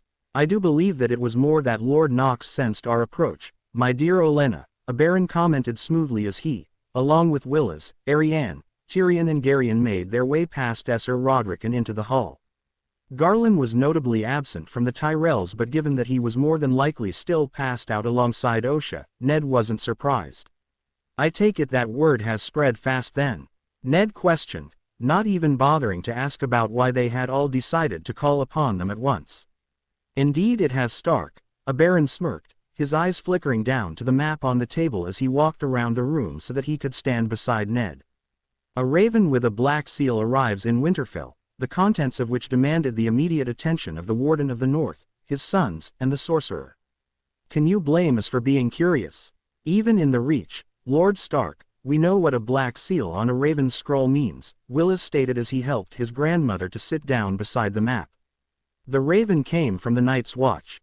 Glancing towards Nox, Ned ground his teeth as the Sorcerer made a shrugging motion as if to tell him that it was his choice whether to tell them the whole truth of the matter at hand. I doubt they will believe me fully, Ned thought, dreading the reaction to what he was about to say. But at least if I can plant the notion into their minds now, when we provide physical proof to back our claims they won't be as shocked and will be quicker to take action. We've recently learned that the Wildlings have mostly united themselves together behind a king beyond the wall, Ned told them, drawing a few sharp looks from those present. Last I heard, the Wildlings are little more than barbarians that still use stone arrows and clubs, are they not? Olenna scoffed, seemingly not too concerned about the threat of the Wildlings. Aye, that is true, Ned conceded, though in recent years they have started using more and more steel weaponry. No doubt those that they collect from their raids south of the wall. While individually the Wildlings are little more than raiders, in a large group they can be extremely dangerous. And the Watch's best estimate of those who follow the king beyond the wall number over 100,000 who have spent their entire lives fighting every day just to survive. The number brought a look of concern to the Tyrells and one of interest to Prince Oberyn. 100,000. Will is asked as the young man visibly tried to wrap his mind around the fact that there was a force that could rival the numbers the Reach could muster in times of war. Each of whom will pick up a weapon and fight to the death with a ferocity that is rarely seen outside of experienced soldiers. Ned said seriously, pressing his knuckles down onto the surface of the table and leaning forward. And while the numbers are indeed concerning, the man who leads them is equally concerning if not more so. Because unlike other kings beyond the wall, Mance Rayder is a former black brother who defected over the wall and made a life for himself amongst the Wildlings. And from what I've learned from my brother who serves at the Watch, Mance is well educated and has a good head for battle. Then the solution is obvious, though no doubt difficult to achieve. Oberyn shrugged. Instead of fighting his entire force, you find a way to slip a brave man with a sharp dagger or a potent poison into the Wildlings' camp and end this king beyond the wall. If I understand the Wildlings, his death will cause a power struggle and fracture the gathered army beyond repair. No. The idea was not without merit, as loath as Ned was to admit as such to a plan involving assassination. But if it came to it, it was something he needed to consider. One life and chaos amongst the Wildlings versus open warfare at the wall or perhaps even south of it, bleeding into the northern lands and her people. It is possible, but I fear the Wildlings gathering behind a king is only part of the problem north of the wall. This is where Ned knew that he had to tread carefully. The resurgence of magic that had come with Nox's arrival may make some more open to the idea of the White Walkers and their undead army being real, but they still had no actual proof to back their claim. But we have been receiving reports of late that are concerning. Entire clans of Wildlings the size of small villages have gone missing seemingly overnight, leaving behind all their possessions and no clue as to where they went. Then there are the raids that are being conducted by the Wildlings that managed to get south of the wall. Their methods and tactics are unusual. They're not raiding and going back north. They're raiding and continuing south. And recently the number of desertions from the Night's Watch has increased as well, particularly amongst the Rangers that have managed to return to the Watch and speak of some type of horror north of the wall before fleeing. And that's if they even manage to return at all in the first place. You believe that there is something further north of the wall. Something that is hunting down both the Wildlings and the men of the Night's Watch, Prince Oberyn stated, a thoughtful expression on his face as he idly rubbed at his well-trimmed beard and mustache. You believe that the Wildlings are not gathering in mass to launch a war against your lands, but rather to try and flee across the wall to get away from whatever it is that is hunting them. So, you wish to treat with this king beyond the wall to try and discover what it is that is driving their actions. Ned was mildly amazed at how quickly the Prince of Dorne had managed to put everything together. You are right in your assumptions, Prince Oberyn. But, what could it be? Lord Willis asked, genuinely confused. What else is north of the wall besides the Wildlings and the cold? The White Walkers. All eyes in the hall turned to the smallest individual in the hall, Tyrion Lannister, who was standing just off to the side of the gathering with a thoughtful expression on his face. Outside of the Wildlings, the only other thing that could be north of the wall is the White Walkers, even if they are myth. No use in denying it now that it is out in the open. Ned frowned. They are a possibility that we are considering. Absurd, Lady Olenna scoffed, shaking her head. The sorcerer's power is real, my Willis can attest to that. But you are talking about legends that have long since been dismissed as mere myth, Lord Stark. They are no more real than Grumpkins and Snarks.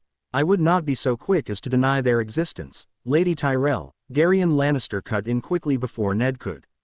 If you were to step even a foot onto the land that was once Valyria, you would quickly come to realize that that which you believe to be utter superstitious nonsense is in fact quite real. Frowning, the Dowager of House Tyrell turned her attention to Prince Oberyn, no doubt in the hopes of trying to find some ally to back her assumptions. But to Ned's surprise, neither the prince nor the princess of Dorne were rejecting the idea. Instead, both were looking quite worried and interested. Bran the Builder created the wall to keep something out of the lands of men, Princess Arianne stated plainly.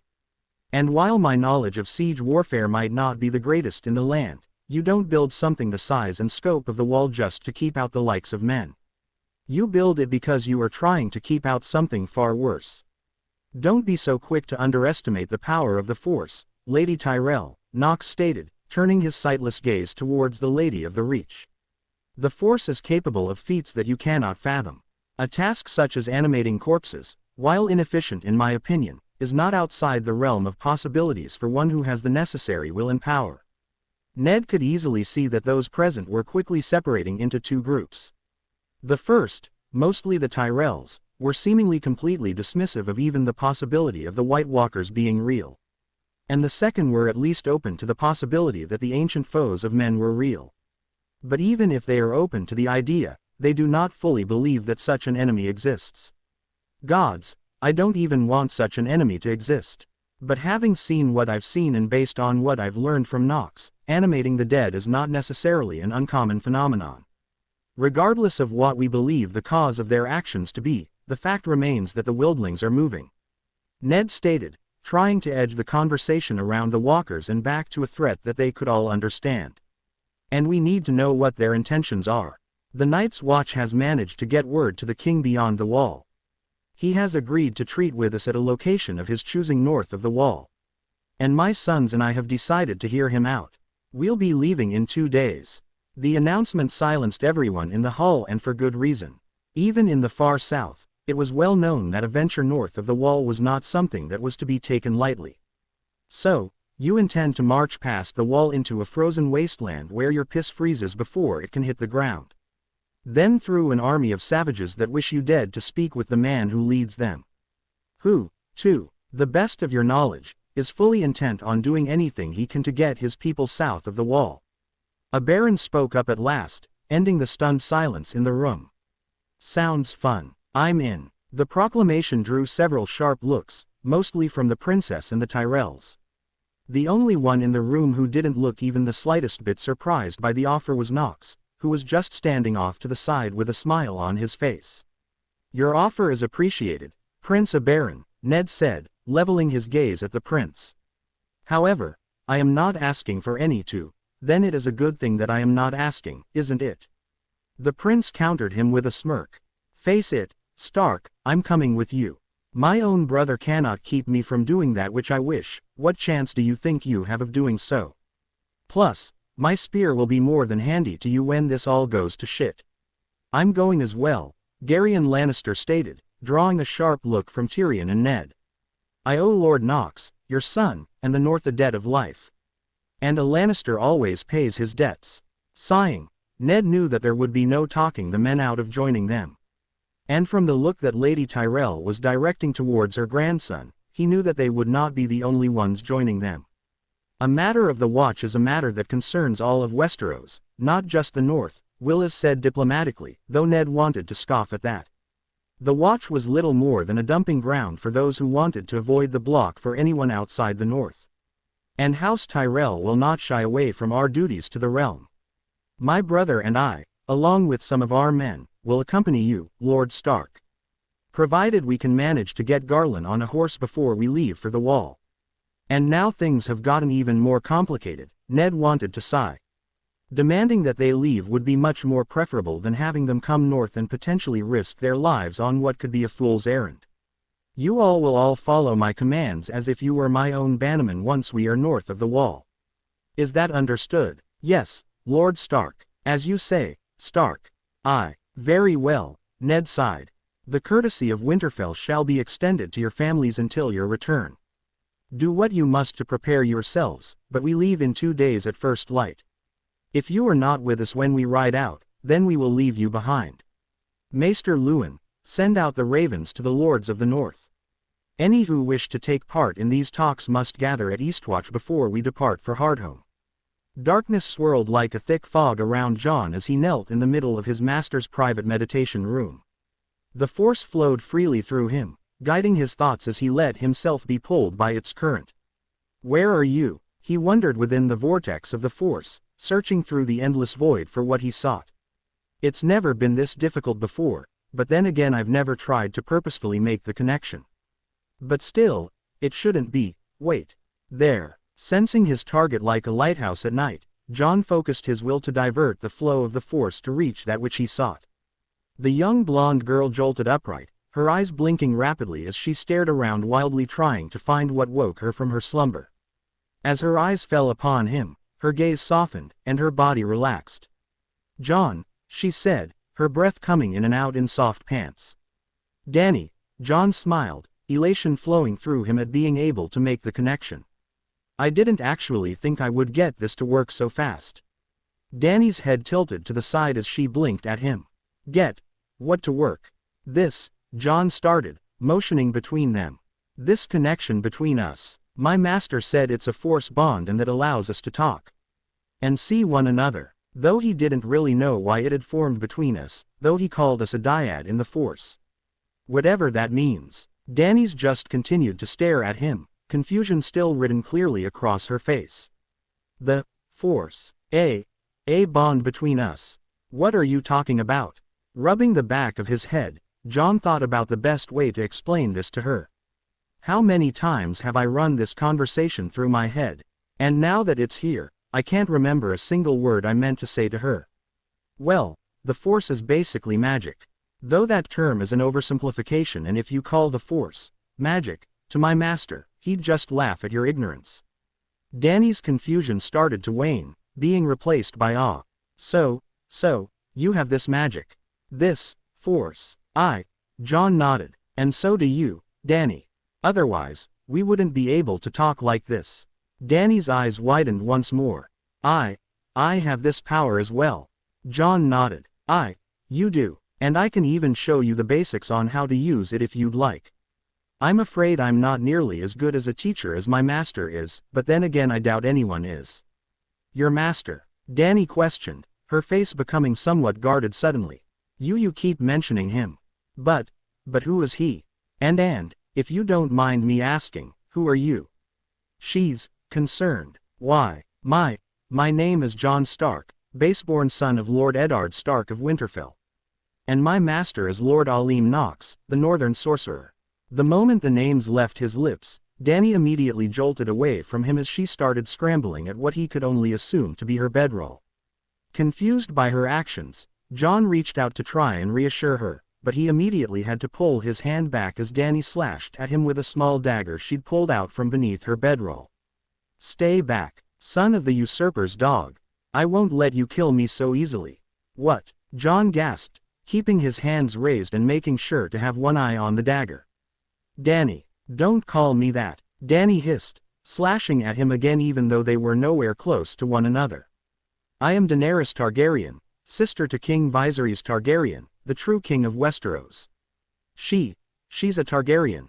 Jon gasped. No, this isn't possible. Well, I suppose it is possible because it's happening and, shit. She's frightened, but she's telling the truth. I can sense it. Do I tell her who I really am? No, that won't do any good right now. Dany. The knife twitched towards him again. Daenerys. You might not believe this but I mean you no harm. And neither does my father. Lies. Dany hissed as she suddenly stopped backing away from him as she clearly backed up against something.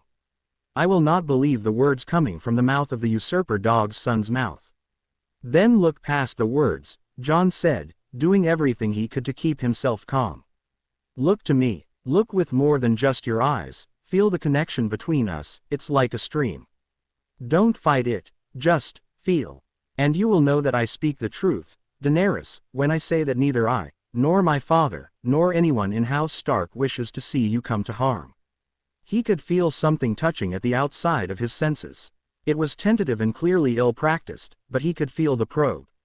So, he willingly left himself bare to its fumbling touches.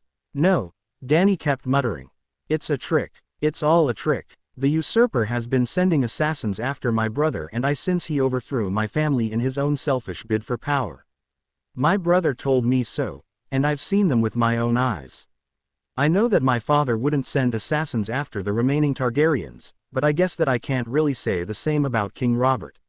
But wait, what did she say? His own selfish bid for power. Does she not know what happened to start the rebellion? Daenerys. He quickly corrected himself, keeping himself open and trying to impart the truth of his words through the Force so that she could sense it. Do you know what started the rebellion against your family? Dany's hold on the knife faltered as the tip lowered slightly. Brother. He doesn't like to talk about it. He only says that the usurper, his dog, and those who supported him revolted against father, their rightful king, and brutally murdered our brother, Rhaegar. That's only part of the story. It was true, from a twisted point of view, but it was not everything. The truth is that the rebellion was a long time coming. But the tipping point was when your brother, Rhaegar, disappeared with Lyanna Stark. My uncle Brandon, the heir to Winterfell, marched to King's Landing and demanded of your father that Rhaegar present himself to explain his actions. Your father had him imprisoned and then called my grandfather, Rickard Stark, down to King's Landing to explain what he considered to be the treasonous actions of his son. When my grandfather arrived, King Aerys immediately had him arrested for treason before he could even utter a word in his own defense. Knowing that he had no hope in a fair trial, my grandfather demanded a trial by combat. King Aerys agreed and named Fire as the champion of the crown. He could see Dany's eyes go wider and she began to shake her head in denial, but Jon pressed on. He had my grandfather suspended from the rafters and slowly burned alive in his own armor. At the same time, he had my uncle brought out, put a noose around his neck, and had a sword placed just out of his reach. He told my uncle that he could save his father if he could reach the sword. My uncle strangled himself to death trying to reach the sword while watching my grandfather be burned out. It's a lie. Dany screamed, and Jon had to take a step back as he felt the Force react to her shout and force him back a step. It's not, Jon replied sadly, shaking his head. You know my words are true, even if you don't want to believe them, even if you don't know how you know. You know that every word I am speaking is the truth. The knife clattered to the ground as Dany grabbed her head in both hands and sank down to her knees. I don't know. I don't know. It can't be. It just can't be. Sighing, Jon knelt before Dany. He wanted to comfort the girl. But, honestly, he had no idea what he could say or do that would bring her any sort of comfort right now. Especially seeing as how he was the source of her anguish. He needed something to try and convince her. Or someone. But who was in Essos that could talk to her? That she would even believe. Wait. The Martells. Arianne's mother is still in Essos. And Dany and her brother are supposedly on the run. It might be possible. Tell me, Daenerys, are you and your brother by chance traveling towards Norvos? Dany's eyes shot up and went wide with fear. How? Don't worry. I have no intention of telling anyone where you are heading, Jon tried to reassure her. I only want to help. Despite the tears still staining her cheeks, Dany eyed him wearily. Why? You all serve the usurper. Why aren't you trying to kill me? Because life is not so simple, Daenerys, Jon replied. My father and the North did indeed hate your father, King Aerys, and your brother Rhaegar for what they did. But that hatred started and ended with them. In fact, the fates of Elia Martell and her children combined with King Robert's demands for you and your brother's death damn near started another war. In the North, we believe that the sins of the parents should not fall upon the shoulders of their children. Sniffing, Dany sat up straighter. What help can you offer us? I don't even know where you are. And my brother and I are alone and constantly on the run. The True North Part 2 wincing, Jon sat down so that the two were eye level with one another. I can't offer help directly, but I can point you in the direction of someone who might be willing to at least give you and your brother shelter for a time. When you reach Norvos, if that is indeed where you are heading, seek out the manor of Lady Melario. She might be willing to give you and your brother at least some aid. Dany blinked. Why? Because she is the wife of Prince Doran Martell of Dorne, Jon answered, drawing a look of surprise from Dany. I cannot guarantee that she will be welcoming of you and your brother, but at the very least she might be willing to meet and speak with you about what happened in Westeros that led to the downfall of your family. Rising to his feet, Jon stared down at the still kneeling form of Daenerys Targaryen. I won't contact you this way again, Lady Daenerys, until you try and reach out. I don't want to cause you any more anguish than I already have. But when you want to talk once more, I will be here for you. And, one last thing. You and your brother, you're not as alone as you might think." And with that, Jon severed the connection, ending his time in the black void of the Force and snapping back into his body with such force that he nearly knocked himself over from his kneeling position. Taking a moment to regain his bearings, Jon rose on unsteady feet and made his way out of his master's meditation rooms. The moment he stepped out of the room, he was nearly run over by a mass of silk and wavy black hair. "Gods, Jon," Arianne gasped. "I thought you would still be in meditation and, what's wrong?" Giving himself a shake, Jon did all that he could to put what had just happened to the back of his mind.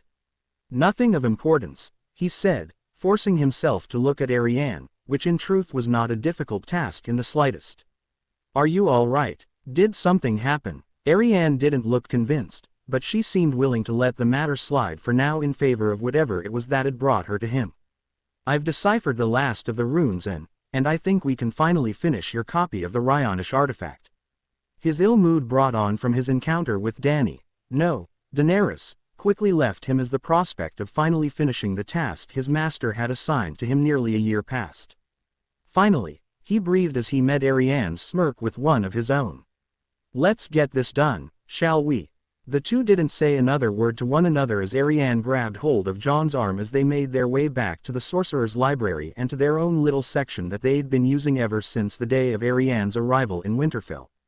The little table that had been there originally had been replaced with a much larger table that was nearly as long as Jon. Skewed across its surface were dozens of books, sketches, and pieces of jewelry, most of which had been donated by Arianne herself, and sitting amid all the chaos was the armlet that Jon had found in Valyria alongside the duplicate that was now nearly complete.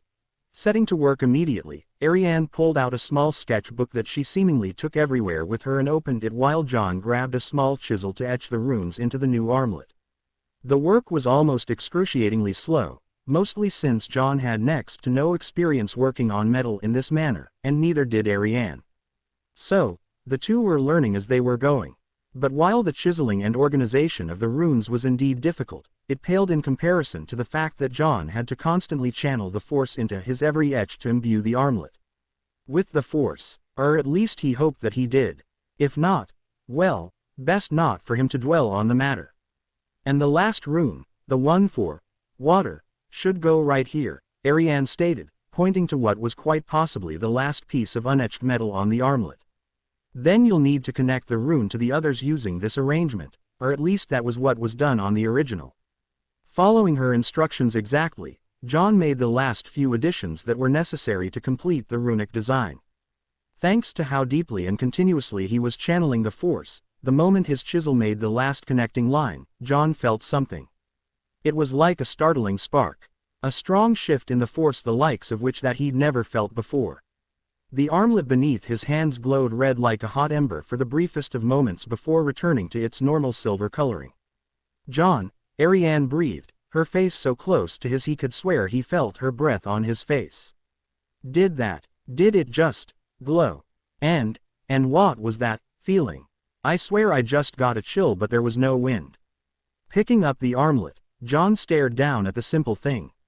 It wasn't that beautiful or impressive looking, all things considered. A silver forearm bracer with a leather pad to protect the skin with a slim golden chain Arianne had provided him that was connected to a ring that was meant to be worn on the user's finger to further their connection and provide better control. Or at least that was his hope.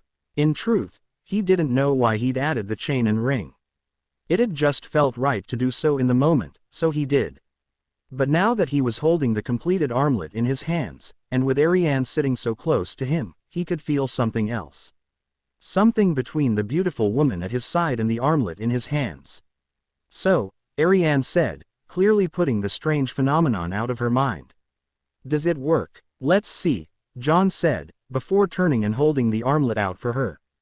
"Put it on." For the first time since he'd met her, Jon finally had the pleasure of pulling a surprise out on the Princess of Dorne. "What?" she gaped, looking from him to the armlet and then back again. "But I thought Lord Nox said I don't have magic." "No," Jon replied, shaking his head. "He said that you do not have the same type of Force affinity as my siblings and I. That doesn't mean that you are incapable of manipulating the Force at some level. And plus, this is Ryonish, your people. If anyone has a right to wear this Arianne, it's you." Here, hold out your hand. Jon didn't really understand why, but as Arianne held out her right hand, Jon felt something shift within him. And it shifted again as he carefully placed the armlet on her exposed skin and slipped the ring onto her finger on her right hand. The moment the ring was fully on, Arianne shivered and let out a slight gasp. Jon, what's happening? Keeping hold of her arm, Jon pulled the two of them up to their feet. Without even realizing what he was doing or why, he arranged them so that his front was flush against her back and her right hand was being held in his right with her palm pointed towards the cup of water. You're feeling the flow of the force, he said, her hair tickling his face and her scent filling his nose nearly to the point of distraction. Let it guide you. Feel the room around us. Then find the cup of water through what you feel. Arianne's hand was still slightly shaking in his own as her breath started coming in short pants. I can feel it. It's so. Gods, is this what you feel all the time? Focus, Jon gently chided her, tightening his grip on her arm not to cause pain but to make sure she focused at the task at hand. Find the water. Nodding, Arianne closed her eyes and her breathing leveled out. I see it. How? Now command it, Jon told her firmly. Don't ask it, don't will it, command it. Bend the water to your will and form it into a ball and lift it from the cup. He could feel Arianne almost vibrate against him as a surge of the force flowed through her. The cup on the table shifted and rocked back and forth as she squeezed her eyes closed. Slowly, the water within the cup began to ripple, then the rippling stopped as the water began to form a ball and slowly rise out of the cup. Arianne, he said lowly, his lips near her ear. Open your eyes. Arianne's eyes snapped open, and she let out a gasp as she saw the ball of water floating before her. I did it. She all but yelled joyously. Unfortunately, her elation was short-lived as her concentration broke and the small ball of water fell back down into the cup, over half of which splashed back out and onto the table. That's all right, Jon smiled, trying to be reassuring despite her loss of concentration. You just need to practice a bit more and that was about as far as Jon got as Arianne turned in his arms, wrapped her surprisingly strong arms around his neck, and firmly sealed her lips to his. Jon's mind went blank as Arianne pressed herself harder against him to the point where he could feel every sensuous curve she possessed pressed against him. But when he finally began to reciprocate and she let out the slightest of moans of pleasure, whatever control he had snapped as the slumbering wolf and dragon within him both awoken simultaneously. Before he could even comprehend what it was that he was doing, he'd backed Arianne up to the wall and pressed her against it just hard enough to make her gasp. But he didn't stop, he couldn't stop. The wolf and the dragon within him that he always kept on a leash were now unleashed and demanding that he take what had always been on his mind ever since he'd met her. And for her part, Arianne seemed more than willing to take everything he was giving her and return it tenfold. But as pleasurable as the sensation coursing through him was, all too soon the needs of the body took hold and Jon had to separate from Arianne to breathe. As he pulled back, Arianne's eyes opened, dark and filled with a heat that made Jon shake. You know, that doesn't look all that comfortable doing that against the wall like that. Jon sprung away from Arianne, his hand reaching out on instinct and calling his lightsaber to him. Gods, Arya, Jon growled, seeing his youngest sister standing just a short distance away from them. What are you doing here? Arya, for her part, was just staring at the two of them with a blank expression. Well, mostly blank. There was no hiding that slight smirk on her face. From the stories that I've heard Theon and the other guards tell, this sort of thing works a lot better on a bed. And with less clothes. Though just why you'd want to do something like, well, that is just weird. You two looked like you were trying to suck each other's faces off. Clearing her throat, Arianne stepped up past him and towards his sister. While Jon was sure that he was completely red by this point out of embarrassment, Arianne looked utterly at ease despite having just been caught doing, well, what they were doing. Hopefully Arianne can calm this situation down. Or at least convince Arya not to tell everyone. The last thing I need is for the Red Viper of Dorne to think I've dishonored his niece. A bed and less clothes are the end game of such activities, little wolf, but not necessary to have fun. Any hope that Jon had of Arianne calming things over went right out the window as she glanced towards him and gave him a wink before turning back to his sister. As for whether it is fun or not, of course it is. It's quite an Enjoyable experience for both parties, otherwise you and your brothers and sister wouldn't be here. Give it a few years, and once you find the right man or woman you will understand just how enjoyable such activities can be, little wolf. Man, or woman? Arya asked, which only served to add to Jon's mortification. How can two women do that? Quite easily, Arianne answered as if it were the most natural thing in the world. Such activities are not limited to just between a man and woman. A woman and woman can enjoy one another, as can a man and man. You can even just enjoy yourself should the need arise. Gods, Arianne, Jon breathed, his mortification reaching levels he never thought possible. He was not about to have this conversation with his little sister. She's just 10. She doesn't need you to corrupt her. Arianne turned on him with an arched brow, and Jon immediately knew that he'd said something wrong. Oh, a corrupting influence am I, Jon Stark? Jon had next to no warning before something cold struck the back of his neck and quickly ran down his shirt. Come, little wolf, Arianne said, a smile on her face as she purposefully turned her back on Jon and looked to his sister. I have some corrupting to teach you. Away from your brother's sensitive ears. Shivering from the cold water running down his back, Jon could do little more than just stare as Arianne took his sister by the arm and quickly led her out of library. I wonder who will actually be doing the corrupting. Jon sighed, knowing his sister and her fondness for pulling jokes on people. I see that you finally managed to complete the task that I set upon you. Shit, Jon nearly screamed, jumping in place, and turning so that he was facing his very amused-looking master. Master, though I do admit that I agree with your sister. If you truly wish to engage in such activities, I would highly recommend a bed. At least for the first time, much more comfortable. After that, well, a little bit of exhibitionism never hurt anyone and can provide quite the thrill when done right. By the gods, master. Jon swore, trying to shake the water out of his shirt, which of course only spread it out further. I'm not talking about this with you. Or anyone. His master, seeming to take joy in his suffering, didn't let the matter drop. Why not? It's not healthy to keep this sort of thing bottled in. Humans, and most sentient beings, are creates of needs and passion. Denying or bottling those up can cause a lot of harm to both oneself and those around them. I know, Jon nodded. You've lectured on this topic to all of us many a time before. His master nodded. I have, but you still seem intent on not understanding it. Though it does seem that the young princess is quite good at getting you out of your shell, so to speak. But let's leave this for now and let's focus on the fact that you finally managed to replicate the Ryonish armlet you found in Valyria.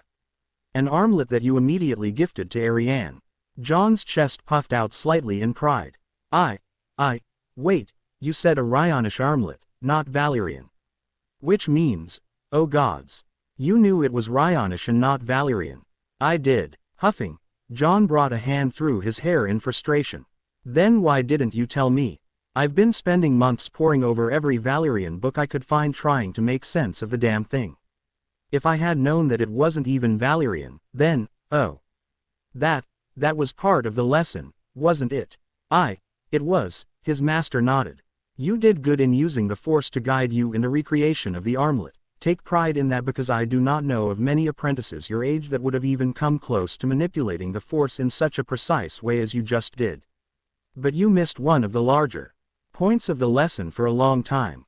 Never make assumptions based on what you think you know. We found the armlet in Valyria, so you simply assumed that it was Valyrian. And you became so blinded by this view that you forgot the fact that we learned one of the key factors in the Valyrians becoming such a dominating force was because they took what made their enemies strong and incorporated it into themselves.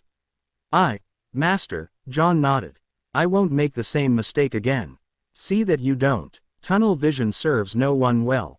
Pausing, his master held out a hand and summoned a seemingly random book from the depths of the library. This is a book on how the Ryonish used the Force to manipulate the elements like water, fire, earth and air to their needs. I would suggest that you gift this book to Arianne as an apology. An apology? Jon asked, taking the book from his master. But I haven't done anything wrong. The look his master gave him was one of amusement. You know nothing, Jon Stark. But at least you're capable of learning, so you're not completely hopeless. Walking through the darkened alleyways of King's Landing, a man wearing a dark cloak with his hood raised over his head easily avoided the prying eyes of the people of the city as he made his way towards the harbor and one of the more prestigious inns known to house usually only the captains of vessels or visiting nobles from across the narrow sea. Pausing near the back entrance, the man took one last look around to make sure he wasn't followed before quietly making his way into the building and up a narrow flight of stairs to the uppermost level of the building. Ignoring the sounds of whores applying their trade, the man made his way towards the last room at the end of the hall and knocked on the door twice, then once, then thrice more. The door immediately opened, revealing an obese man who could rival King Robert and Lord Mace Tyrell in girth. The man's oily golden forked beard twisted as the man smiled and pulled the dark-cloaked man into the room. "It's been too long, Varys," the man said after shutting the door and making sure that they were alone. Lowering his hood, Varys nodded as he watched his longtime friend make his way back across the room towards a large pitcher of wine and a platter of bread and cheese. "That it has, Illyrio. I take it that you managed to take advantage of the information that I sent you." "Yes, for all of a few days that is," Illyrio grumbled as he sat down, the chair beneath him groaning as he did. "There are plenty of wealthy in Essos who will pay good coin for northern glass, especially those decorative pieces that they've been exporting as of late. Unfortunately, it seems that the North prefers to do direct business with only one of their own in Pentos. Even if he is an exiled kid from a disgraced house." "Demeric Bolton," Varys said, identifying the young man. "I had heard songs that he was doing well in his exile." "Doing well is an understatement, Varys," Illyrio laughed. "The boy arrived in Pentos with nothing more than the clothes on his back and few loyal men who were willing to follow him. I thought he'd end up as nothing more than a sellsword that I could perhaps employ and slowly turn to work with us in the endgame. But he proved me wrong. Within a few days of arriving, he managed to get the edge on the glass market. By the end of his first week, he managed to set up a stall and secure a few high-paying customers. And within a moon's turn, he managed to grow his trade to the point where he can afford one of the largest manors in Pentos near equal to my own. He has a small army of unsullied guards and sellswords. The kid either has the greatest mind for trade I have ever seen, or someone is helping him," Varys finished. "For his friend. Yes, and I'm willing to bet coin it's the second. No one establishes a network as fast as he did without help. Then there is the fact that some of his more aggressive competitors just up and disappear. But not until they try something nefarious against him first, of course. But still, just to be safe I've pulled out almost completely of the northern glass market and I'm staying clear of the Myrish market as well. This is one trade war that I guarantee will get bloody soon if it hasn't already." Humming, Varys nodded and kept the information in the back of his mind. "Let us talk on other matters. I've heard an unfortunate rumor regarding one close to us." Sighing, Illyrio rubbed at his golden beard. "You heard correctly, my friend. Damn cutpurses. The Septa didn't stand a chance. They hardly even left anything behind that could identify her. This will hurt our long-term goals." Her voice would have gone a long way. "Yes, it would have," Varys nodded. He knew very well how much her voice was needed. That was why he'd done what he did in the first place, to secure her loyalty. Or rather service to the cause. "But we still have other options. What of the two that are running? I have not heard many songs of either since they wore out their welcome in Volantis." Illyrio merely shrugged. "Not much to say. Viserys continues saying that he is the true king of Westeros to anyone who will listen.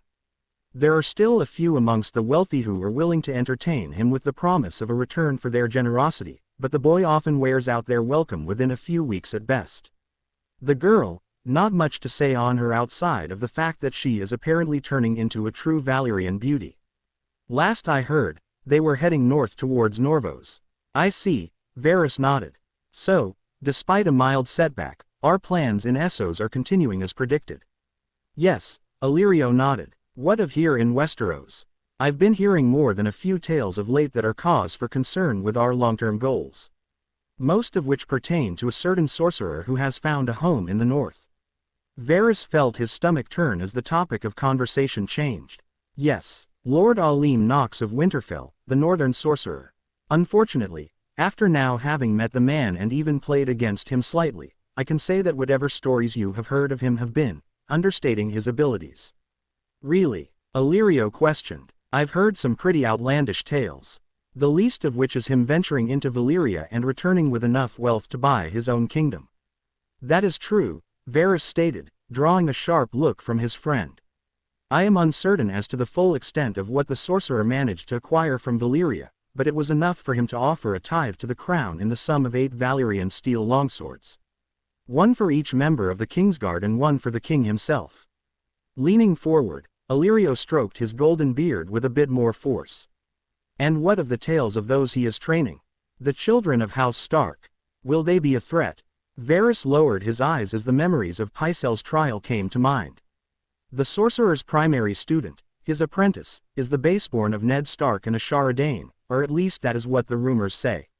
Though my own investigation into the boy's mother has led me to know that is not the case. Unfortunately, the mother eludes me, but I have a suspicion. And if my suspicion proves true, then we will have yet another obstacle to overcome. But regardless of who Ned Stark sired the boy upon, his skill is without question. At barely the age of becoming a man, Jon Stark managed to fight and kill a member of the Kingsguard in a trial by combat. And he did so almost effortlessly. I can only assume that his skill is a result from his training under the sorcerer. And word from the north says that each of Lord Stark's children, even the girls, are being trained in a similar manner. And now Stannis Baratheon has sent his daughter and heir to train alongside them. Even Tywin Lannister's niece has also gone north to train as well. Leaning back, Illyrio stopped stroking his beard as a worried expression came over him. That is, concerning. Very concerning for our long-term goals. But they are still children. Young and inexperienced. They follow Nox, do they not? If we manage to turn the sorcerer towards our ideals, it is likely that the children will follow as well. Which will make things much easier for us. Varys's own experience with magic in his youth, which resulted in him becoming what he is, had left a sour opinion of anyone who practiced the arcane. If it were up to him, he would simply leave the sorcerer be. But as it was, that was not an option. I do not know if such a thing will be possible, Varys answered honestly. I tried to get a read on the man while he was in King's Landing after the failed coup attempt by the Maesters. But the man might as well have been a blank piece of canvas for all that I was able to infer about him. But one thing that I know is this, Nox is loyal only to himself.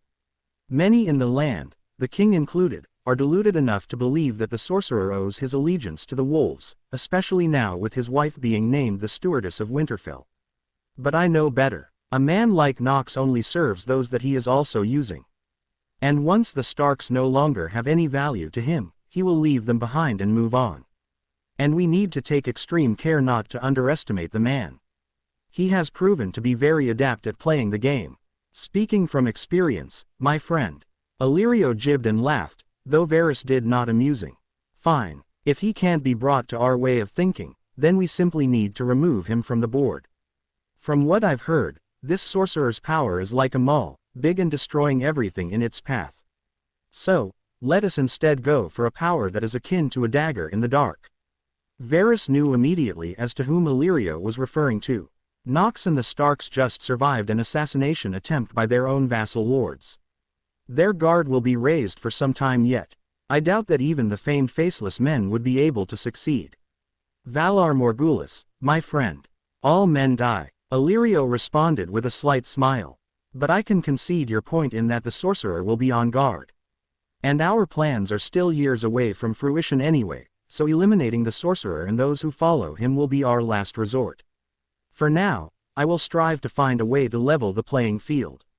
And I believe I might just have an opportunity to do so. It'll cost a fair amount of coin, but the payouts will be more than worth the cost should we be successful. Varys did not like the road his friend was turning towards. And pray tell, how exactly are you thinking of leveling the playing field against a man like the sorcerer, my friend? Illyrio's smirk behind his beard did not diminish. I know of your history, my friend.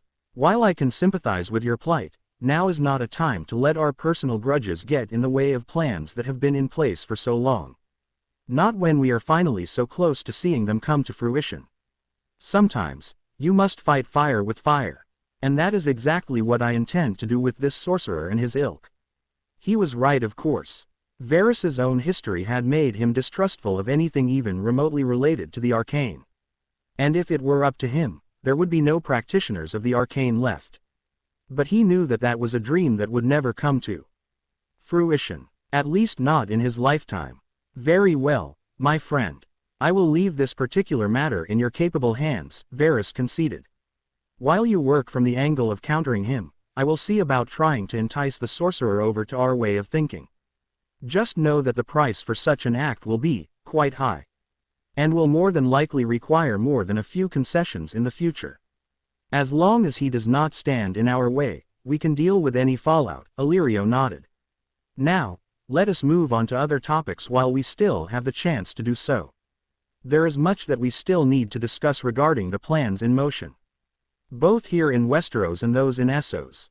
Nodding, Varys finally took the only other chair in the room and made himself comfortable as he and his friend began exchanging what they knew and how certain facts and actions would require changes to their long-term goals. It had taken Nox years, but he was finally getting used to the almost agonizingly slow pace of travel that Westeros was limited to. This was a journey that would only take a few minutes to maybe an hour back in the Empire. But here, it could take days or even weeks to complete, and you were stuck either riding in a saddle, in a carriage, or walking. While Nox had become a proficient rider during his time on this world, he was far from what could pass as a good rider. Hells, even his wife Naira was a better rider than he. A fact that she liked to remind him of, as it was one of the few areas where she could endlessly tease him good-naturedly.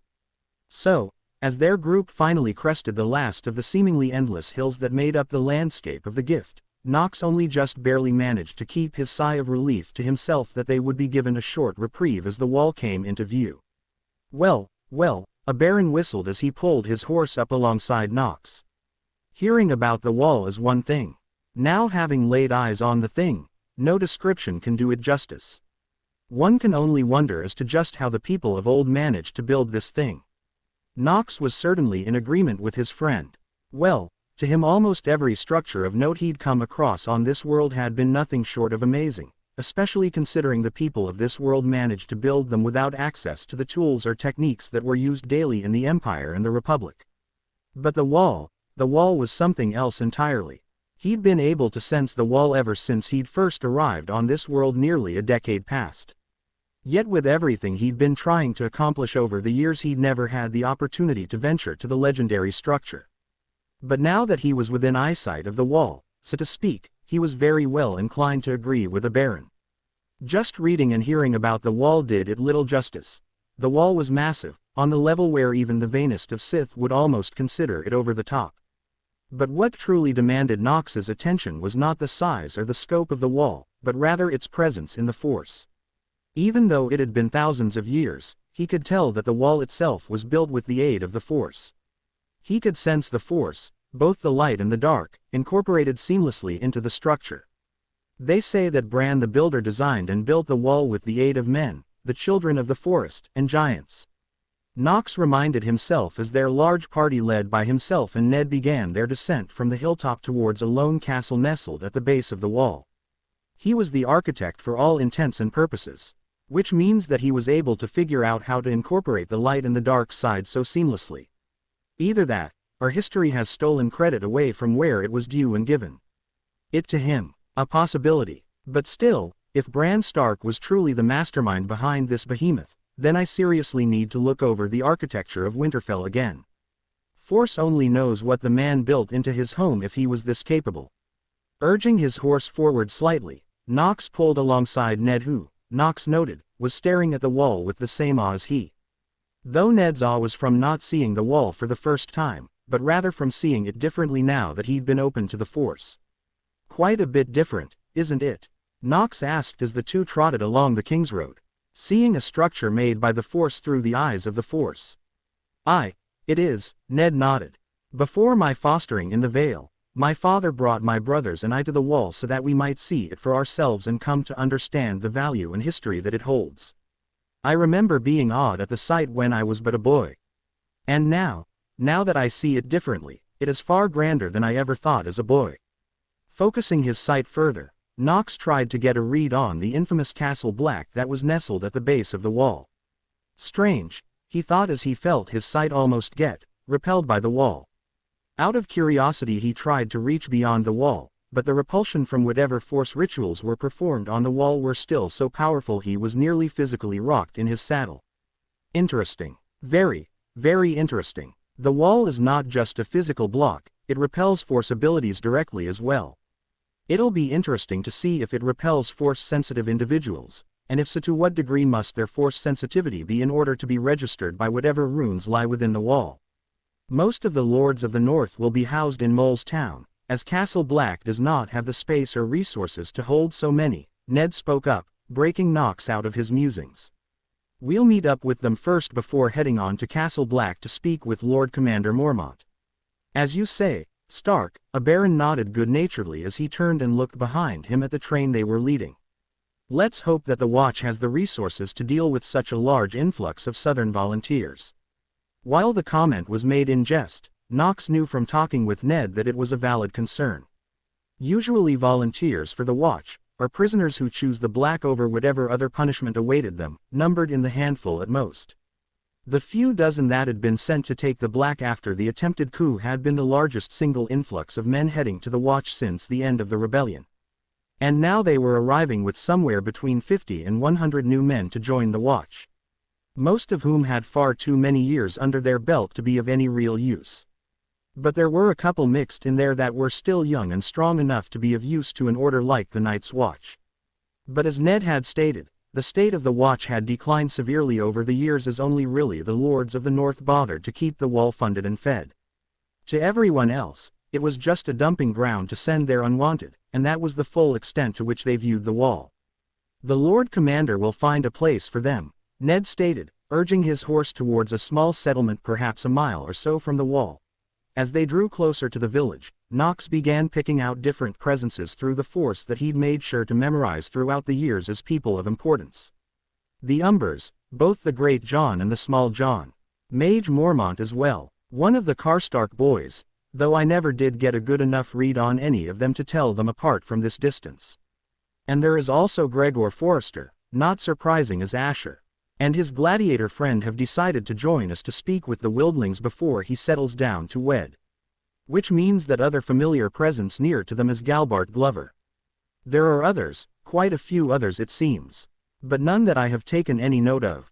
Still, this is quite the gathering. Not that I expected any less when we are about to discuss the possible alliance with those that have been considered enemies of the North for hundreds, if not thousands, of years. As they drew closer to the village, those that had accompanied their lords quickly began clearing the roadway as they saw the Stark banners coming towards them, and hastily arranging themselves at the onset of the village where all of the lords Nox had sensed during their approach.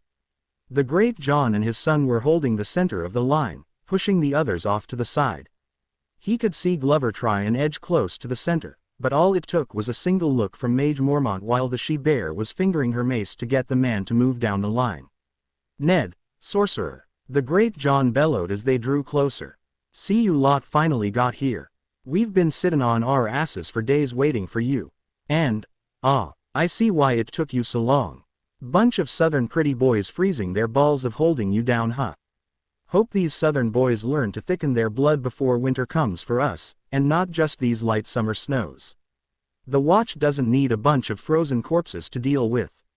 The men of the North laughed as they all took note of layers of fur and leather that each of their southern guests that choose to follow them were wearing. The men from House Tyrell were all wearing a heavy fur coat over their normal clothes, the same of which could be said for all of those from the Reach. And those from Dorne were faring even worse.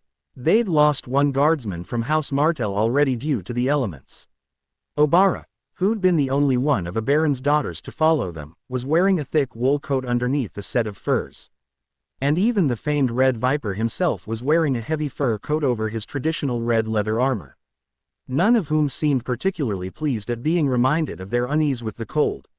Enough, Great Jon, Ned ordered with a sharp look, bringing a sharp end to the amusement of the Northmen.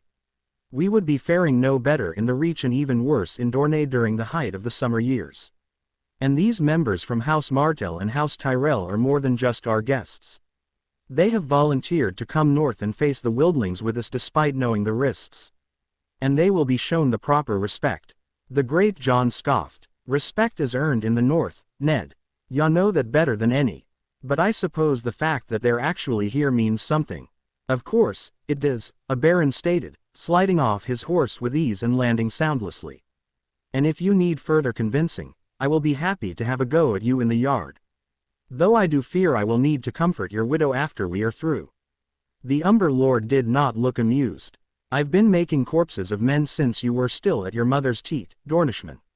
A baron merely smirked. And I've made corpses out of men in just about every kingdom in Westeros, plus every free city in Essos, Valyria, and even during my brief stay in the Summer Isles. Now, shall we continue with this pointless debate? Or do you wish for us to simply whip our dicks out and get this over with? If so, you best do it now. For I fear that if we wait for a larger audience then you will only find yourself emasculated even more by being outmatched by a mere southern boy. The Greatjohn's face started turning red. Though to the surprise of everyone not from the north, the Lord of Last Hearth did not draw his sword. Instead, he threw his head back and laughed. Ha ha, you must be the famed Red Viper of Dorne. My son has told me about you. Good to see he wasn't just blowing smoke up my ass. With the tension broken, the men those that had followed them since Winterfell began dispersing into Mole's Town as Ned went about greeting the lords with Prince Aberon and Willis Tyrell by his side. But as they were greeting one another, Nox couldn't help but feel a great surge of, not quite hatred but displeasure coming from some of those that had lined up to greet them. Focusing in, he found the source of the anger as the only woman, Lady Mage Mormont, was staring with unabashed anger at those from the south. Because of Jorah? No, she didn't hold this sort of anger while we were in the south. This is something else, something personal, and you must be the famed she-bear, Lady Mormont. Prince Aberon greeted the lady of Bear Island, either not noticing or not caring about the look of pure fury that was etched onto her face. I had the pleasure of fighting alongside your daughter in Valyria, a woman of the north if there ever was one. And my squire Demon had the pleasure of dancing with her several times during her brief stay in Dorne. Oh, I know all about what kind of pleasurable dances this boy performed with my daughter, Mage all but growled, her eyes alight with fury and directed at Prince Aberon's squire. Aberon's brow raised as Mage pushed past him and marched up towards the young demon Sand, who, to his credit, managed to hold his ground if only barely in the face of the scowling she-bear. My lady, Demon said, swallowing hard and bowing, your daughter and I would ask how she is doing. We grew quite close during her time in Dorne. Oh, I know, Mage seethed, her hand now firmly gripping her mace, though she did leave it hooked onto her belt at her side. My daughter is in good health, boy. As is my granddaughter. All conversations that were being had ceased at the proclamation. Asher Forrester, who'd been amid reuniting with his father, turned and stared open-mouthed at the scene while the gladiator beside him merely raised her brow.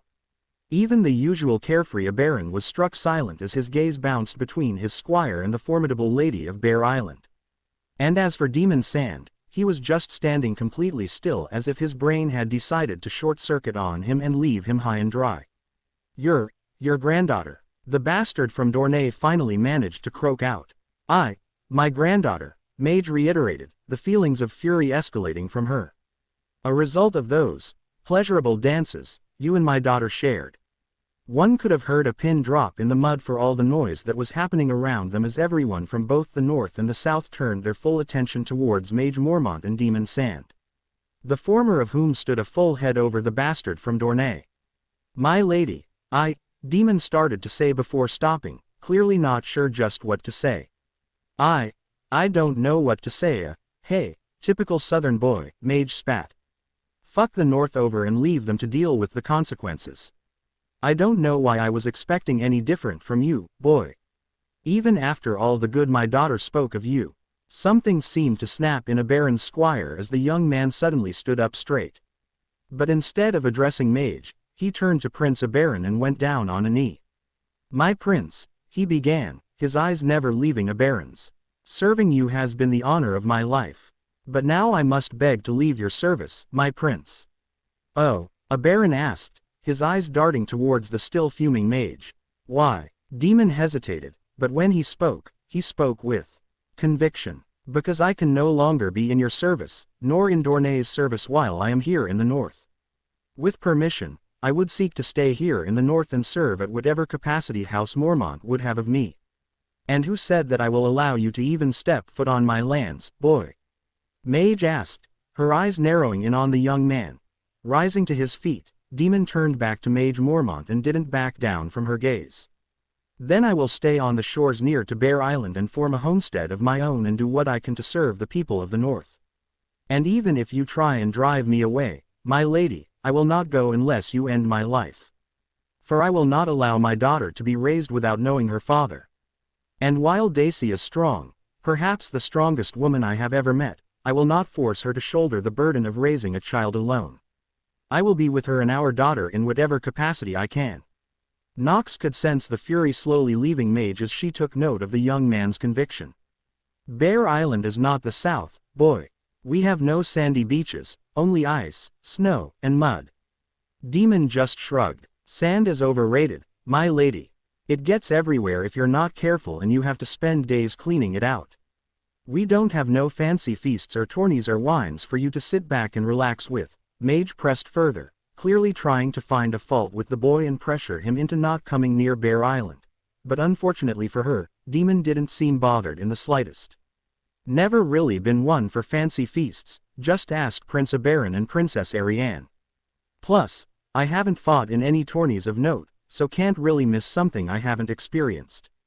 And as for wine, well, I've always actually preferred mead or ale over it. Too sweet, in my opinion. If your next statement is to say that there is no warm weather in the north, I am already aware of that, my lady. And, in truth, I'm actually starting to enjoy the cold of the north. The true North Part 3 Mega's fury was almost completely gone by this point. No doubt she was expecting the young demon to shirk away from his responsibilities or hesitate to stay in the north, but so far, the lad was proving her wrong about him. And what is the future you see between my daughter and yourself, boy? Demon hesitated once more, but again spoke with conviction when he finally answered her. I cannot say that I love your daughter, my lady, for we have only known each other for a short time. But I can say that I am fond of Daisy, fond of her enough that I am willing to leave the life I had behind to be near to her and our daughter. And, even though I am a bastard and make no apologies for what I am, once I gain your approval, my lady, I would gladly take your daughter as my wife and live out the rest of my days serving her in House Mormont on Bear Island. Mage didn't say anything in return, she just stared at Demon with a hard look. A look that Demon returned in kind. You've got stones, boy, Mage said at last, her demeanor cracking just slightly as amusement and something close to respect came off her. Show your mettle north of the wall, boy, and I might even say that you've earned my respect enough to court my daughter. And the rest of you, show's over. Now bug the fuck off before I shove my mace up your asses. Everyone who wasn't a noble scattered back into Mole's Town as none wanted to test whether Lady Mormont was serious in her threat or not.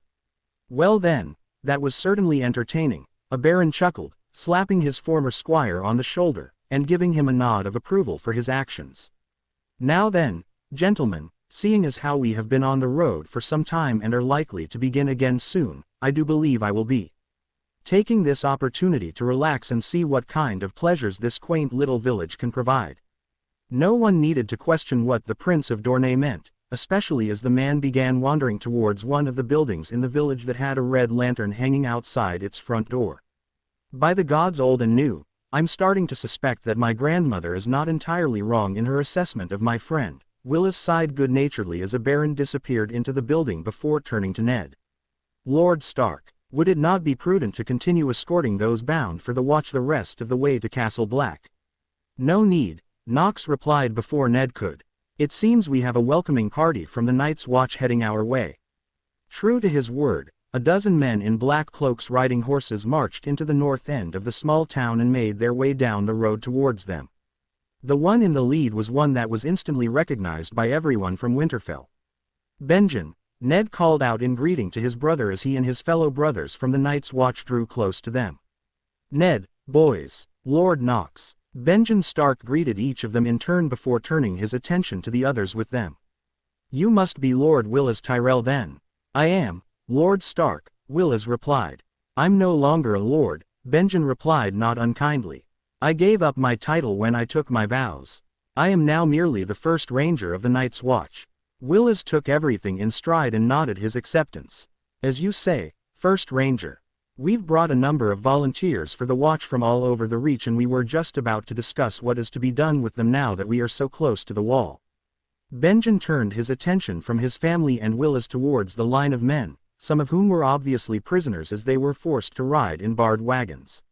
We can handle them from here, my lord, Benjen stated before turning around in his saddle. Yoren. Get this lot to Castle Black and start sorting them out. I, First Ranger, one of the men in black, Yoren Nox guessed, nudged his horse forward. All right, you lot, we're not done yet, so, get up off our asses and let's get walking. Your new home and your new brothers at the wall await ya. Moving off to the side, Nox watched dispassionately as the soon-to-be brothers of the Night's Watch and those guarding them detached themselves from the rest of the convoy and began following Yoren and most of the other Black brothers towards the wall and Castle Black. Once they were well on their way, Ned turned around and faced the rest of them. All of you get some rest, he said loudly. We wait 2 days, and then we head to Eastwatch and board the Sea Wolf to head north to Hardome. Those that had traveled with them quickly dispersed into Mole's Town looking for a place to lay their heads for the next few nights. Shouldn't be a difficult task, Nox thought as he watched the residents of the town quickly move to offer their homesteads in exchange for coin or anything else of value. This is probably the largest influx of people this town has seen in a long time. I would have been surprised if they didn't try to milk everything of value out of us during our stay. As Ned and the boys started heading into the town with Benjen, Nox felt the lightest of touches from the force on his mind. Stopping in his tracks, Nox turned towards the massive structure as he pushed back, causing the light touch to flee instantly. Interesting, he thought as he noticed Jon's and Rob's steps falter for a moment as his young apprentice and acolyte turned their attention towards the wall. That was a controlled probe. But with the wall muddling just about any sensory capabilities from the force, I cannot tell who it came from, but it definitely came from Castle Black. Smiling, Nox followed the Starks to try and find a place to lay his head for the night. Well, this little stop certainly became much more interesting, hasn't it? When Jon had been a boy before Master Nox had arrived, he had thought on more than one occasion that the Black would be his future. After all, what other future could one such as he have besides a guardsman or a Black brother? And the fact that the North was full of tales saying that there was much honor in joining the Night's Watch, of being part of something bigger than yourself, had indeed been tempting. But now that he was standing in the famed Castle Black and now that he was watching those who called themselves the Black Brothers mill around the yard, well, he found himself more than a little underwhelmed. For one, calling Castle Black a castle was a bit of a misconception. A castle or keep implied a well-fortified series of buildings. The only defense Castle Black truly had was the wall itself to the north, as there were no actual walls surrounding it to the east, west or south. Instead, Castle Black consisted of multiple stone towers and timber keeps that had paths both above and below ground joining them together. There was the Lord Commander's Tower, the King's Tower where most of the lords of the north and south were being put up for the night. Another tall tower that was nearly as tall as the Sorcerer's Tower in Winterfell, though even then the tallest tower in Castle Black only managed to reach a third of the way up the wall at best. Then there was another tower that had a very poor excuse for a battlement that looked over the training yard, and 2 other towers that looked sturdy but were starting to show signs of age. And nestled against the wall was a strange contraption that was like a carriage attached to a winch that could carry people to the top of the wall. And to think, for a very brief time I was certain that this was my future, Jon thought, looking around Castle Black with a critical eye. It wasn't that he now suddenly held the watch with disdain. No, he was still a man of the north, and he knew the importance of the Night's Watch, even if almost all of those in the south had forgotten. But rather it was now that he had been out into the world, he knew that there was far more out there for one such as he. Enough sightseeing, Jon, he chided himself as he forced himself to keep moving slowly through Castle Black. You have a job to do. Shortly after they'd arrived in Mole's Town the day prior, Jon had felt something strange brush up against him. And it hadn't been just him, Rob had sensed it as well. It was something force-related, like one of the probes that he had begun feeling his master send his way from time to test his defenses. But unlike his master's probes, this was incredibly amateurish. And as soon as Jon had reacted to the probe by trying to find its source, it all but disappeared, leaving him in the dark. He'd tried to send out his own probe through the Force, but as soon as he did, he discovered something else incredibly strange. The wall, it muddled the Force. He didn't know why, but whenever he tried to use the Force to survey his surroundings, the closer he got to the wall the harder it was to be successful.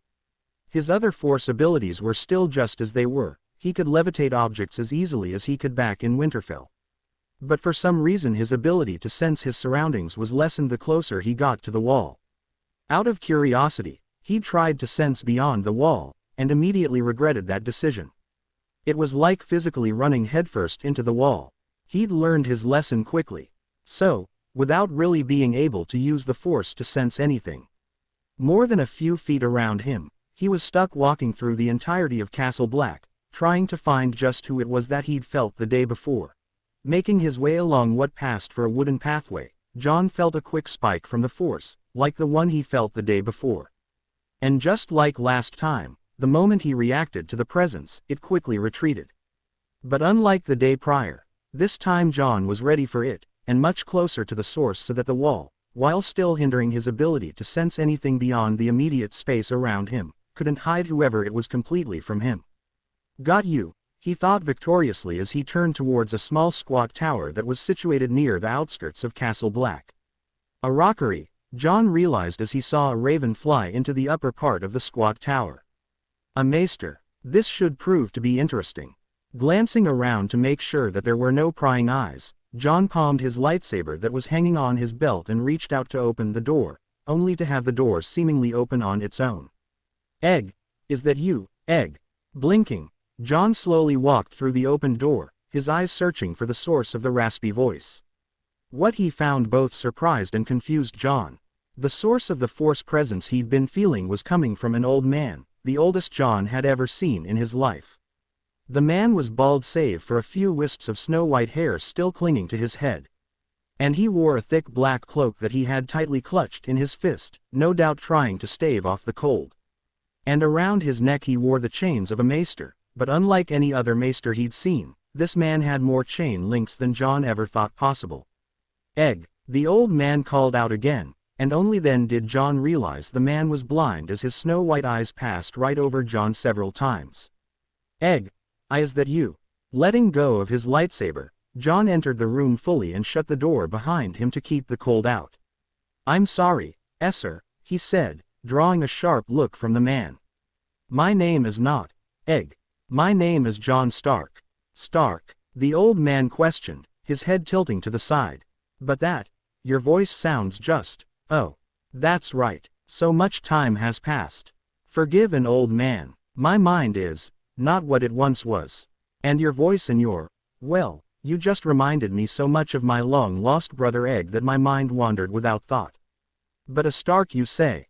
But that could, oh, I see. So, your father was indeed as foolish as I feared.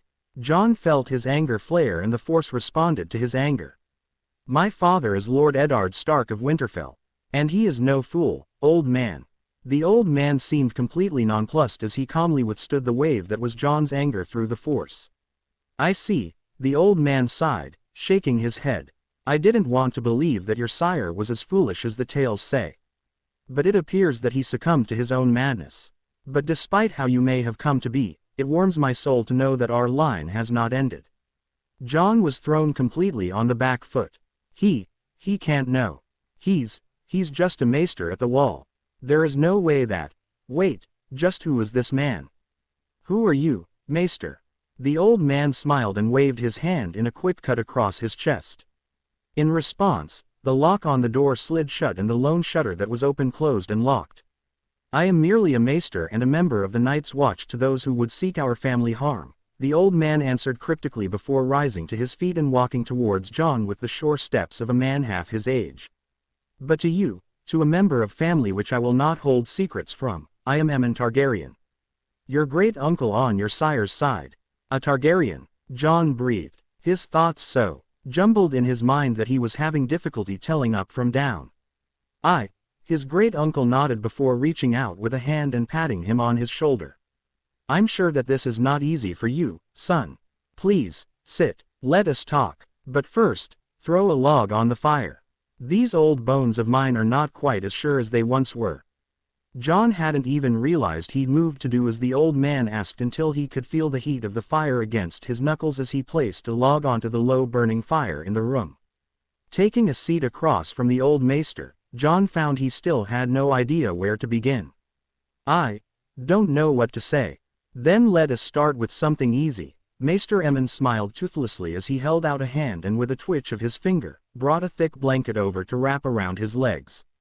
You can use the Force, Jon stated, his mind finally starting to right itself. The Force, yes, I do believe that is the term that I have heard from those who've come to join the Watch in recent years. Aemon nodded. A term your Master Nox brought to this land. For me, it has always just been magic.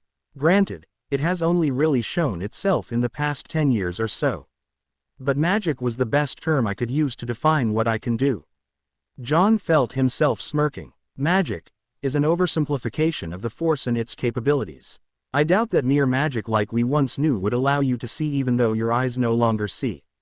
Nor move as well as you do despite your age, Maester Aemon. The old maester smiled and gave a sharp laugh. Ha, you're the first to truly notice in years. Yes, I have been scrounging for every scrap of information I can get about your Master Nox ever since word reached the Watch of his arrival and the gifts he's brought to the north. Perhaps you could entertain an old man and tell me, is he a descendant from the Dragon Lords? Just as we are. Jon's mind immediately went to what he knew of his master's past and the fact that there was life beyond their own amongst the stars. I'm sorry, Maester Aemon. My master's past is his own to tell. Not mine. Aemon stared sightlessly at him. It was the same stare Jon was used to getting from his master. Your loyalty to him is indeed great. But now that we have asked the easy questions, perhaps it is time for you to ask that which you truly wish to know.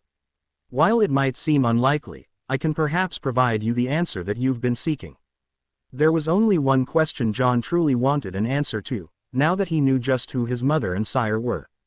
Why? Jon asked simply, feeling his stomach rise into his throat. Why did he do that to my mother? Why did everything go wrong? Frowning, Aemon rearranged his blanket, so it was better covering his legs. Have you heard the old saying about whenever a Targaryen is born? They say that every time a new Targaryen is born, the gods will toss a coin in the air, one side madness and the other greatness. And the world holds its breath to see how it will land. Your sire, there were many that thought that his coin landed on the side of greatness. I too thought thusly. Over the years he would write to me, the first in many, many years to do so. At first, I saw what everyone else saw, the next great king of Westeros. But as time went on, and especially after the fragility of his wife became known, I started to see that which others were denying was there. Madness, born of obsession. Your sire became obsessed with the tale of the prince who was promised, and the return of the great enemy of man. At first, he believed himself to be the promised prince. But as time wore on and there was no sign of the great enemy the prince was said to be destined to face, his obsession changed. He no longer believed himself to be the prince who was promised. But rather he believed that the prince would come from him. And that the prince would need to be Aegon the Conqueror reborn, with his sister wives fighting by his side. Sister wives that he feared his current wife would never be able to provide him with. So, he sought another wife, Jon added, leaning forward with his elbows resting on his knees. He did, Aemon nodded sadly. And quickly enough, he decided on one, your mother. His statement took Jon aback. But he never even met my mother until Harrenhal. True, and it was after meeting her at Harrenhal that he decided that she was indeed the one that he needed. Aemon sighed. But he knew of your mother well before either stepped foot into that keep.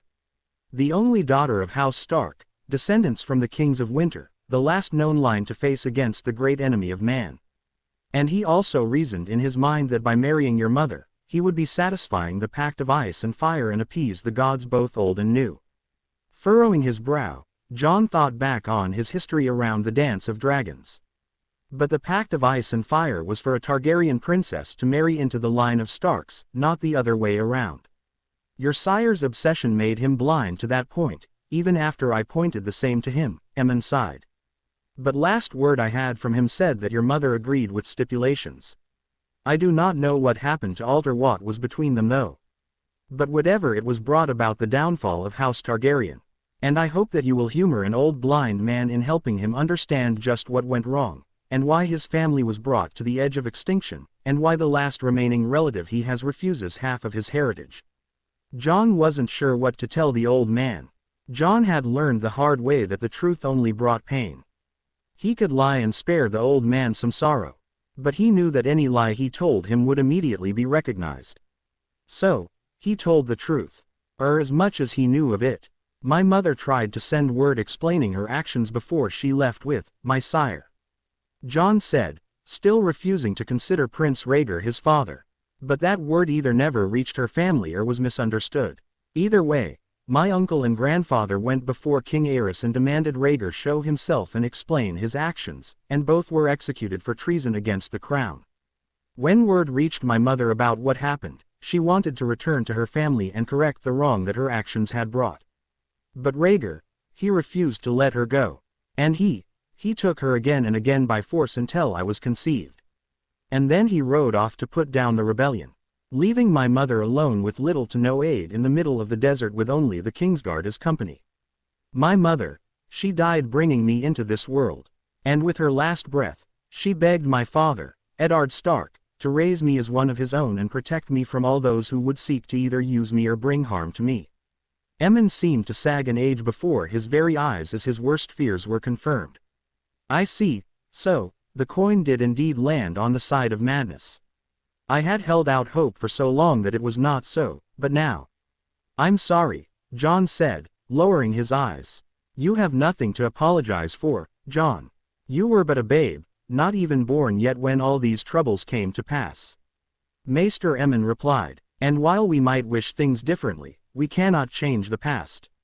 We can only learn from the mistakes of the past and strive not to make them once more. Aemon's old frame began shuddering as the old man started coughing uncontrollably. Rising immediately to his feet, Jon placed a hand on the old man's shoulder to support him while using his offhand to wordlessly summon a cup of water through the force to himself. Thank you, Jon, Aemon coughed, taking the offered cup and taking a few sips before breathing deep. This cold air, it can and has killed even the hardiest of men. And I am far from my prime. You still have many a year left in you, uncle, Jon said, testing the word on his lips and finding that calling the old man by the title did not bring him anger like he thought it might. And with the aid of the force, you might have more than you think. The old maester gave him a toothless smile. I am not your master, Jon Stark. But, mayhap I could still have a few years left in me. At least enough to see one more winter come to these lands. Aemon quieted as Jon felt his old hand on his own. I wonder, my boy, might you grant an old man one more request? I can see you through the force but it is not the same. Might I know your face? Jon saw Aemon's hand twitch towards his face to emphasize his words. Uncle Aemon, Jon nodded while kneeling, moving to guide the old man's hand to his jaw. You have our family's jaw and eyes, Aemon said, his fingers gently wandering around Jon's face. I can see through this power you have, but I cannot tell much. Tell me, what is your coloring? My mother's, Jon answered without hesitation. Then it has served you well to hide you against those who seek our family harm, Aemon sighed, letting his hands fall. I sense so much anger in you. So much anger, buried deep beneath the surface. Anger at your sire. Anger at your grandfather for the madness that consumed him. And anger at the world for the station you found yourself in. Time may have dulled your anger, but it is still there. Festering beneath the surface like an infected wound. I wonder, might you humor an old man and listen to my advice? Of course, Maester, Jon nodded. Was it any wonder as to why he harbored such anger towards the one who sired him and the one who killed his grandfather and uncle in such a brutal and unjust way? Smiling, Aemon patted his cheek. This is the same counsel that I gave my brother Egg before we parted for the last time. The Great Council had just named him king and he was set to ascend the Iron Throne. He was a man grown with children, yet in many ways still just a boy. Kill the boy within you, I told him. It takes a man to rule. An Aegon, not an egg. Kill the boy and let the man be born. You may not rule from the Iron Throne, but I see that one day you will indeed rule in your own way. You are more than half the age that Egg was, but I can see that your life will not be an easy one. And it is not a life that a boy will be able to traverse. So, kill the boy, Jon Stark. End this boyish hatred you hold in your heart at your sire and his father. The past is the past and the ink is dry. We cannot change what happened. So do not let your anger at their actions hinder your future. Remember what they did so that you do not make the same mistake. But do not paint all your ancestors with the same brush. Remember not only the bad times of our family but remember the good as well. Jon was struck by the weight of the maester's words. His master and father had both told him something similar in the past, but for some reason hearing the words from his oldest living relative just seemed to give the words far more weight than they once held. "Thank you, Uncle Aemon," Jon said lowly, rising to his feet. "If there is anything I can do." "Live," Aemon smiled, turning his sightless eyes towards Jon. "Live for our family, Jon Stark." Pausing near the exit, Jon debated on whether to tell the old maester his true name. In the end, he decided that there wasn't any harm in a lone brother of the Night's Watch knowing his secret. Especially seeing as how the man was, as he said, family. "My name, the name my mother gave me, is Jaehaerys Stark, and after we are done with the Wildlings, I would like to call upon you once more, Uncle." Aemon grinned toothlessly as he leaned his head back and stared upwards. "A good name, Jaehaerys Stark. I look forward to talking to you again when you and your father finish with what needs to be done north of the wall." Nodding, Jon quietly opened the door to the maester's quarters and stepped out, and almost ran headlong into Master Nox, who was standing just slightly beyond the doorway, leaning on what passed for a banister. "Find what you need, apprentice." Doing what he could to calm his racing heart and not show that his master once again managed to surprise him, Jon nodded. My master." Nox nodded as Jon felt his master's eyes through the force pass over him. "You're lighter than you were before you stepped foot in this place." "I feel lighter than I did before, master," Jon nodded, his head turning to look back at Maester Aemon's quarters once more. "It's time for me to kill the boy, master. Move past what held me back before, and accept who I am." "And who are you?" Swallowing, Jon cast a look around to make sure there were no unwanted ears nearby. "I am Jaehaerys Stark, apprentice to Darth Nox of the North. And while it might not be safe for me to go by that name yet, it is who I am. And I will no longer hide from myself." "About time, apprentice," his master nodded, a smirk upon his face. "Though I do trust that you will take caution when trying to hatch the egg you procured from our little expedition. You might be able to hide your name until you are ready. But the creature you brought back will wait for no man once it is hatched." Ever since she and her brother had been forced to flee Braavos after the death of Sir Willem Darry, Dany had been to nearly every free city in Essos with her brother Viserys as the two did their best to stay ahead of the assassins her brother said were being sent after them by the usurper Robert Baratheon and his mad dogs. They'd been to Myr, Tyrosh, Qohor, Volantis and Lee. And now she could add Norvos to the list. "Though I fear that our stay here will not be long," Dany thought with a tired sigh as she walked along the path that lined the small garden in the estate that her and her brother were currently residing at. "Lady Melario made it quite clear to us that while she will house us for a time, it will not be for long. If word were to reach the usurper that she gave aid to my brother and I, then she fears that the usurper would take it out on her children still living in Dorne. And now with our time here possibly running short, I have yet to ask the one question of her that is burning in my soul. The question that was raised by my only friend, Jon Stark, son of the usurper's dog. She wanted to hate him for who he was, for the deception he laid upon her by not telling her his name. But she just couldn't. She couldn't hate him, no matter how hard she tried, no matter how many times she told herself that he was her enemy, she couldn't hate him. Every time she tried to force herself to hate him, she remembered the shy boy her age she ran into in Volantis. Of the care that shone in his eyes when he tried to help her before Viserys pulled her away from him. She remembered all the times that came after that when she would see him in her dreams, or sometimes when she was awake when she would spot him in the corner of her eye only to have him disappear the moment she tried to find him. Then she remembered when they started talking to one another. Of how he tried to explain what was happening to them and how he was trying to help her. Him, a Stark, the first person to try and help her outside of her brother since they were forced to flee the house with the red door. Was it all a lie? She thought, only to immediately dismiss it. No, there was no lie in him. I don't know how I know, but I know that Jon wasn't lying to me when he told me his name and what he knew of the usurper's rise to the Iron Throne. My family's throne. But what he said, it goes against everything Viserys has said. Could my brother have, could he have lied to me? Is that why I'm so afraid of asking Lady Mellario such a simple question? Is it that I don't want to know the truth? Is there something you need of me, Daenerys Targaryen?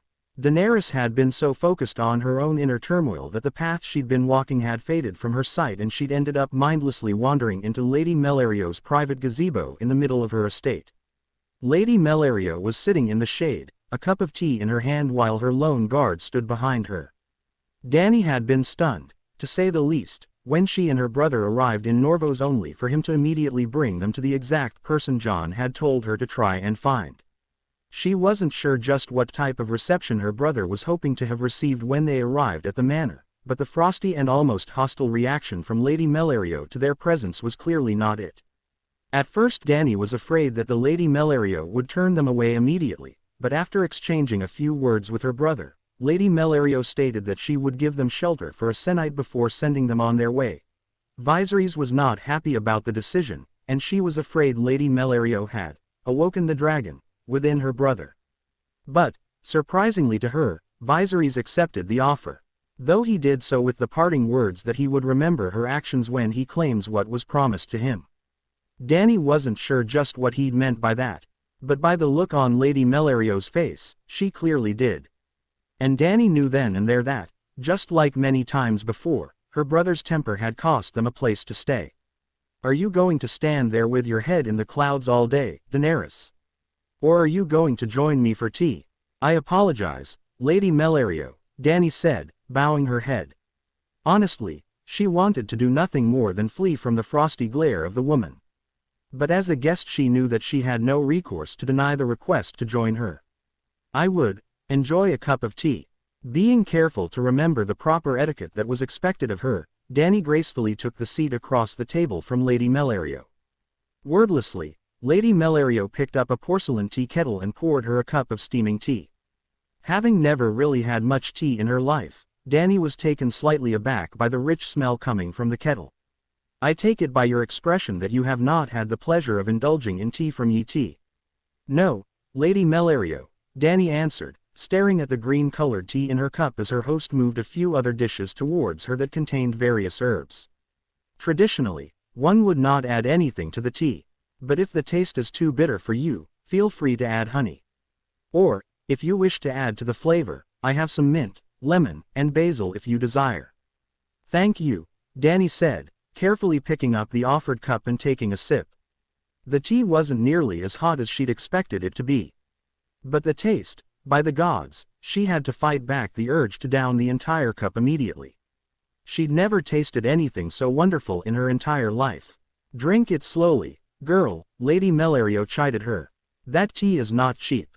Swallowing what was in her mouth, Dany tried to drink the tea at a much slower pace. Apologies, Lady Mellario. Lady Mellario waved off her concern as she leaned back and sipped her own tea in silence. Holding her cup in her hand, Dany glanced around the garden, wondering if by chance her brother was anywhere nearby. He's not around. No, I need to ask her now. Before Viserys comes back, if he finds out I'm asking about what happened during the rebellion, I will awaken the dragon once more. If you are looking for your brother, he is not here, Lady Mellario said, answering Dany's unasked question. He's taken some of the gold that I gifted you too and is currently entertaining himself with whatever whores he can find. Dany tried her best to hide her wince at what her brother was currently up to. My brother, he is under a lot of pressure and needs to do what he can to relieve the tension. Dany said, trying to explain her brother's actions using the same reason Viserys had given her the only time she'd ever brought up his whoring. She'd awakened the dragon that day and had garnered a blackened eye and no food in her belly for a full day because of it. And since then, She had not sought to stand in the way of her brother's stress relief. Lady Mellerio just scoffed.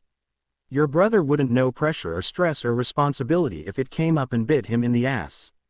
That coin I gifted you too, if used correctly, will last you for years even after you leave my home.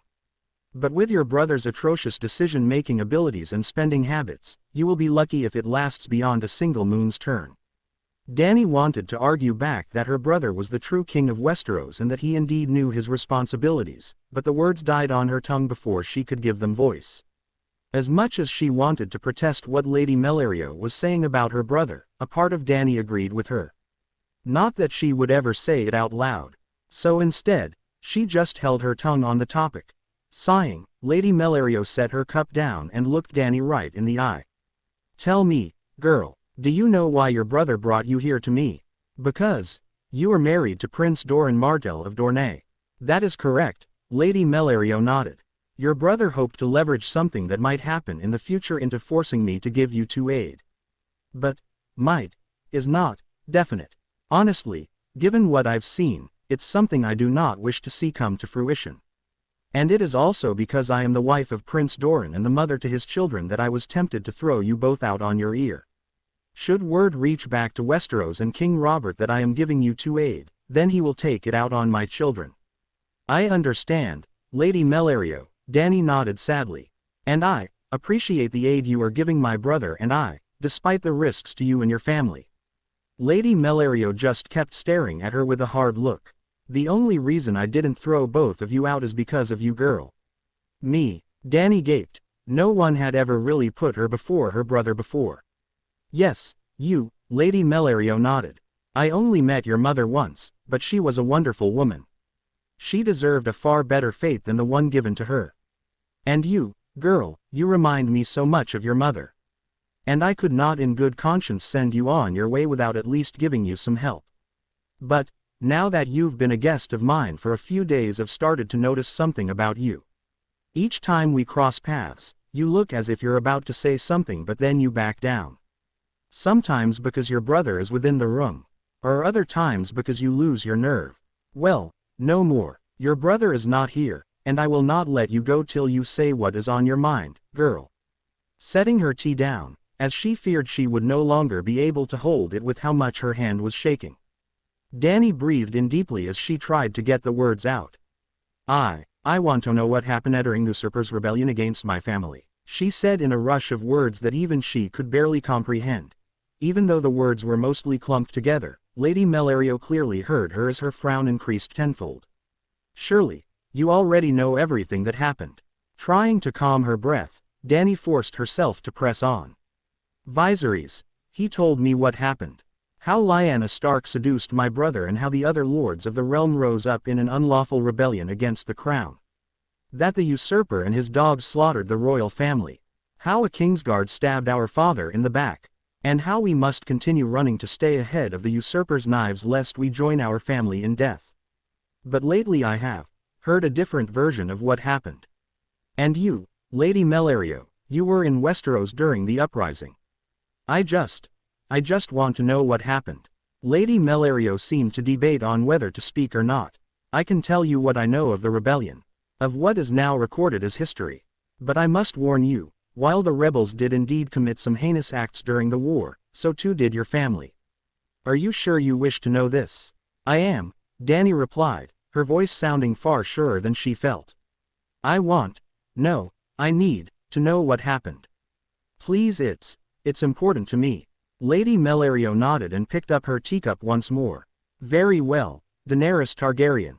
I will tell you what I know of the rebellion and the cause of the downfall of your family. The sun had just begun to set by the time Lady Mellerio finished her tale of the rebellion. And as impossible as it seemed, her version of what happened matched up almost perfectly with Jon's, rather than her brother's.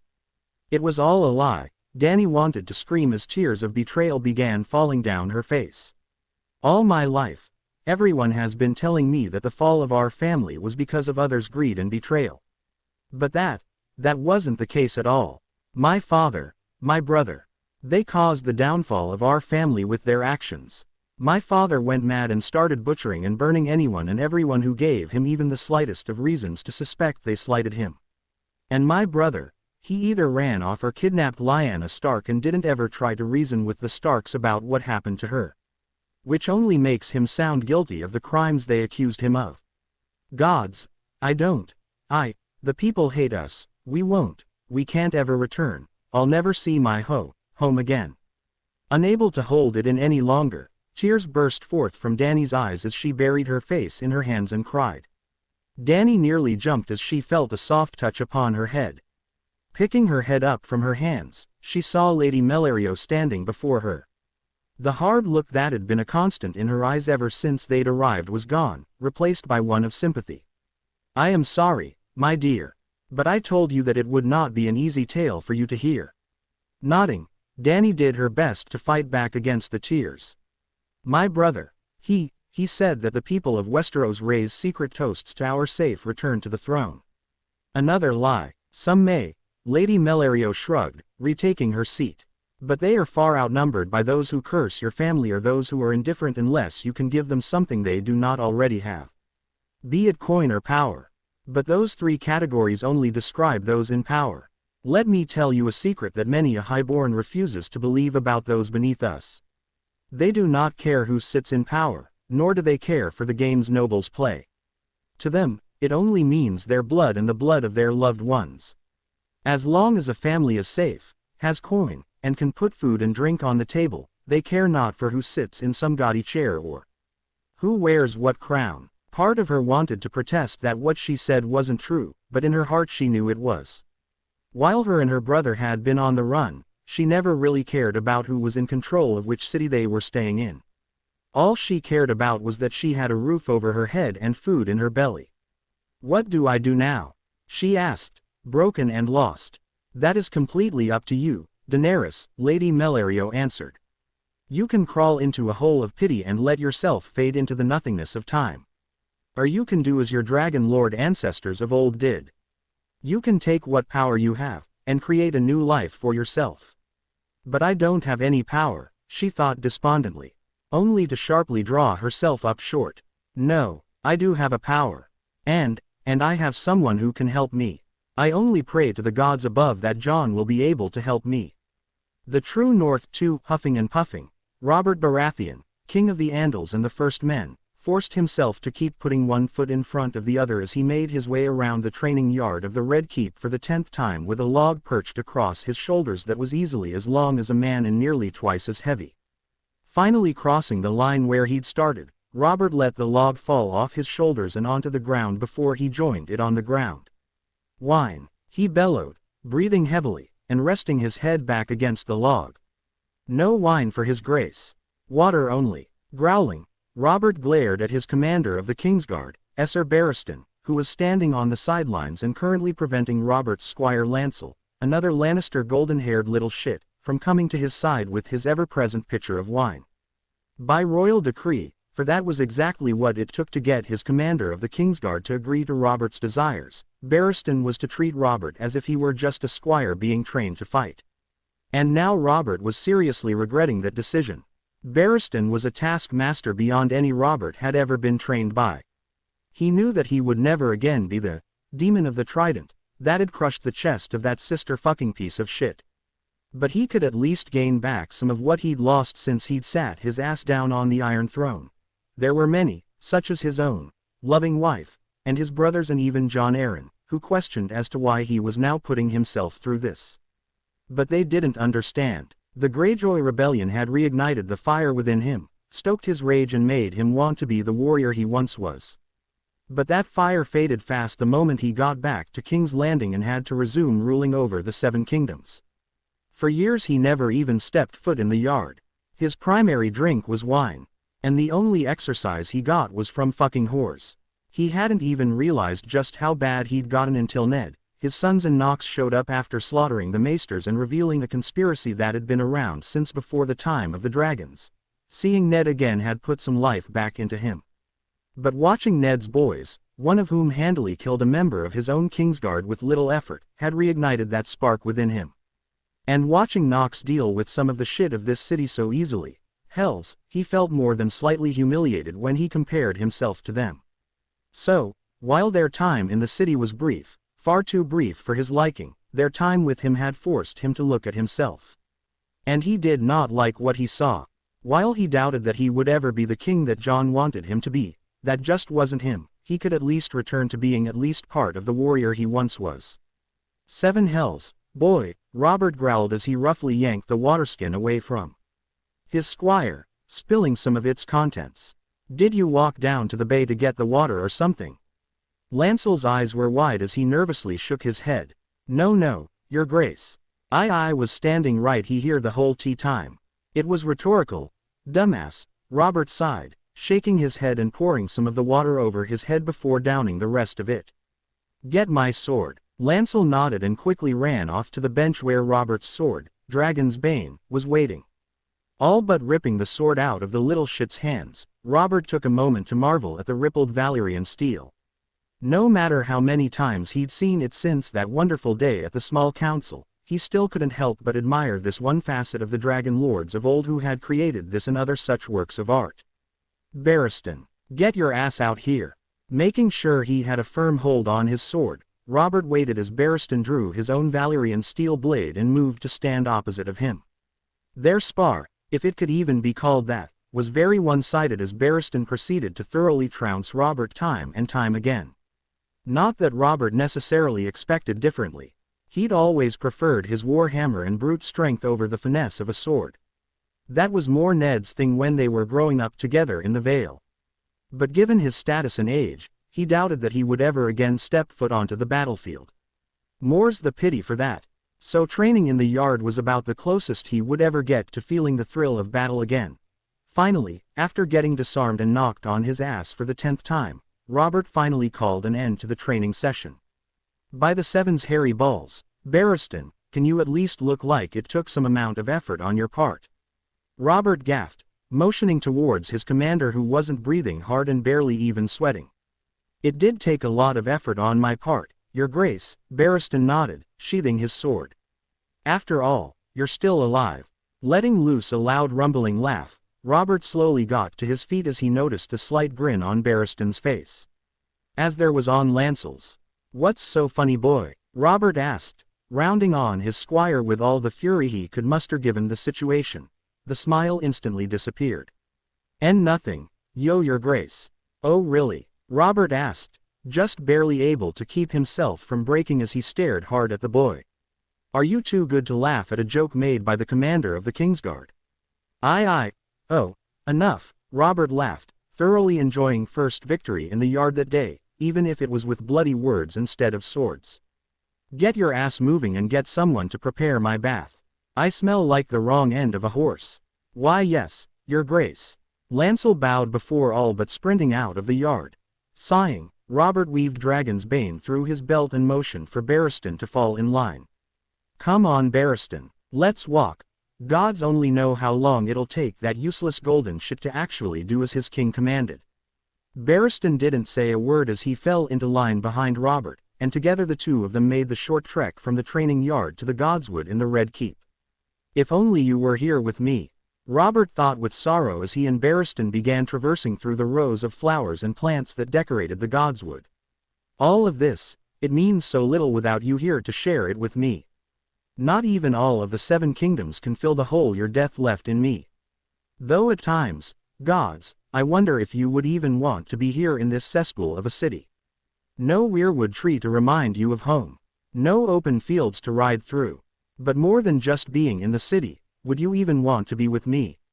Hearing a quick sniffling, followed by the unmistakable sound of someone crying, Robert ceased their walk and began looking around.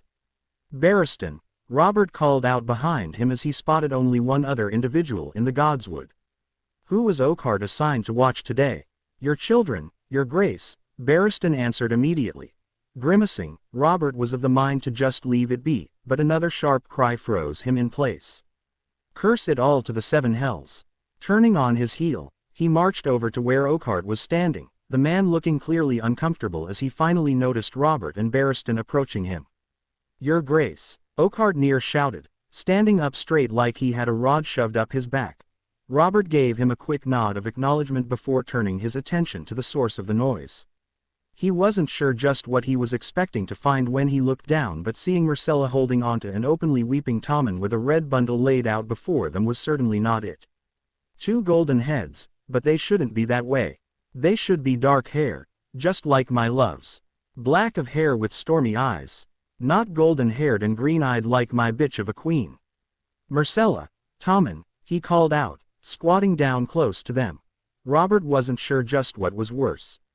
The fact that Tommen let out a startled cry and hugged his sister tighter.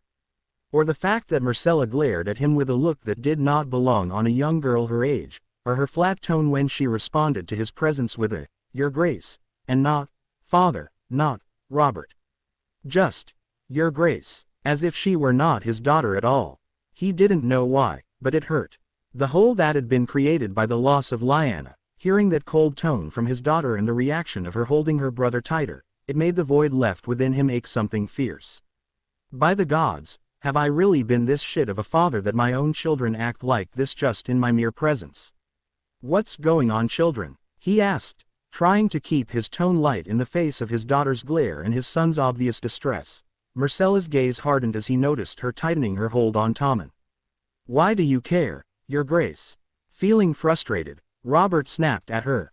"I care because I am your father, damn it." Myrcella flinched and Tommen's crying started anew, making Robert feel like complete shit.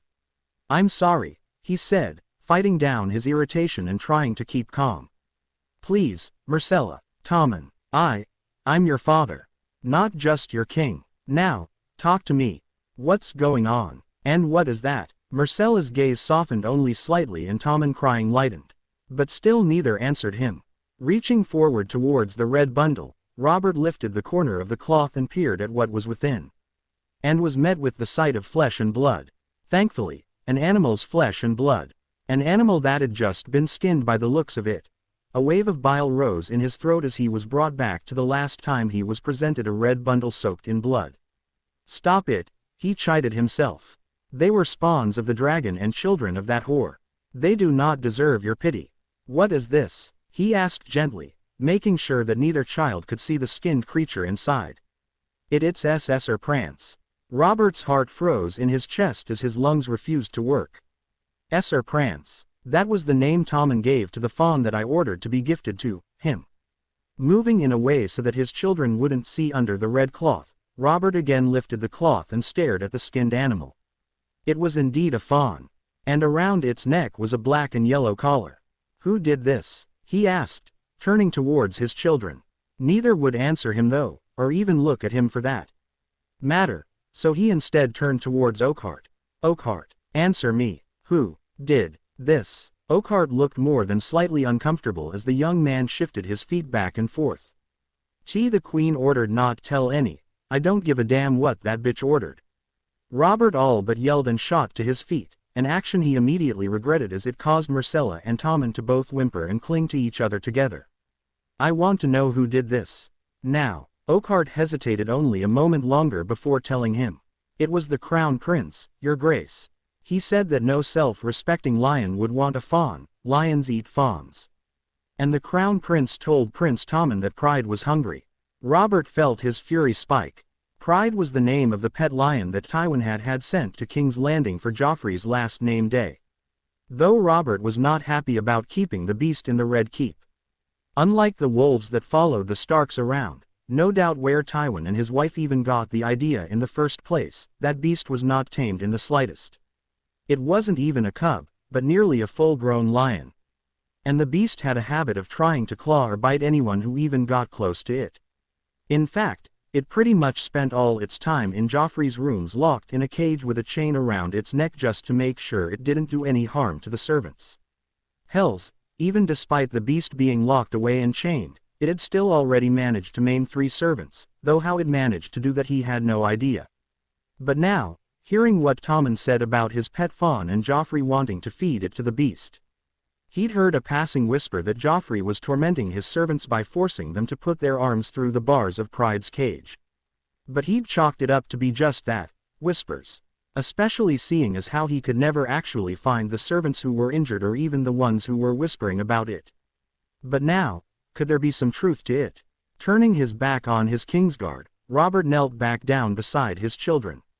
Using his hands, Robert began digging a shallow grave for his son's pet fawn. Once the hole was as deep as his elbow, he stopped digging and put the fawn into the hole and slowly covered the poor creature with dirt.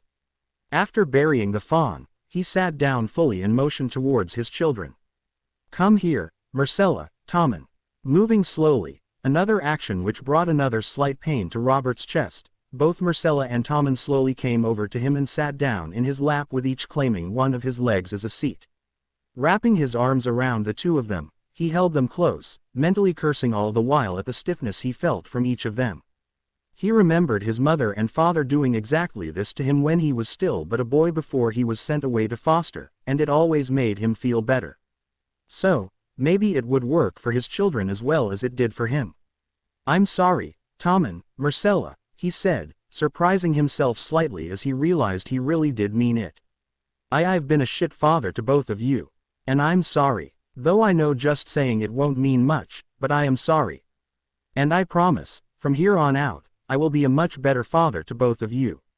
I'll protect you both, just as a father should." While holding them, Tommen had eventually relaxed enough so that the young lad was resting his head on Robert's chest. But Myrcella, his beautiful daughter, was still resisting him. And what if we need protecting from Joffrey and Mo mother?" Frowning, Robert looked closely at Myrcella. Had things really gotten so bad? Was his eldest tormenting his brother and sister? Right under Robert's very nose. And why would they need protecting from Cersei? Robert would be the first to admit that his queen was a cold-hearted bitch. But she did care for their children, didn't she? "Even from your mother and your brother, children. I swear it to you," he said with conviction as he started rocking slightly. "But even if I stay with you both all the time, I can't protect you both forever. You have to grow strong. What are our words, children? Hear me roar." Tommen answered almost immediately, drawing a harsh look from Myrcella. Robert seriously wanted to curse that bitch. And himself for being so lax. "Those are the words of that boy of your mother's house. Of House Lannister. You two are Baratheons. Ours is the fury. Those are our words, children. When the dragons tried to put us down, we put them down. We do not back down from a challenge or a fight. We meet it head on and show the world that we are not afraid of any challenge that might be put in front of us. We do not fear the storm that comes. We are the storm. That is why ours is the fury." Tommen had ceased his tears and even Myrcella was looking at him with, well, not the look of contempt that she wore earlier, but a more neutral look that he couldn't really read despite her age. Some progress, at least, Robert thought, holding on to his two children as he turned his head around towards the two Kingsguard behind him. "Oakheart, where is Joffrey and the Queen?" He felt both Myrcella and Tommen tense, and in response he tightened his hold on each, trying to give them some support. Or at least he hoped that was how they would view it. "They are in the prince's chambers, your grace," Oakheart answered, "Sir Jaime is watching over them." Nodding, Robert helped his children off his legs before standing and placing a hand on each of their shoulders. "Have a servant bring my children's playmates to them. And then have another go to the kitchen and prepare whatever they want." Oakheart nodded and stood aside for his children. Myrcella gave him a hopeful look before parting, and Tommen, his son, didn't seem to want to let go of him. In the end, it was Myrcella who managed to coax the young boy away with the promise of sweets from the kitchen and that the first game would be one of his choice. Once they were out of sight, Robert let out a breath and all but collapsed onto a nearby stone bench, his hand coming up and rubbing at his chest. It had only been for a moment. But as he held his children, gave them comfort, and interacted with them, he felt the void that had been left in his heart from the death of his Lyanna disappear. A void that not even the Seven Kingdoms could fill. Is that how to make the pain go away? He thought, frowning in thought as he sat there in the Godswood, staring off in the direction his children had disappeared to. "Your Grace," Sir Barristan called out tentatively, breaking Robert out of his stupor. "Are you all right?" "No, Barristan," Robert replied, shaking his head as he felt the anger that had been suppressed by the light his two children had brought to him return full force. "I'm pretty fucking far from all right."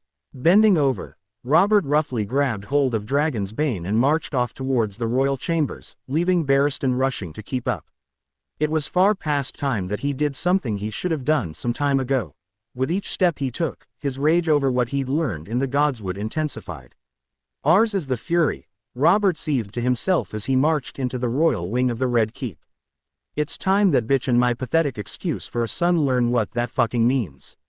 Even if he didn't know which room was his son's, and granted it took him a moment to remember, it was painfully obvious where his wife and son were as he saw no less than 6 Lannister guards standing watch outside one of the rooms. One of the guards spotted him, and immediately snapped to attention, catching the attention of the others. "Your Grace," the man called out in surprise. "The Queen asks not to be I am your fucking king." Robert bellowed back as he let the Bane's sheath clatter to the floor, revealing the rippled Valyrian steel. "If you lot stand in my way, your heads will be decorating the walls of the Red Keep. Move." The fools wisely scattered, leaving him a clear path to the door.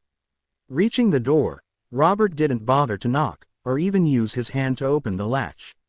He simply leaned back, picked up his leg, and kicked at the wooden door with all the force he could muster. The doors opened with a bang, startling the 3 inside. Despite his rage near clouding his vision, Robert was clear-minded enough to see his wife and son sitting having a cup of fucking tea and treats with the Kingslayer standing behind the bitch. Cersei called out to him, or at least he thought she did. But he paid her no mind as his eyes settled on the cage in the corner of the room where the beast Joffrey called Pride was kept. If he'd been in the right mind, he might have felt pity for the beast as it was locked in a cage barely large enough to fit it with a golden chain collar around its neck and attached to the bars. But Robert was far past the point of caring. Ignoring everyone, Robert marched over to the lion and, with one thrust, buried Dragon's Bane into the beast's heart, ending its life instantly. No. Turning his head, Robert saw Joffrey charging at him with a fucking whipping stick in hand.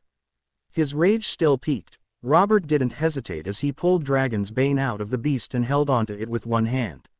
Waiting until the little shit was closer, Robert caught Joffrey on the jaw with the back of his free hand, knocking the little shit off his feet and onto the floor.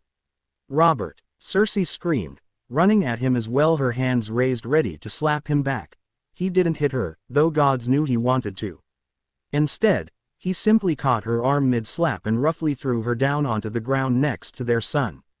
Raising Dragon's Bane, Robert didn't point the blade at either his wife or son, but instead at the last occupant of the room. The Kingslayer, Cersei's brother, who just so happened to have his hand on his sword. "Give me a fucking reason, Kingslayer," Robert growled, glaring at the yellow-haired shit. "I can guarantee you, it won't be as easy as stabbing an old cripple in the back this time." He could tell that the Kingslayer wanted to pull his sword, he could see it in his eyes. But instead, the fool showed restraint and moved his hand away from his sword. No doubt because Robert knew that Barristan was standing right behind him and was eyeing the Kingslayer with his own hand on his sword. Lowering the tip of his sword, Robert turned his attention from the Kingslayer into the little shit he called a son, who was currently being coddled by his equally bitch of a mother. "Why?" Cersei yelled, holding on to their crying son. "You know why," Robert growled, his eyes shifting from Cersei to Joffrey. "Tommen's fawn, you little shit." The fawn," Joffrey cried, his voice sounding strangled and pathetic. "It was just a pat. Shut up, you little shit." Robert yelled, bringing his hand up to slap down at the boy, only for him to curl into his mother like a coward. "You skinned Tommen's pet and presented it to him like it was something to be proud of before feeding part of it to that fucking beast there." Joffrey whimpered in fear while Cersei glared up at him. It was only a fawn. Gods, he wanted to smack that conceited look off her face permanently. But he knew that that would cause more than a few problems. Problems he was not of the right mind to deal with. "This sort of thing will never happen again," Robert growled as he tried to keep his fury from killing both right there. "I've heard rumors of what you've been doing, you little shit. The pregnant cat. The servants that end up maimed only to disappear. Never again. If I hear even a whisper of you even looking at someone the wrong way, I will have you disinherited and on the next ship destined for the wall. Your grandfather be damned." Cersei's eyes went wide, as did Joffrey's. You can't do that," Cersei screamed, cradling their son tighter. "Joffrey is the crown prince. You cano. He is a prince. I am the fucking king, woman," Robert yelled, causing Cersei to flinch. "And we have Tommen as well to replace him should he fuck up again." Pausing, Robert leaned over and glared at his son, who couldn't meet his gaze. "One fucking toe out of line, boy. And you will spend the rest of your life freezing your ass off at the wall."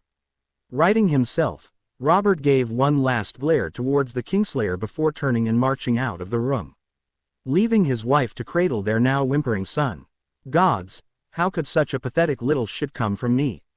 Sitting in a large lifeboat that had been attached to the Sea Wolf, Nox was pulling deeply on the force to try and cover up just how badly the cold air of the north was starting to affect him as the boat was slowly rowed towards the shoreline.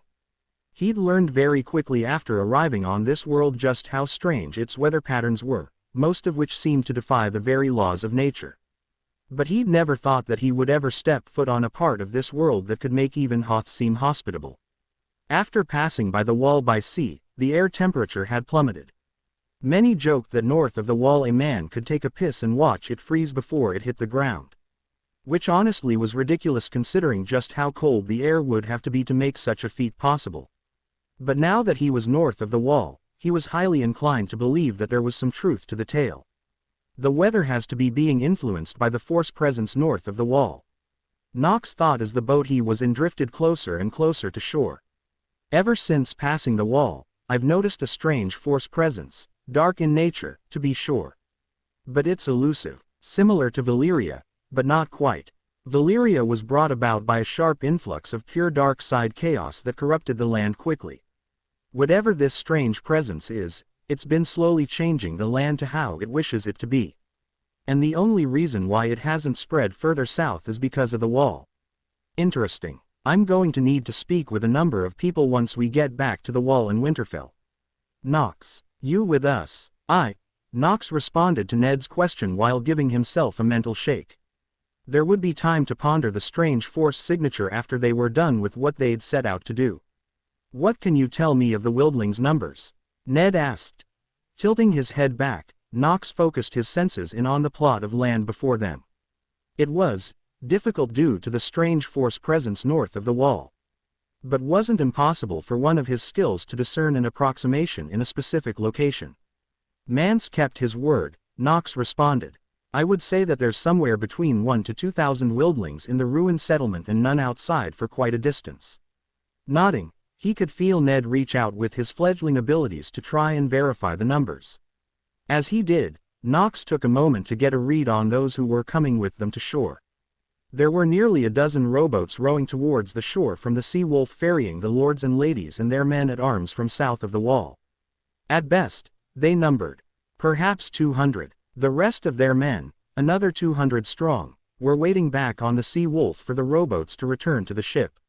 And while all of them were armed in one way or another, they had all taken the time to use leather to tie the hilts of the blades into their sheaths. A gesture that meant while they were coming armed, they had no intention of using their weapons.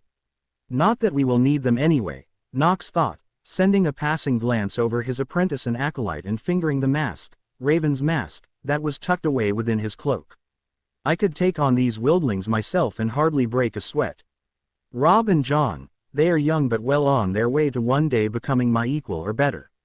And that doesn't even include the fact that we have the Quiet Wolf of the North, the Red Viper of Dorne, the Gallant Knight of the Reach, and the Lion Survivor. If anything, these 200 men that insisted on joining us will probably just be a nuisance rather than an aid should things go to hell." Moving his senses back to the beach, Nox noted that the Wildlings had started assembling themselves on the shoreline. There was no shortage of anger and trepidation coming from both the Wildlings and those who came from south of the wall. As far as Nox could tell, while the Wildlings did make the odd trade or two with the North or even the men of the wall on occasion, this was the first time in a long time that leaders from either side of the wall met with the purpose of talking with one another instead of trying to kill each other. Once they were close enough to beach the boats, several men jumped over the sides into the ankle to knee-deep water and pulled them up onto the shore.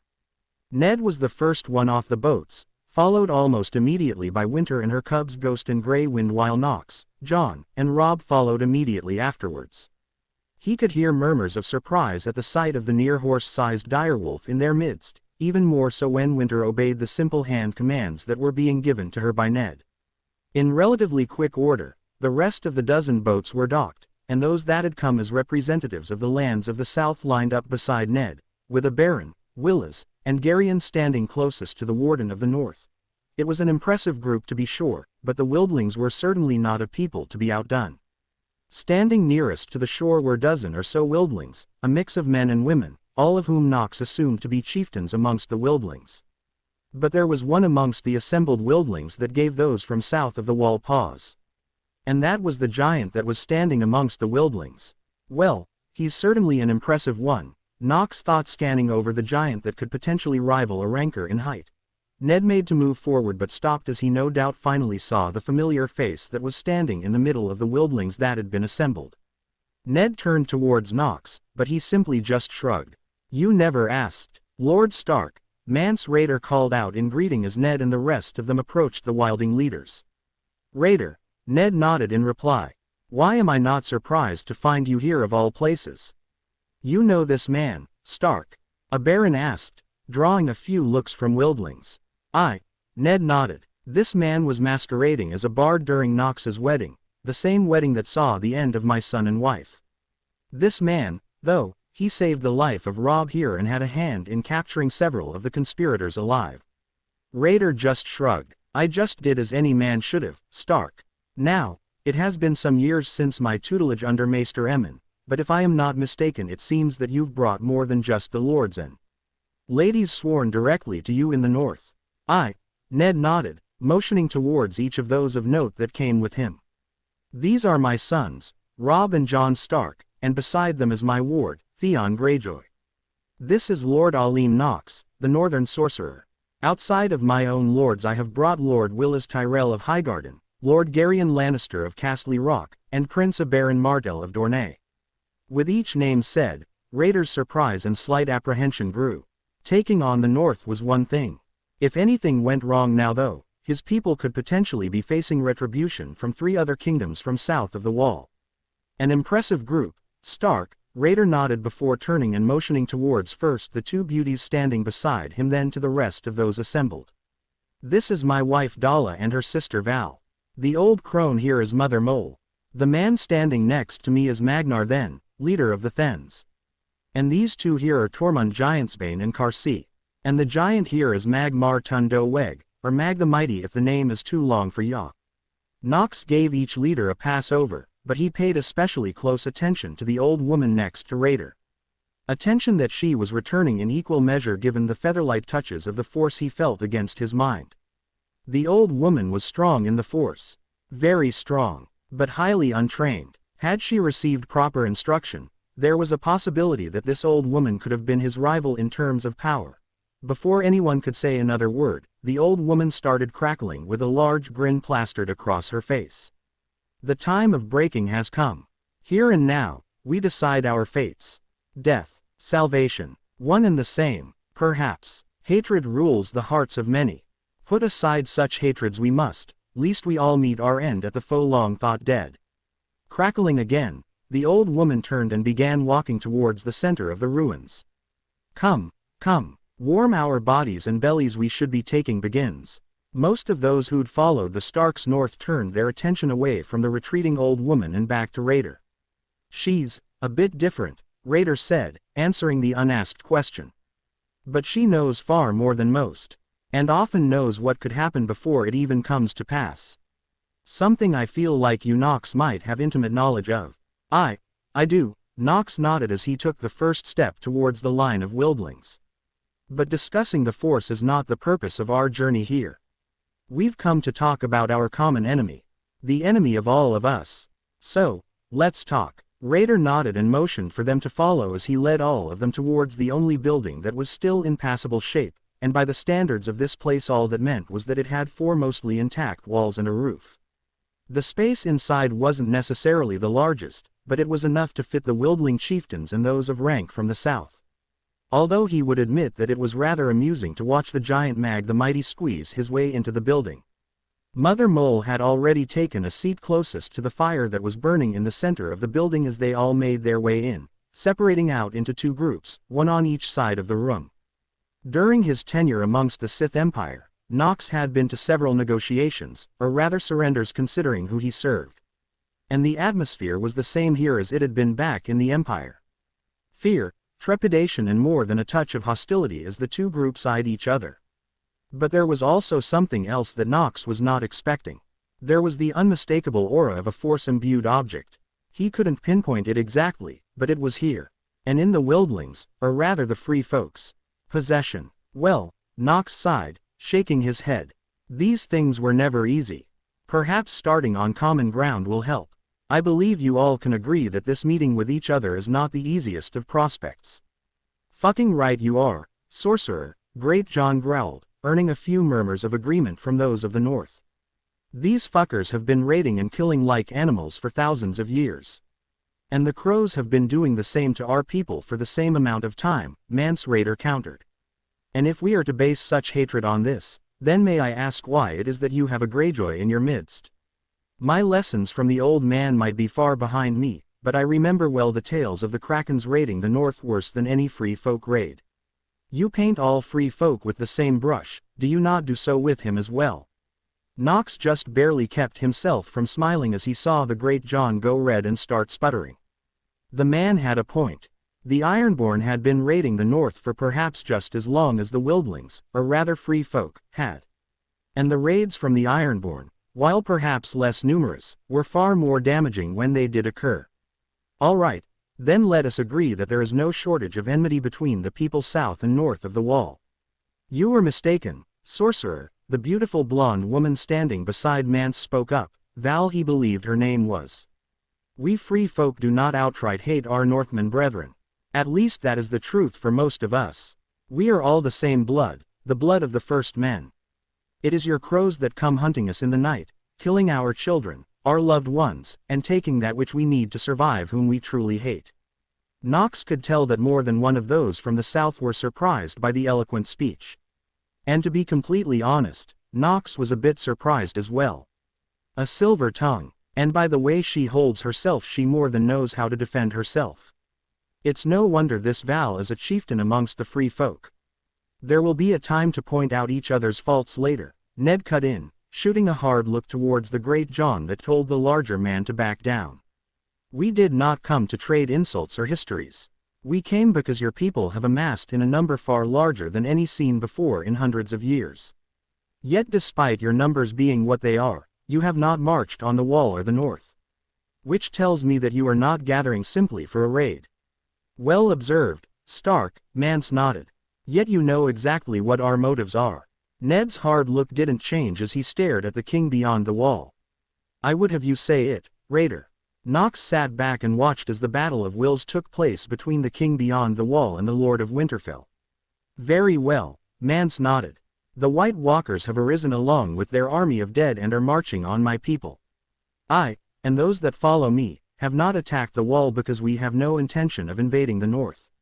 We come to hide behind the wall and weather the storm that comes. More than a few uneasy glances passed between the men and women that occupied the building. Only Ned, Nox and Mance kept their composure. Do you have proof of this? Ned asked. Mance, sadly, shook his head. You know I don't. If I did, then there wouldn't be need for this talk to take place as we would already be south of the wall. Nox could feel Ned glance towards him. He knew what his friend was going to say, and it was unfortunate and could more than likely end the talks here and now. No Stark in all of written history has ever willingly allowed the free folk south of the wall en masse, Ned stated firmly in a tone that would not allow for argument. And without proof, I will not be the first to do so. Fucking kneeler, one of the free folk, Magnar then, spat on the ground. "'Tis be a waste of breath, Raider. They just gonna sit back and watch us fucking die." Ned turned his attention to the man as Winter stood up and growled lowly in her throat. "I do not bar your entry out of spite, Magnar then," Ned responded, holding his hand out to keep Winter at bay. "If and when the White Walkers come, I will man the wall with every strong arm the Seven Kingdoms has to offer. But until then, I cannot simply allow you and yours south of the wall so easily. There is too much animosity between the people of the north and the free folk. However, having said that, I can and will open the wall to all that are sworn to the north." The meaning of Ned's words took a minute to sink in, and once they did there was no shortage of anger coming from the free folk. "You would have us become kneelers." The large man named Tormund growled. "I would have you all live in peace within the north, Ned countered, not backing down from the Wildling. Swearing allegiance to House Stark and the North is not something I would ask just to inflate my own ego. By swearing an oath upon the old gods, which I know the free folk hold sacred, I can ensure that the laws of the North will be abided. And the oaths would also serve to protect you as well. Those of the North still live in fear of raids coming from beyond the wall, and all of you who live north of the wall. By swearing the oaths, you would be gaining the protection of House Stark against any who might seek to bring you harm. His friend's speech might not have fully convinced the free folk, but it appeared to at least get them thinking of the offer. Salvation through death, Mother Mole muttered. Death comes in many forms. But it is one thing above all else. An end. Death is not the end. It is merely a transition from one state to another. As is this, Nox countered. Many amongst the free folk were casting wary looks towards their chosen king. And where would my people be housed? Mance asked, neither confirming the decision to join them, but certainly not dismissing it. I doubt you would place us in the gift. Too much bad blood between the crows and the free folk to trust that the oaths would keep the bad blood at bay. Ned paused before answering. There is much land in the north that is currently uninhabited. Much of it is arable that you could make your home. And due to recent events, there are a number of keeps and holdfasts that are in need of new lords and ladies to make their home. You would make one of us one of your kneeler lords. Another of the chieftains, Cersei he believed, spoke up for the first time. Can you think of a better option to lead your people than one of your own? Ned asked, which drew several surprised looks from the free folk. No doubt they were expecting to have to submit to one of them, not one of their own, as they already did after a fashion. Fucking gods, hairy balls, Magnar then spat. My ancestors would be rolling over in their graves knowing I was even thinking about this. As would mine, then. Great Jon muttered, his eyes hard, a feeling that was mirrored in many of the northern lords and lady. As would all of ours, Cersei stated, stepping forward. But fuck 'em, they're dead and we're alive. We got our clans, our families, our people, to think about. And what comes doesn't care about Macinus Neil. They only want us dead. Her words struck a chord deep in the assembled free folk, and there was a clear shift in the air. Where there was once hostility, there was now an air of resignation. And what of the time until the others make their presence truly known? Raider questioned. Will you order the crows to stop their ranging? Ned grimaced. No lord has the authority to order anything of the Night's Watch. They are separate from the rest of the realm on purpose. However, I will speak with Lord Commander Mormont and petition King Robert for a temporary cessation of ranging north of the wall unless it is to seek out the others. However, in return the North would require an end to raiding south of the wall by your people Raider. And any free folk or wildling that is caught south of the wall, if outside of the group sworn to the North, will be met with hostility. And what of these other fancy kneelers? Mance's wife, Dalla, asked, motioning towards Willas, Garion, and a Baron. Are they just here to look pretty? Or do they have anything to say? A Baron spoke up first. There isn't much for us to say, my lady. Dorne is as far south from the wall as you can go and still be in Westeros. What happens between your people and those of the North are not of our concern. However, these others, if they truly do exist, are. If actual physical proof of their existence is brought to Sunspear, I, as a prince of Dorne, can guarantee you that the spears of Dorne will be at the wall to defend the realms of men. The same is true for us in the Reach, Willas stated. We are here merely as observers. Nothing more, but I will add that Lord Stark's demands of oaths are not unreasonable, and in fact I would actually say the terms he set are most favorable towards your people compared to what you can expect to receive from any other lord or lady south of the wall. Same as these two, Garion nodded. And while I cannot speak for my brother, and fucking gods know I would never want to, I vow that should proof be provided, I will and whoever I can muster will be here to fight against the others when they come. Raider appeared to have been expecting the answer. You have given us much to think about, Stark. I think now would be a, Raider.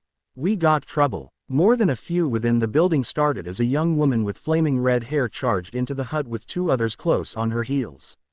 The two behind the young woman both collapsed from exhaustion the moment they entered the hut, but the young woman, despite her breath being labored, only showed mild signs of exhaustion. Wygrit, Mance said, his fear and concern spiking. What's going on? The True North 2 Part 2. He could feel the eyes of the young woman glance around the building as she caught her breath. Interestingly, her gaze slightly paused on first Jon, then Robb, and lastly himself. And each time it did he could feel a slight touch of something emanating from her. Another force sensitive, after a fashion. Bones, Harma, Weeper and Crokiller, they all be comin' with what looks like half their clans. Frowning, Nox sunk within himself and reached out with the force. But much like in Valyria, his senses were clouded, as if he were trying to wade through a thick murky bog amid a heavy fog. But despite the resistance, he was able to find what he was looking for less than a few hours south of them. Given the sheer number and the murderous intent rolling off the horde, he was honestly surprised he hadn't sensed them before. Letting his anger rise within himself, Nox pulled deeply on the dark side of the force, causing light miasmas of force energy to waft off him as the temperature in the hut dropped significantly and the fire began to flutter. "What is the meaning of this, Raider?" Nox hissed, as more than a few amongst the free folk began reaching for their weapons while the men and women from the south did the same. "Nox," Ned questioned as he stood his ground in the face of Nox's wrath. Raider here didn't keep his word, Nox seethed. "There is a large force of free folk approaching from the south. They'll be here before midday. Fucking traitorous cunts." Great Jon spat, his hand gripping his oversized greatsword. "They are not here on my command," Raider shouted, obviously struggling to fight through the pressure Nox was exerting on the free folk just through his mere presence. Pulling deeper on the force, more than one of the free folk lost the battle of wills and began shaking and cowering behind their chieftains, each of whom were barely keeping their composure. "Explain." Quickly, nodding, Mance gripped his hand to keep it from shaking. "My decision to meet with all of you was not well received amongst some of the free folk. They saw it as a sign of weakness that I would be willing to speak with you instead of just attacking the wall head-on. Several chieftains broke faith and went their own way. I did not think they would be so bold as to try and attack us here. But apparently the chance to eliminate several chieftains of rival clans and several lords from the south have proven to be too valuable a chance to pass upon.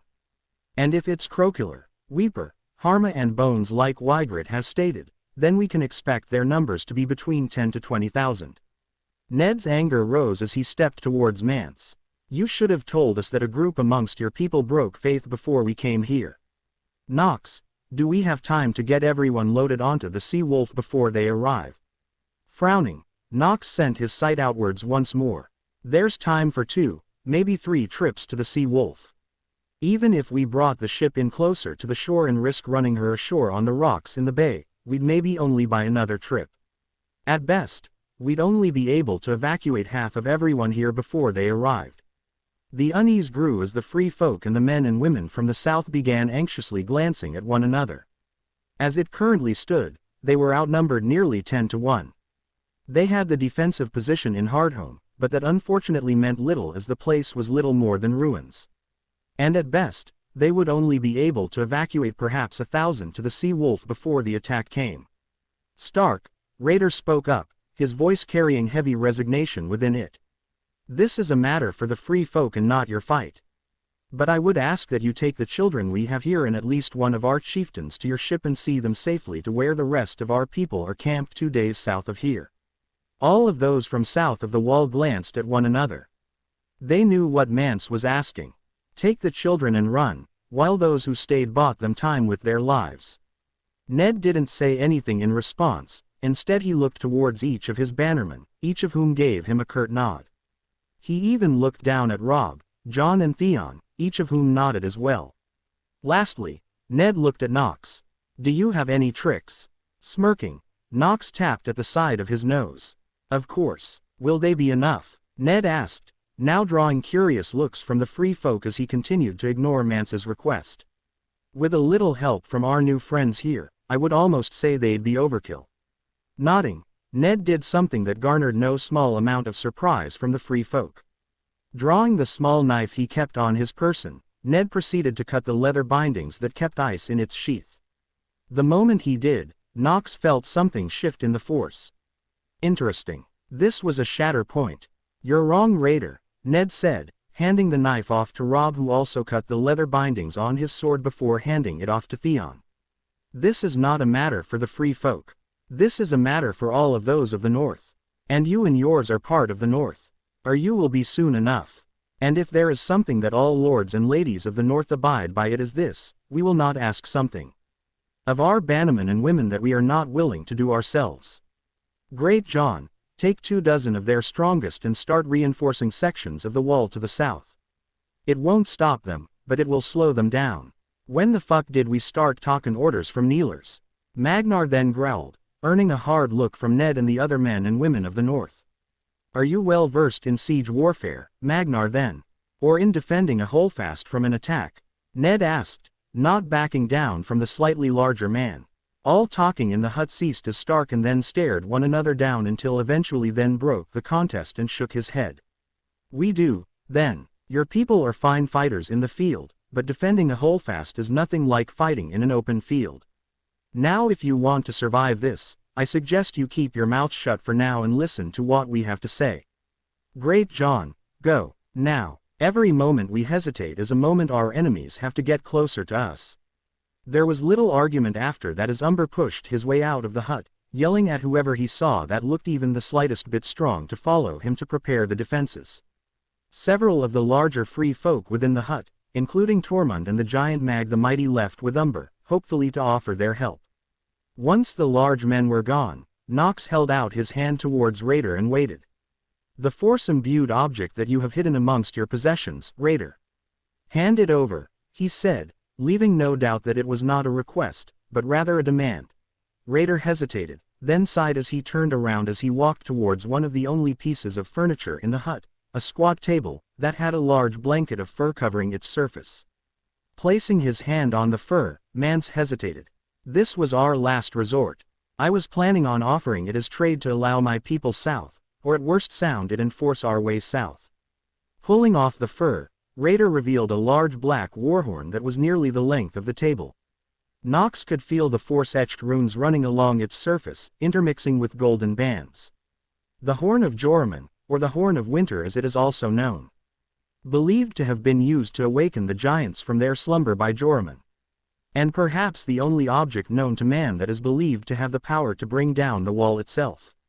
By the gods, Mage Mormont breathed, her eyes, as well as the eyes of everyone else in the hut, fixated on the oversized warhorn. It really does exist. This thing was thought to be nothing more than legend.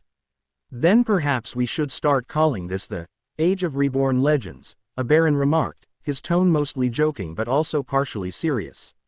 The return of magic. Sightings of the others. This horn, which most maesters doubt even exist. Now all we need is the return of dragons, and this age will be one to rival the Age of Heroes. Walking away from the northern lords and past the free folk, Nox stood beside the warhorn and held his hand out. As the head of the pyramid of ancient knowledge for the Sith Empire, he'd had his experience with more than a few force objects in his time. This warhorn, however, it did something far more than he ever would have expected.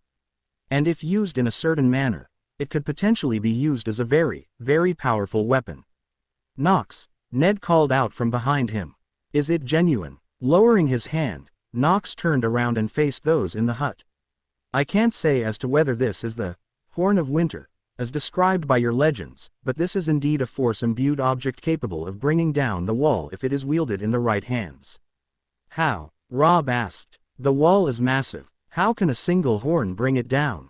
Size means little in terms of the force. Acolyte, Nox lectured, making Robb cringe at being called out. But to answer your question, Robb, this horn uses the force to create concentrated ultrasonic vibrations that can be focused into a particular location in order to disrupt the chemical bonds within a specific composition of mass. Nox's explanation was met with blank looks across the entire hut. I'm a learned man, Nox, a Baron finally said. But that went over even my head. Perhaps one more time so that we might all understand. Right, we haven't even reached what could be considered basic chemistry that even a child knows in the Empire. In short, it uses sound to bring down walls, or perhaps even more than that. Give me a moment, I think I have an idea. I just need to verify that it'll work. Turning his back on everyone, Nox once again held his hand over the horn and delved into the force once more, trying to see if what he had planned for the horn was possible. As he did, he heard Ned address the other lords from the south who'd joined them. Prince Aberon, Lord Garion, Lord Willis, I must insist that you three and your men return to the Sea Wolf. Nox could tell the three men were sharing a glance with one another before Aberon lifted his Valyrian spear and pulled the leather covering off the blade. Respectfully, Stark, blow it out your ass. I haven't backed down from a fight yet, and I'm not about to start. And if the numbers you are about to face are indeed genuine, then you will need not only my spear, but every sword and spear available to you. My thoughts exactly, Aberon, Garion nodded, cutting the leather ties on his sword. I owe a debt to the North and House Stark. And a Lannister always pays his debts. Unfortunately, I am not much of a fighter, Lord Stark, Willis added, his tone notably upset with himself. But my brother, his squire, and the men of House Tyrell will stand with you as well. Only a fool turns down more spears before a fight, Stark, the woman Val stated. If they are willing to fight beside us, then who are we to stop them? Nox could tell that Ned wanted to send the men away, mostly to preserve the alliances that were being cultivated between the North and the other kingdoms. But as Val said, who were they to send willing combatants, and skilled combatants at that, away just before they were about to go to war? Very well, Ned conceded. Raider, how many non-combatants are amongst your people here in Hardome? Raider hesitated as he thought of the number. Perhaps a few dozen at most. Almost all children save for Mother Mole and a few other elders. Good, Ned nodded. Lord Willis, I'm assigning you to oversee the transporting of the non-combatants back to the Sea Wolf. If Nox is right, and he usually is, then we will have only one trip to the ship and back before the enemy is upon us. Use the time wisely. Gather every arrow, bow, sword and spear along with any capable arm able to wield them and send them back to us. As the Lady Val, I ain't no, Lady, Stark, has stated. We will need every available arm to overcome these odds. Ned pressed on, ignoring the free folk woman. Nox, I take it you have a plan for the horn. Holding out his hand, Nox used the force to set up a table amid those present, drawing no shortage of surprised gasps and near shouts as the free folk experienced the force for the first time. Once the table was set, he then summoned several pieces of debris and placed them on the table to create a very crude map of Hardome and the surrounding terrain. Unfortunately, this peninsula we are on places as in a bottleneck, Nox stated, lowering his hand as he began. Mance, given who is leading this attack, what tactics can we expect from our opposition? Not much, Raider answered. Crokiller, Weeper, Harma, and Rattleshirt are all capable warriors and chieftains, but they are not tactically minded as those south of the wall understand them. Nodding, Nox let his sight settle in on the map he'd created. So, it's safe to assume that they will simply rush us in the belief that their numbers will be sufficient to overrun us. That's a safe assessment, Sorcerer. Good, Nox nodded. We'll use their numbers and ignorance against them. Use their numbers against them. Magnar then questioned, his tone still somewhat hostile, but now there was a touch of respect in his voice. How? By causing panic amongst their ranks and letting them destroy themselves, with some help, of course. Nox smiled, pointing towards the cliff face south of Hardome. When the time comes, Robb will blow the horn of winter directed at the cliff face here. The horn's ability will fracture the rocks and cause an avalanche which will sweep down and bury a good portion of the advancing army. Then we simply clean up any stragglers that don't get caught in the avalanche. Everyone in the hut stared down at the laid-out map as they digested the plan he'd presented. It's possible, but there is a problem with your plan, Sorcerer, Raider stated, pointing at various places on the map.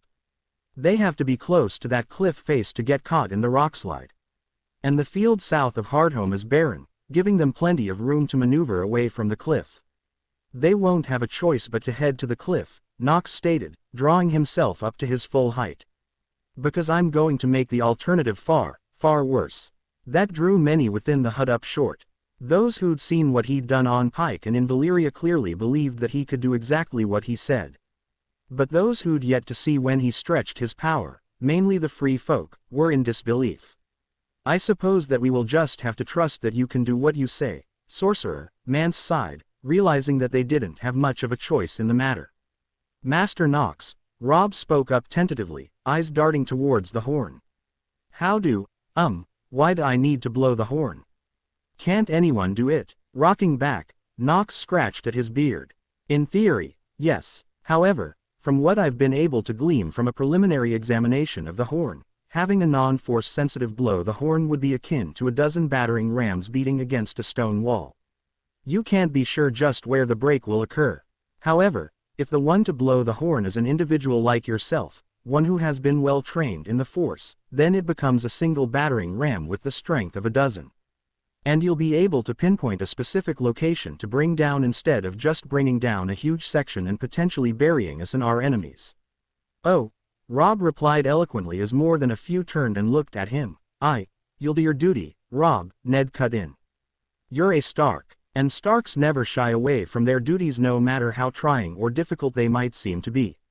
Robb stood up straighter and nodded. Leaning his hands against the table, Mance took his time looking over the display. It seems we have a plan then, he nodded before turning to address his chieftains. Karsi, see to the evacuation of the young and old with Mother Mole. Magnar then, Val, get everyone ready. As everyone began to disperse from the hut, Jon approached Nox. And what about me, Master? Jon asked him. Where will I be? Attached to your brother's and father's hips, Nox answered, turning towards his apprentice. Cut down anyone who tries to get close to them. Show no compassion or mercy. For there will be no time for either until the battle is done. Understand? Jon gave him a curt nod. His transformation from the still shy and unsure boy he'd been before they'd gone to Valyria to now was nothing short of remarkable. He was indeed proving to be an apprentice to be proud of. Yes, Master. After Jon had left to help his father and brother with the horn, Nox suddenly found himself alone in the hut. Placing his fingers on the surface of the table, Nox slowly walked around the table as he sunk into the depths of the Force, his thoughts focused on the battle to come as he tried to glean any insight he could from the Force. But as he suspected, the Force was clouded by a dark fog here north of the wall. His abilities were not diminished, but his foresight was clearly compromised. I knew it. Another strong entity in the Force lies here north of the wall. Nox concluded. He'd always suspected that the great darkness that had been shown to him was focused on a singular being, but now he had confirmation of that fact. The question though, is if taking the head off the serpent will be enough to destroy its followers. Shaking his head, Nox tried to force the thoughts of whatever this dark entity was to the back of his mind. There will be time for this later, we have a battle to survive first. Making his way out of the hut, Nox scanned the village, which was quickly taking shape as the lords and ladies from south of the wall barked out orders while also helping their unexpected new allies to prepare the ruined village to defend against the approaching horde. It's time for me to do my part as well. Nox nodded, seeing that there was no real need for him to do the manual labor of making the walls somewhat defensible. Finding a place near the center of the village, Nox lowered his head and began pulling deeply on the Force. His thoughts focusing on the love he held for Naira and his lost wife Ashara, as well as his fury at the loss of his son and the loss of Ashara. He could feel the snow shift around his feet away from his body as he slightly seethed in anger and basked in love, the light and dark side of the Force battling within him, fueling him, making him stronger than he'd ever thought possible before his fateful meeting with his first apprentice and expanding his focus beyond just the dark side of the Force. He could feel, not quite fear, but unease from many of the free folk and even some of those from south of the wall.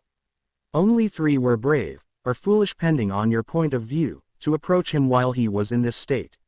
His apprentice, Acolyte, and their father, the latter of whom was making his way over towards Nox while Robb and Jon aided wherever they could to help prepare for the incoming attack. Ned came to just outside of arm's reach of him before he stopped.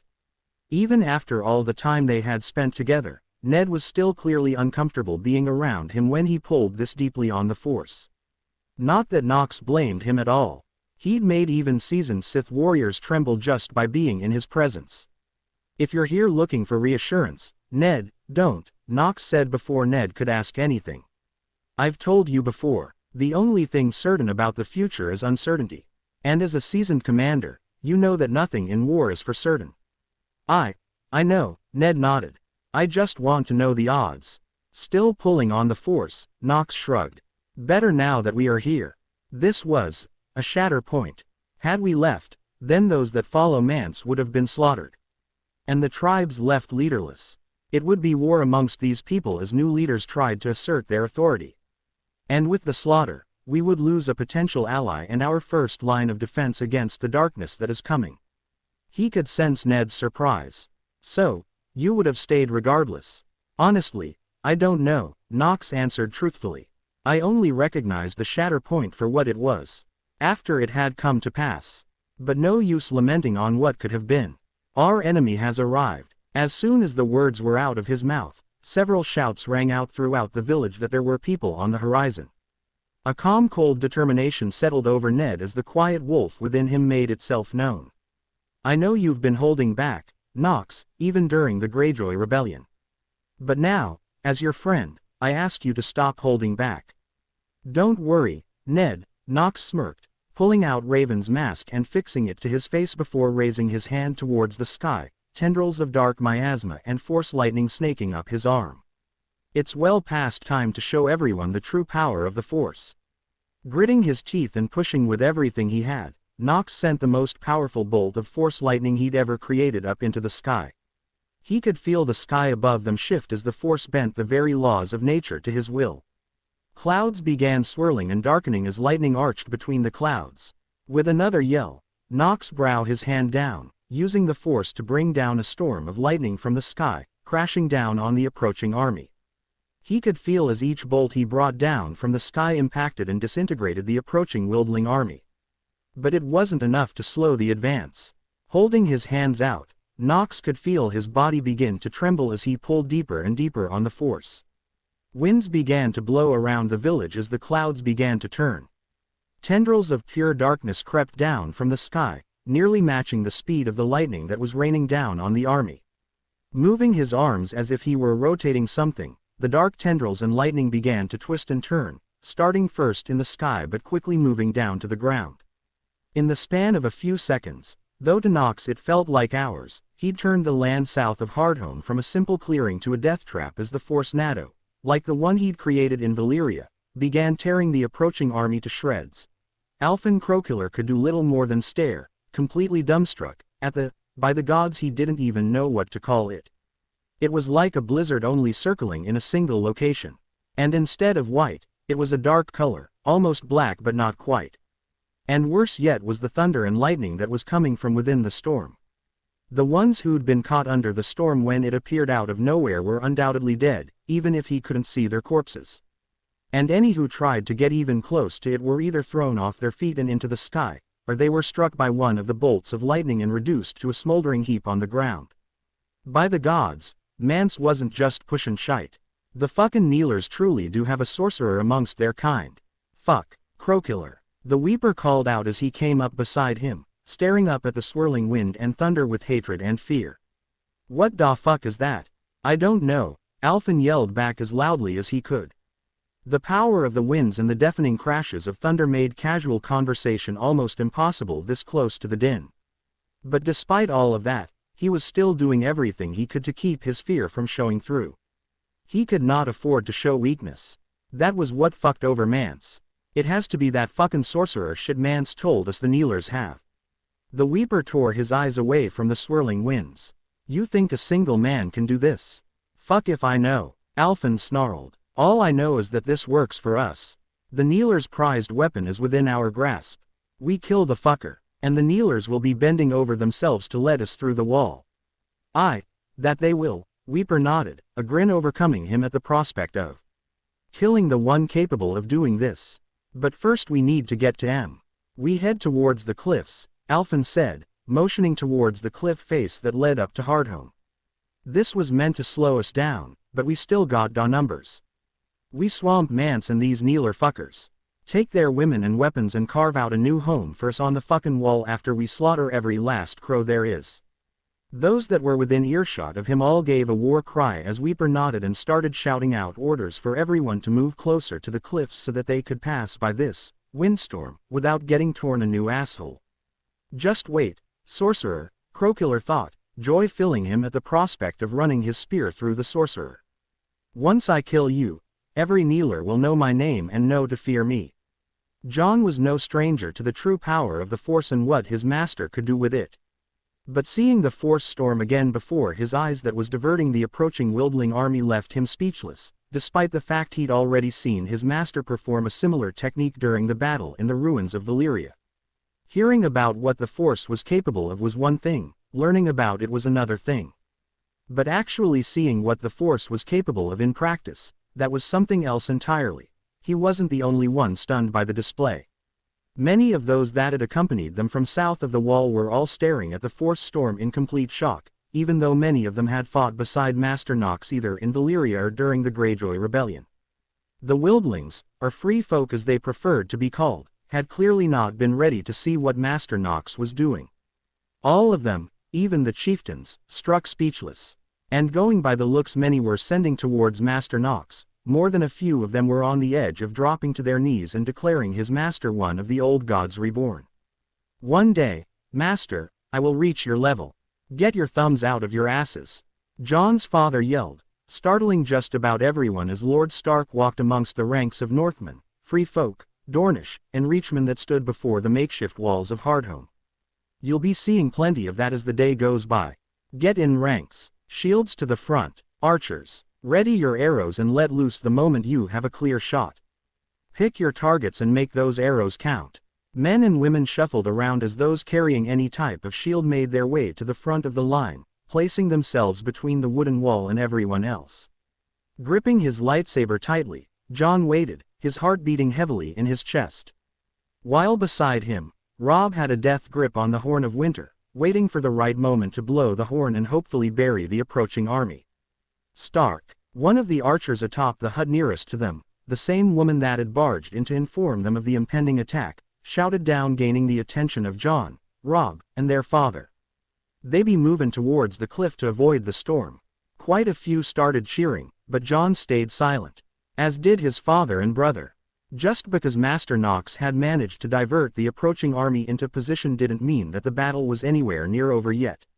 Stay steady, boys, their father said, standing between Robb and Jon. You've both proven yourself in battle once before and are more than ready for what is to come. Yes, father, Jon and Robb both said together as Jon fought to keep his nerves from showing. Above them, Jon could hear the snapping of bowstrings as the archers placed atop the huts of Hardome began letting loose their arrows at the approaching army. Gods, this would be so much simpler if we actually had a way of seeing over the wall, but without battlements. We're all stuck just staring at the wooden palisade until the enemy reaches us.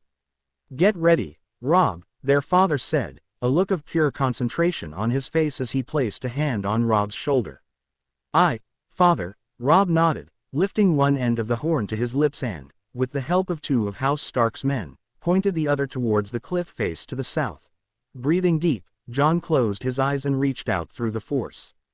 His senses were not nearly as fine-tuned as his master's, but he'd have to be a complete novice not to be able to sense the large mass of open hostility and bloodlust that was racing towards them. 300 paces, Jon said, his eyes still closed as he tried to gauge just how far away the horde was from them.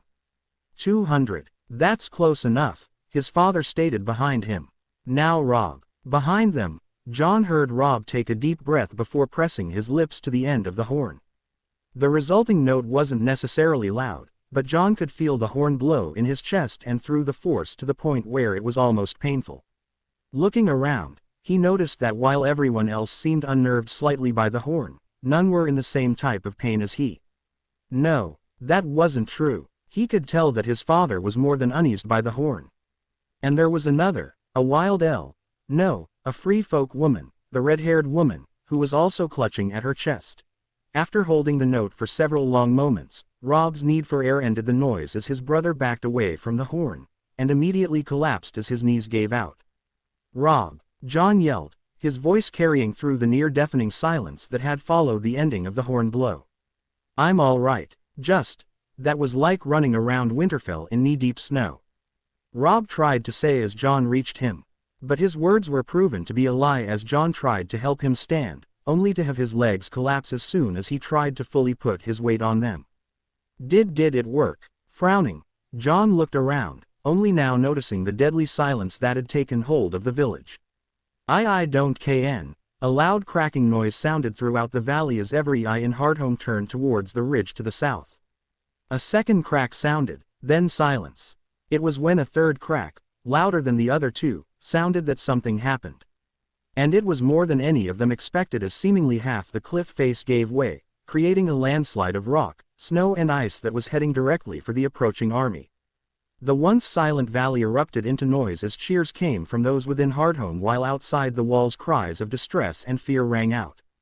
"Well done, son," their father said, patting Robb on the shoulder. "You've done your part, now it's time for you to move to the rear." From his spot on the ground, Robb stubbornly shook his head. "No, I can still fight. You can barely stand without support," their father finished for him. "As a lord, especially a warden, you are expected to lead your men from the front. But you must also realize when it is time for you to move to the rear. This son is just such an occasion. Neither your brother nor I, nor any other man of the North, will be able to focus on the battle if they are constantly worried about you. Now, go. Jon and I will handle things from here." Robb looked like he wanted to argue further, but one hard look from their father was enough to quell whatever he had to say. Father," Robb replied sullenly as he was helped to his feet by the two Winterfell men that had been aiding him with holding the horn. "See to it that no harm comes to my son," their father ordered of the two men before they half led, half carried Robb away from the two of them and towards the back of the village, with Grey Wind following close on their heels. With his brother now safely on his way towards the rear, Jon took a moment to harden his emotions before turning back around to face the wall.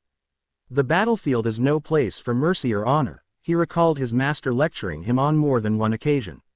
Mercy and honor are for before and after a battle. But once blades have been drawn, one's honor and mercy will more than likely get them killed. The wooden wall before him shook as the attacking Wildlings finally reached them. Even with the avalanche burying most of them, there was still a lot of enemies they had to fight against. Drawing his lightsaber, Jon activated the blade and held it before his face. Beside him, Ghost growled slightly as the wall's shaking became more and more evident. "The Force is with me, and I am one with the Force. The Force is with me, and I am one with the Force." Hearing the wall break, Jon ended his internal mantra and lowered his lightsaber into a guard. "For the North and all her people," his father bellowed as several spots in the wall gave way and Wildlings started pouring through. The battle hadn't even truly started, and yet Alphen knew that they were seriously fucked. The windstorm that shot lightning powerful enough to obliterate his clan was one thing. But now, with that wretched horn being blown and bringing down part of the cliff face that they were being forced towards, his clan and those that had allied with him were all starting to scatter. "Hold the line, you fuckers," he heard Weeper shouting, trying to get some sort of order back into those nearest to him as everyone started panicking. "A fool's errand, Weeper," Crocula seethed as he could do little more than watch as his clan and their allies trampled over one another as they tried to get away from the cliff side. Unfortunately, they only had two directions to go: forward towards Hardome, or back where they came from. And going back is not an option, he cursed, watching the landslide getting closer and closer to the middle of his army. Fortunately, he was far enough in the front to avoid the landslide, but the same could not be said for most of his army. Some foolishly tried running towards the windstorm, whether to avoid the landslide or because they were being pushed, he didn't know. All he knew was that was a death wish, as those who even got close ended up becoming nothing more than ash in the wind the moment one of the lightning bolts struck them.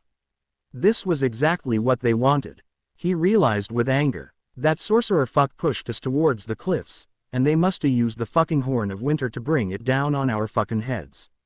Mance, you fucking cunt. I knew you would bring about the ruin of the free folk. Push forward, he yelled, throwing a few of his clansmen forward. We push forward and kill the sorcerer fucker. The so-called wolves of the North and the traitor Mance. I'm going to fucking kill you, Mance.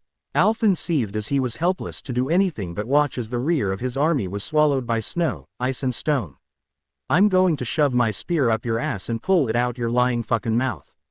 Another tale fades into the silence. But here in the fantasy audiobook library, stories never sleep. Subscribe and return when your heart seeks adventure. We'll be waiting.